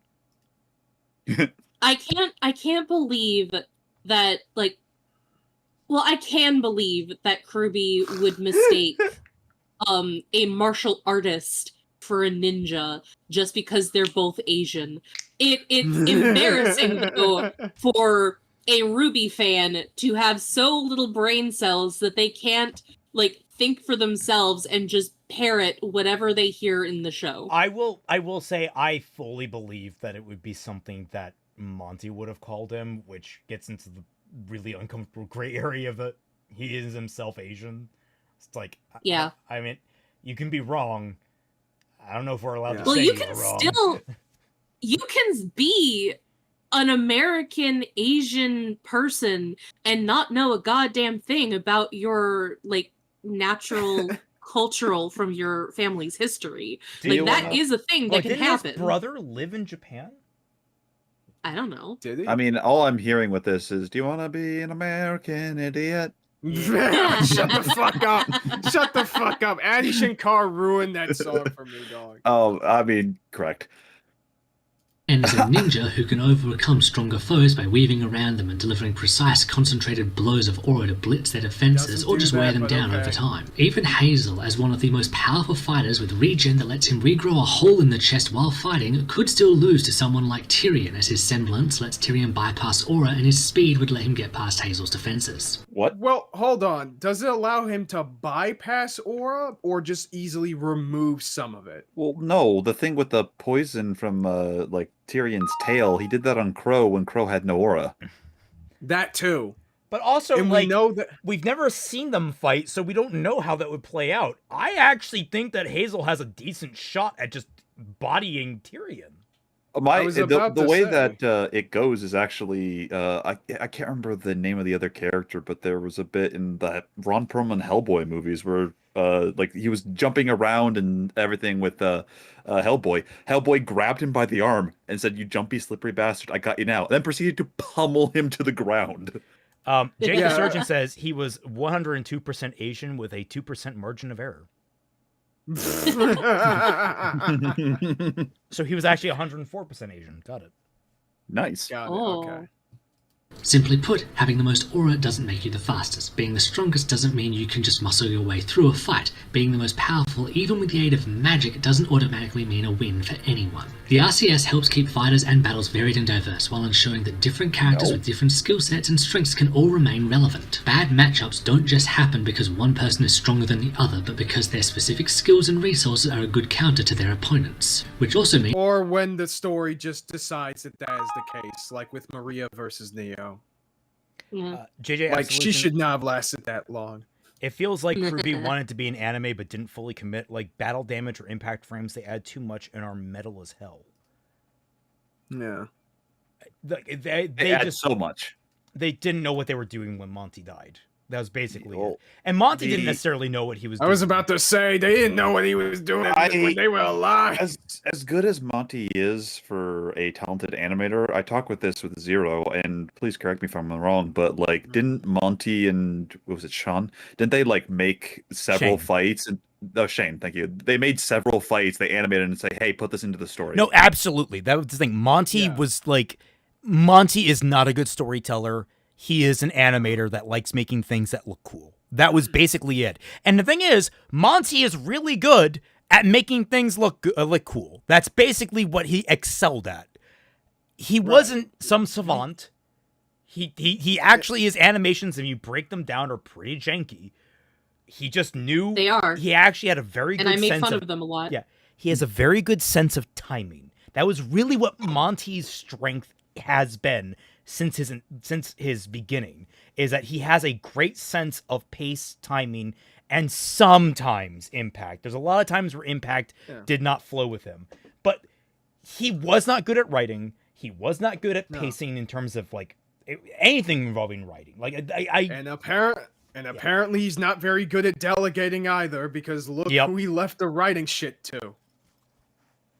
I mean, yes, the Miles and two best friends who were selected from the dregs of society to be uplifted, according to like Canon Seeker, because they're the special chosen ones. Yeah, I was gonna say. Oh my god! I Did he actually will say that?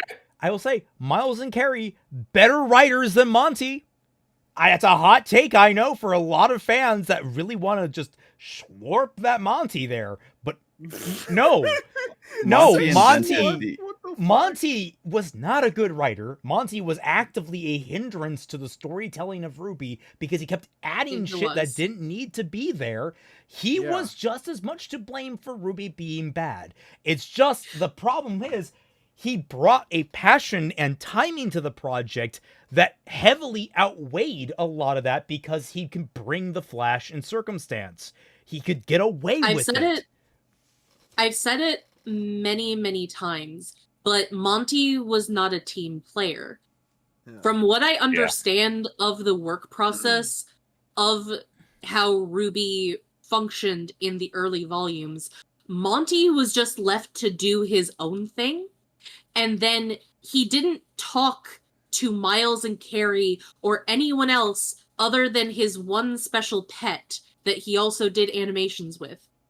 And then he would just show up a couple of weeks later with a completed fight scene and say, make a workaround to fit this in.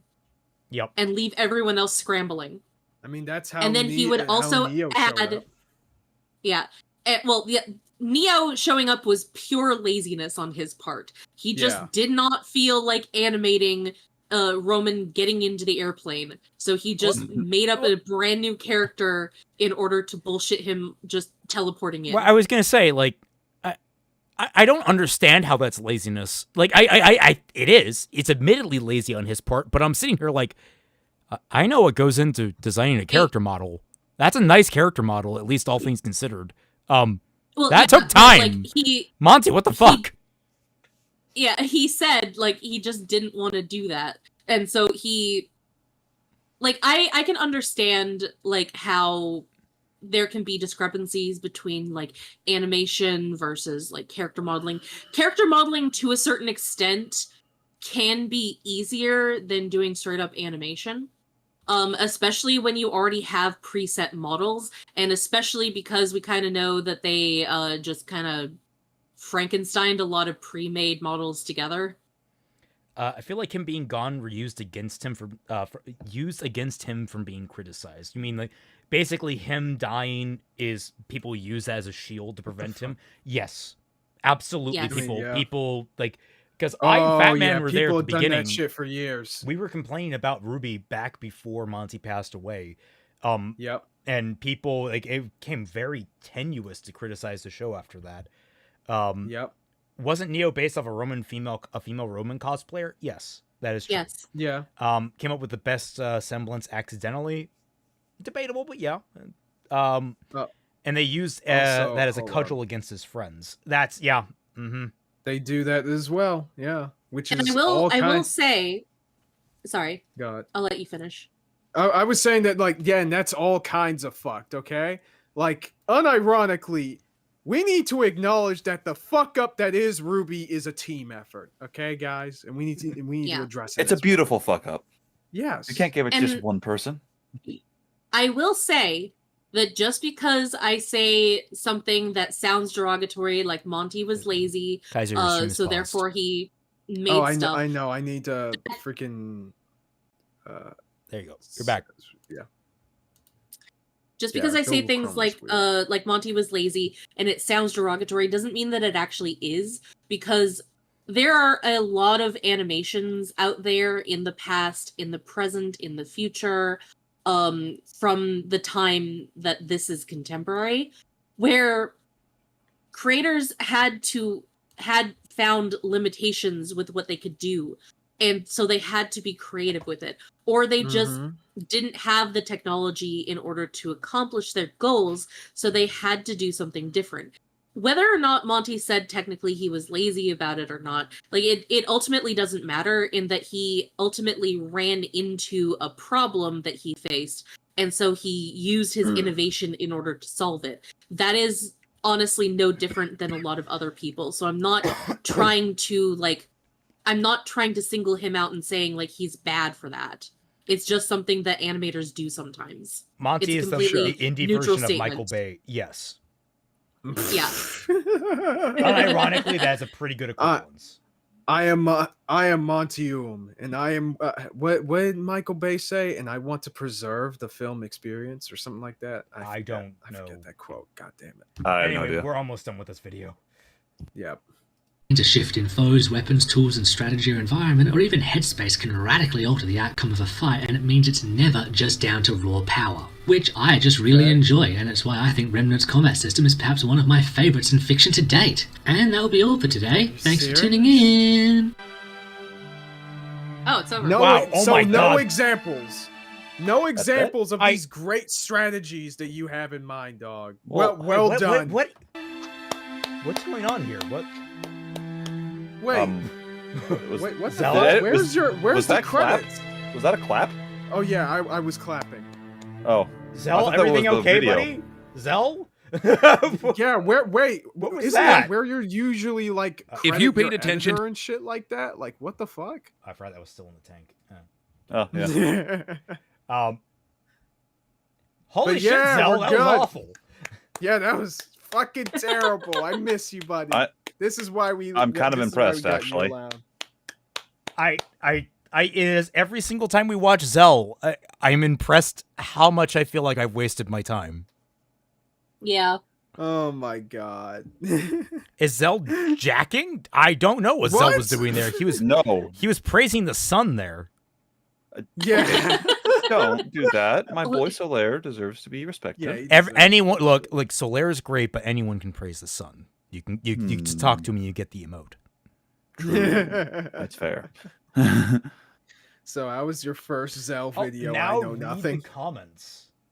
Oh, yeah, the right. comments. There was right. something. Number wasn't one there, yeah. rival said there was a comment. Blue my Cheese God. 7447. This is why I don't like when people say power scaling is broken. There's more factors that goes into a fight than determines the outcome. I mean, who the fuck disagrees with that? Oh my god, Yeah. these anti-power scaling people. Oh, bullshit. Ah! Yeah. Fucking power scaling versus debates are inherently unworkable in terms of finding a real answer. They can be fun if not taken too seriously, though. But you just said that because you know how things would work out, that freaking Hazel would get bodied by Tyrion. You said that. Yes. Yeah, like it's the thing. Cross versus power scaling when talking about it. Let's be 100% honest. It goes into the Stan Lee parable of like who beats who in this, whoever's writing it, yada yada. But you have to have internal power scaling to make your world consistent, and RWBY doesn't have that. Yeah, and by power scaling, I'm not asking for anybody to literally go into a severe amount of freaking detail about comment. Okay. Okay. So, to be fair, power scaling as a concept is bullshit in general. That's why there's outrage with literally every death battle episode. Literally zero right answers exist. It just so happens that RWBY has one of the most balanced systems compared to other franchises, despite initially seeming pretty random.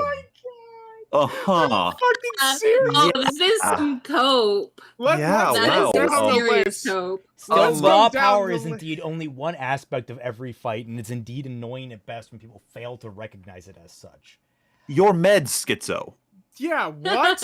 Who in the absolute fuck disagrees that fights are more than raw power? How in the absolute fuck is Jujutsu Kaisen one of the most popular anime that's out right now, if that was the case? Are you fucking serious, you idiot?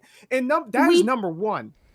Go ahead. We just spent like a good chunk of this stream talking about how Bakugo would use strategy and athleticism and a bunch of other stuff that isn't just his raw strength in order to beat Yang's ass. Dude, I had this exact same conversation with probably a good old Twitter fiend that we've conversated with a lot of the time. About Maka versus RWBY, right? And this guy literally asked me how RWBY would lose, or what does Maka have against her, and what would happen if RWBY used this and that tactic. And I gave him the answers. I told him Maka statistically is faster, more durable, could probably one-tap her by the end of the series. And she would more than likely negate her abilities given her how she is in the manga in comparison. And she is probably a much more strategic fighter, especially since her weapon is fucking alive. And then this guy got so upset with me and kept saying that, oh, the most powerful person wins. And when that is not what, trying to make it seem like I said that, when that is not when I fucking said. And even if that's what I said, why are you upset at me for saying it? I'm telling you the truth. I'm answering your question. Blame Death Battle for sending RWBY to the fucking slaughter, dude. Yeah, and it's okay, like, oh, if you're stronger, then you win. I have dozens of examples from shonen anime where that's not the case. Literally, no, yeah. Okay, yeah. Here's a better question for someone like that. Better question is, okay, power is not everything. Great. RWBY versus Goku. Who wins? Like, ask him that. And it's like, well, power's not everything. How does RWBY beat Goku? Yeah. And watch them squirm. Because here's the thing. Here's an uncomfortable thing. Power does matter. Strength, speed, your agility on top of that, your endurance. All of those play major factors in how you strategize as a combatant. The thing that's a joke about RWBY is that Goku wouldn't even need to think. He'd flick a finger and RWBY would crumble because he's faster than her, stronger than her, and Lord help her, smarter than her. Factually correct, actually. And it's why it's why some of the strongest characters in their particular universes are referred to as stat sticks. Yeah. They don't have any particular good hacks ability. They don't have any like really powerful power. It's just that their strength and speed are so far above everyone else around them that they can one-shot them. Hi, All Might. How are you? How do you like being the number one hero? JJ Absolution, fixing RWBY Volume 7 has been amazing, and as someone who's working on their own fanfic rewrite and just want to know how you all would fix or add to the power system. I covered this a lot in the initial videos for fixing RWBY, though I've been phasing those out in favor of more comprehensive. But the way that I went about it is, well, I gave Aura hard rules. It's a passive force. It allows damage to bleed through. It's damage reduction. It doesn't stop damage from coming through. It just reduces the damage that comes through. So characters can still get scratched up. People can still get injured, but it's to a lesser degree. Bullets still matter in that case because getting hit with it is still like getting hit with a pebble going 40 miles per hour. That shit hurts. Like that hurts, and it will affect you because you'll start to bruise. Your body will start to wither, even with the healing. Yeah, it's like getting hit by rubber bullets. Yeah, it's like you're actually getting injured in the fights as things go on. So you have a cap. There is a distinction in the amount of damage. Everyone has different aura in terms of how much damage they can actually take, how much damage they can actually or how much overall damage they can take. So like you have a high level of resistance, but you can only do it a couple of times, or you can have a low level of resistance, but it can take it dozens of times, hundreds of times, or you have some combination of like you have a high resistance and a lot of endurance. You have a low resistance and a low endurance. Most people have low resistance, low endurance. They have an active aura, but it's not really anything to write home about. It gives them basically one free hit from a Grim,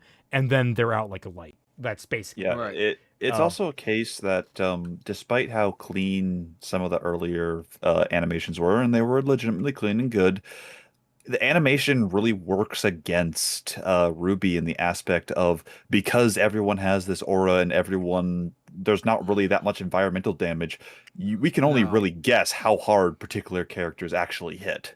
Exactly. I'm sorry, I'm reading the rest of this comment chain. What? Oh boy. I just You gonna let the rest of us answer? Sorry. Do you have anything to say, Kaiser? Oh right, fuck! I almost forgot the second point with the first part of this fucking comment is that Death Battle. We're talking about the super chat. We were talking about the super chat. Oh my bad. So how I would rewrite the power system for RWBY, I would more so, alongside with what Raymond already said, I would also showcase how the world reacts to these different abilities. Like, what jobs do certain people have with certain semblances, right? Like, when you get into construction, into medical practices, what technology has to do with aura. We know that the health bars exist for torments, but what other technology is being utilized? That could be interesting to use. And then most importantly, the one thing that is probably the most missing from RWBY, at least consistently, is using the powers to effectively tell the stories of these characters. Because they really don't do that. Yeah. The only thing I'd actually... Oh, you first. My apologies. I was just going to say how I changed the power system for Fractured Fairy Tales is I based everything off of my magic system for my previous novel, which Fractured Fairy Tales is a sequel to. So this is a world where magic used to exist. Humans have never been all that good at using magic because they found their niche outside of magic. And so their bodies have slowly accumulated just resistance to magic use. But then after they succeed in killing off magic, and these anti-magical creatures come about due to their actions, they are suddenly in a pickle where they suddenly really need to use magic because magic is the only thing that kills these creatures, but humans do not naturally have the ability to use magic. So what they've done instead is they have slowly adapted what little magic that they can use in order to specifically protect themselves and have one unique ability that is specific to their personalities that can fight the Grimm, but not everyone can unlock it. And that is why most of the people can't do it. So anyone who has found some way to unlock their magic are automatically drafted into being huntsmen. And then of course, like with dust and all of that, that is the remaining, like what dust is the crystallized fossils of dead magical creatures. And so their magic is still within the crystals that used to be their corpses. But people don't understand that. They also don't understand that malice, which is what I call my Grimm, are attracted to negative emotions. They don't know that that is the thing that attracts them. So that is why malice attacks can seemingly be random. And people are scared of them because they don't know when these things will attack. Which causes a need for huntsmen to be a vital part of society. Actually, that raises a very good question. How the fuck did humanity find out that the Grimm were attracted to negative emotions? That's a whole can of worms. It's a very good question. But that's a can of worms. Yeah, but that is effectively how I fix the magic system, is to make it an extension of magic that humans used to have. Have the dust also part of the magic system that used to exist in the world, and have the Grimm a negative anti-magic, a sort of blowback to the negativity that the humans had brought to the world through their actions in the past. So everything is connected to this one central thing that happened in history that changed the entire scope of the world.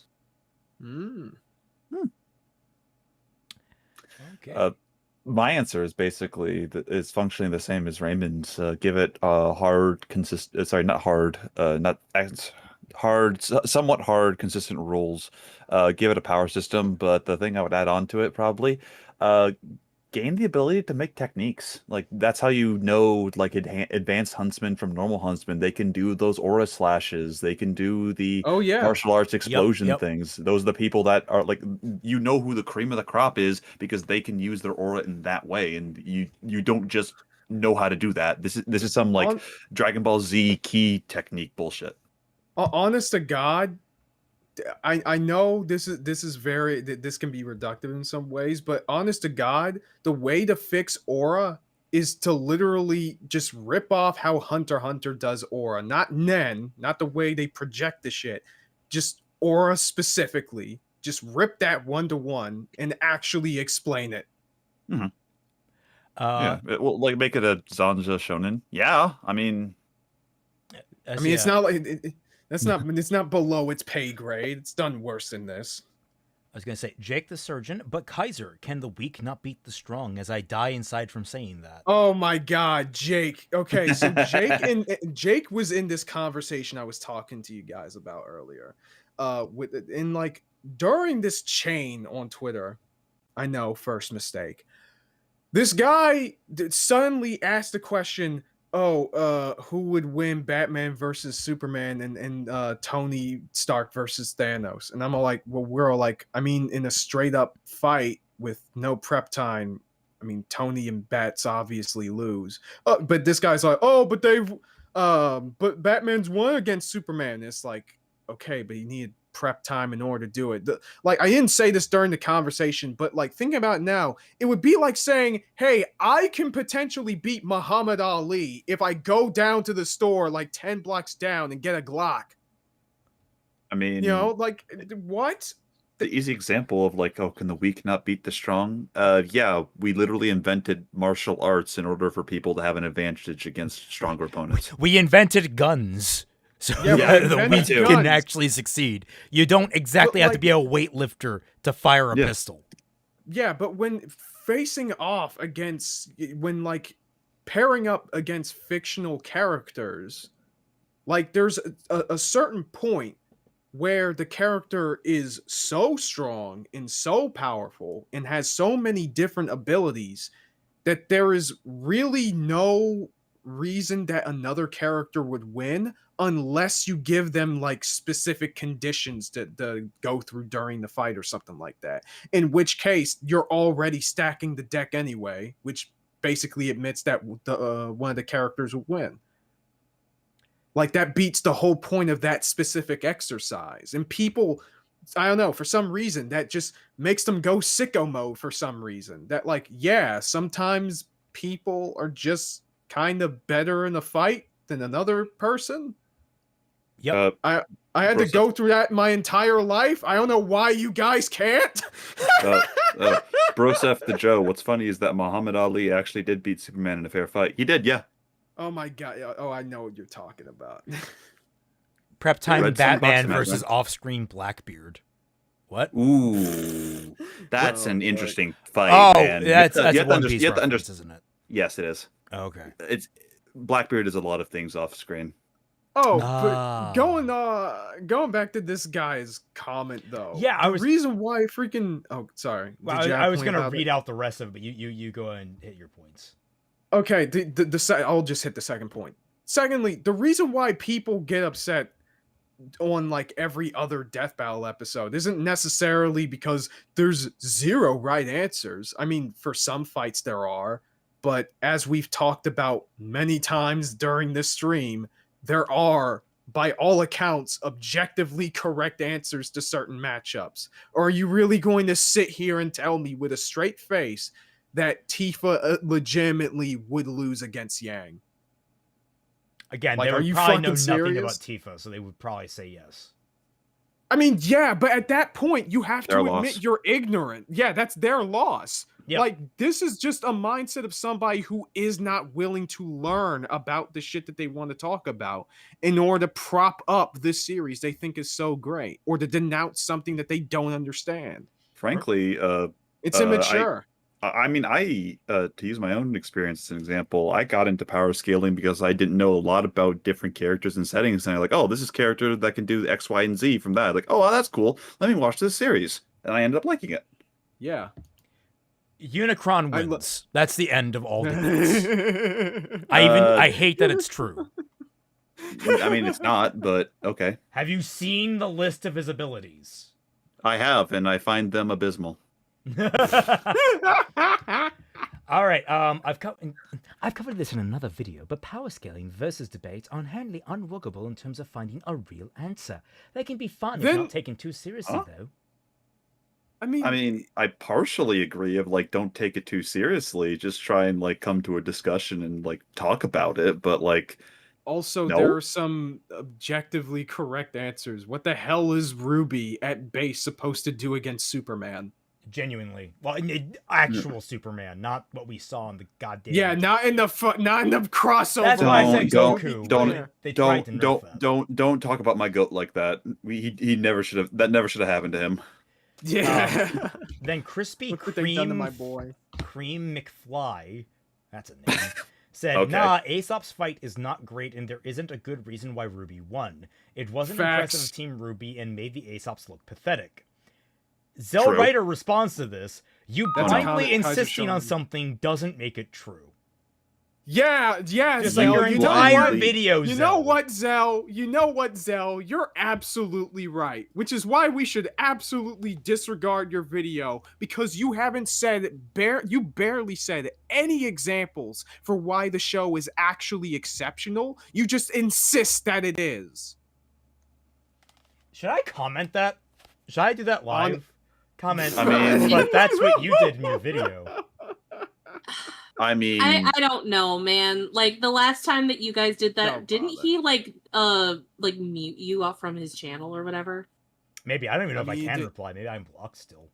hey man, He didn't it, mute me. it has the same energy. It has the same energy of like throwing a match into a thing of oil and just. But like, you know what? He waiting just for it to taught go. me. And No. also, and also, like, maybe this is a good opportunity to ask the person why you think that way. Yeah, maybe ask him You to see, this is- elaborate, Zell. Yeah, exactly, dude. Like, this is another problem with these conversations that these people choose to have. They do not ask questions. They immediately go on defense mode. It's like any criticism towards the show puts them in a fucking fight or flight response. It's insane.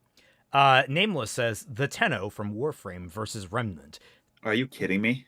The Tenno base, like the basic loadout for most Tenno, bodies every Literally character name on Remnant.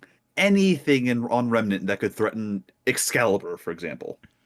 I'm just thinking, like, I played Loki a lot, man. That thing, you're screwed.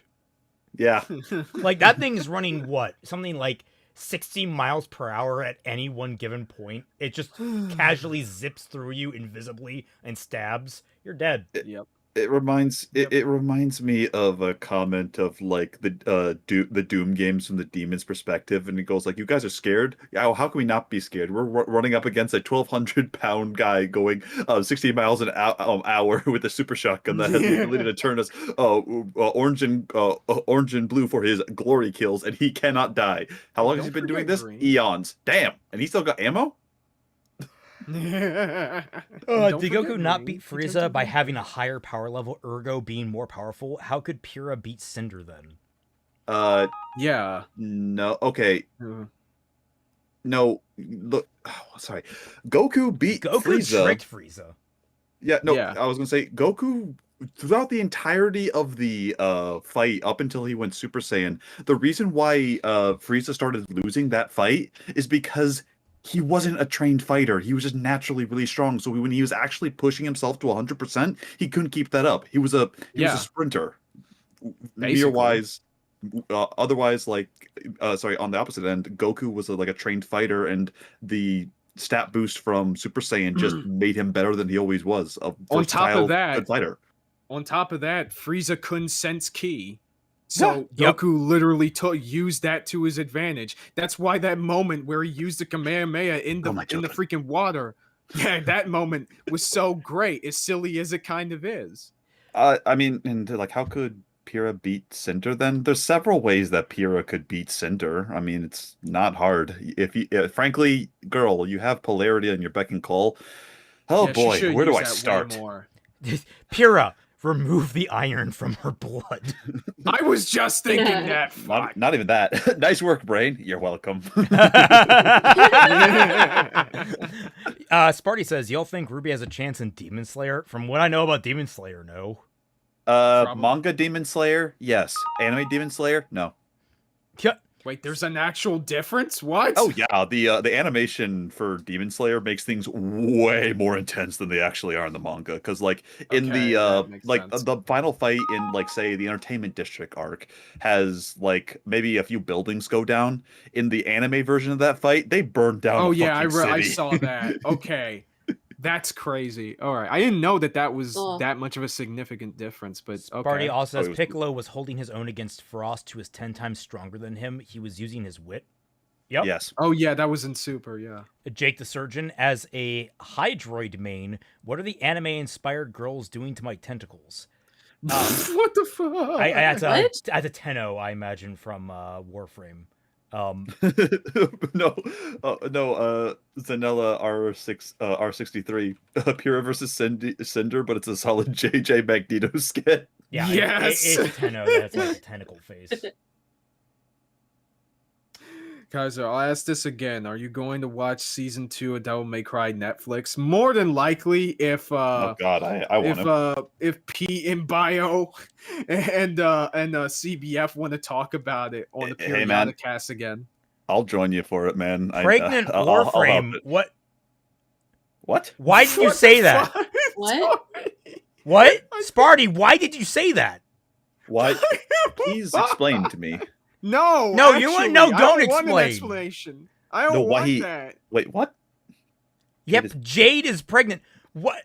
What is happening in chat? Who's pregnant? There's What? a pregnant Warframe dead ass. Oh, Who is Jade and why? it's a Warframe Tenno. Jade. Oh. Is like Okay. a big belly or something like that. I Neat, guess, I suppose, but like, oh god. Pete says That's- he will. I will force him. He does not have a choice. None What of the them hell do. happened to Warframe, man? I thought I used to know what it was about, but then then, Oh, I then never I know. start learning that like the Tennos are being controlled by like, I guess, weird fetus baby things that were like humans that What? are piloting it. Yeah, there's a whole bunch of What? lore in Warframe What? now. I have never. Or I they're don't just know emaciated jack shit about humans, and I'm getting Warframe. it like cross-wired with that fucking pregnant Tenno. I'm there if you need me, Pete, but don't you don't Wait. have to like bring me on if you have got too many people. Izanagi, Don't no, worry. she literally had a kid. What? Ruby versus GTA. Ruby wins. That's Yes. well. Wait, no, is it GTA Online though? We I have to think they understand, have we more of to- a difficulty, but I think Ruby would still win. Maybe. Factually incorrect. GTA Online has Send the iron robot assist. from Ultra Kill to Remnant. Oh yeah, dude. I mean, that guy I- would clean house in a I'd in love like to see 3 V1 days. to interact No, with actually, everyone. I think that would struggle because Really? it's guns. Oh shit, he's right. Well, but Wait, but wait, wait, actually, wait. He's got lasers though. Well, but no. But what about the coins? I was gonna say the true, coin the is the only coins. one I think that would actually work other than the melee counter. True. I think it would be much more even than people want to think it would be, but I do think the Ultra Kill bot would edge out. Okay. I mean, I'm Dude, just over have here him constantly counter Yang until she decides to use burn, and then she counters that too for like quadruple the damage. Jake the I Surgeon, mean- it's stalkers, baby. I don't know enough about Warframe. Team Ruby versus the Blob. I don't know. Okay. Well, I- there's that- too much of that. You know, I we think can I stop think it's this. about the right time to wind it down. Thank you all so much for watching. I hope you all had a Hell good yeah. time. I know we did. God, we got some good laughs out of this session. Yeah, we did. Oh my god. Next time on Death Battle. Oh wait, low Yeah, calorie show. bullets. We'll have to see what we calorie. do next. Low calorie. Oh, all right. Anyone here have anything they want to announce?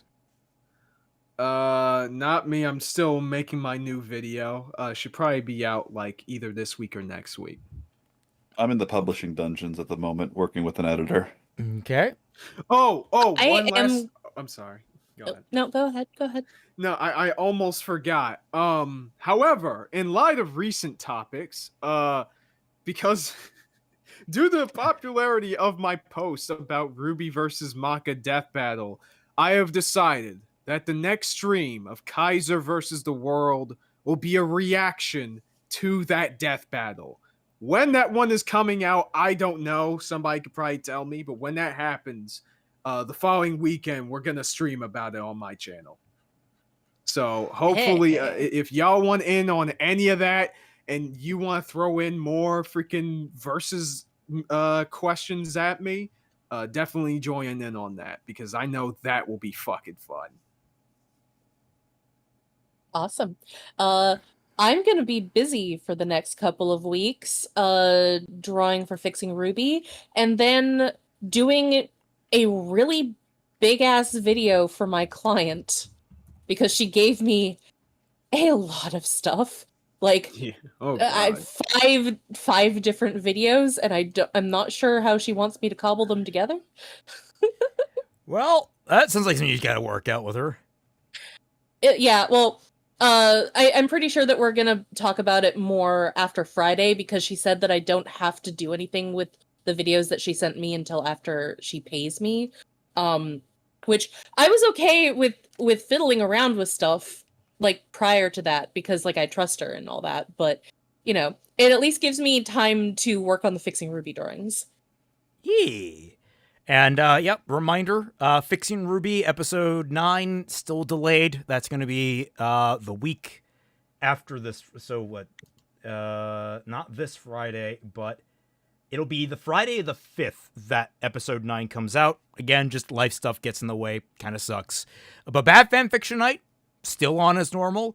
And if you guys want, we did our first stream of The Hunger of Mahar Voln, available now on the channel. I highly recommend watching it. It's really fun watching Kaiser's character completely embarrass several characters.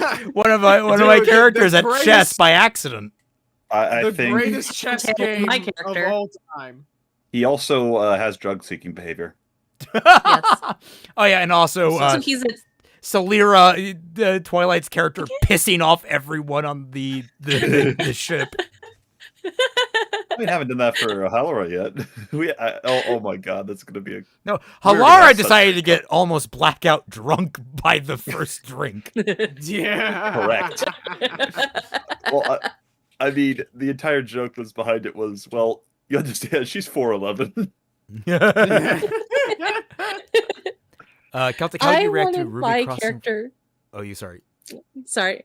I was just gonna say I wanted my character to be the smallest because I thought that would be hilarious to have like a really tiny battle gremlin, but then Halara is like shorter, and I was like, God damn it.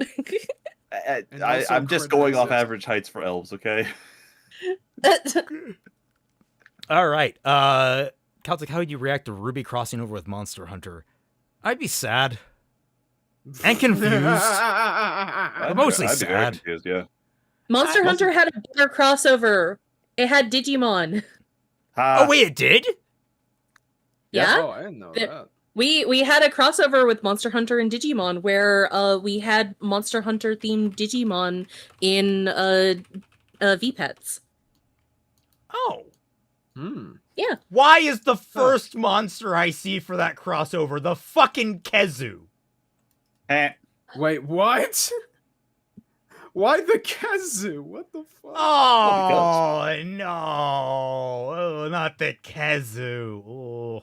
That thing's It's- annoying. You know how, like, every chain in Digimon has, like, the loser bracket? You know, at the very bottom where you don't do anything at all? Like, zero training? That's the Kezu. Yep. It's Oh. the ugly motherfucker. Yep. What is a Kezu? A Kezu I is a don't play monster Monster from Hunter. Monster Hunter. It looks Yes. like a disgusting old man's uncircumcised penis. Oh, That is Oh, the that's kindest way I can yeah. think to describe that thing. It is unbelievably disgusting. Yeah. Oh. And it oh, shoots lightning. Does it shoot that lightning? thing. Okay. Yeah. Does it shoot lightning? I forget. It's poisonous, I thought? Yeah, it's It's poisonous. been too long. It has that long graspy thing. I'll have to ask Lunkrit about. He's been playing that a lot. There you go, Raymond. Those are the monsters that were customized for the crossover. Oh, dope. Yeah. Did they make it into the Monster Hunter game, or was it just Digimon's side of the collaboration? I don't know, because I don't know anything about Monster Hunter, so I only stayed on the Digimon side of things. But I would have to imagine that if there was a collaboration between the two of them, that Monster Hunter should have done something too. Even if it's just like the special thing that you buy extra for your game or whatever. That's an interesting outfit to see Karian. Oh dear. She's about to murder man. someone.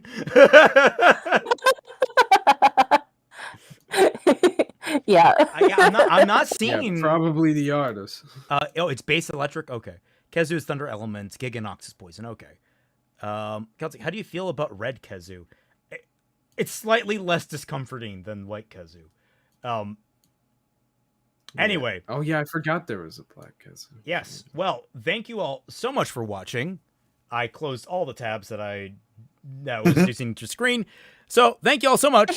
and we'll catch you all on the flip side.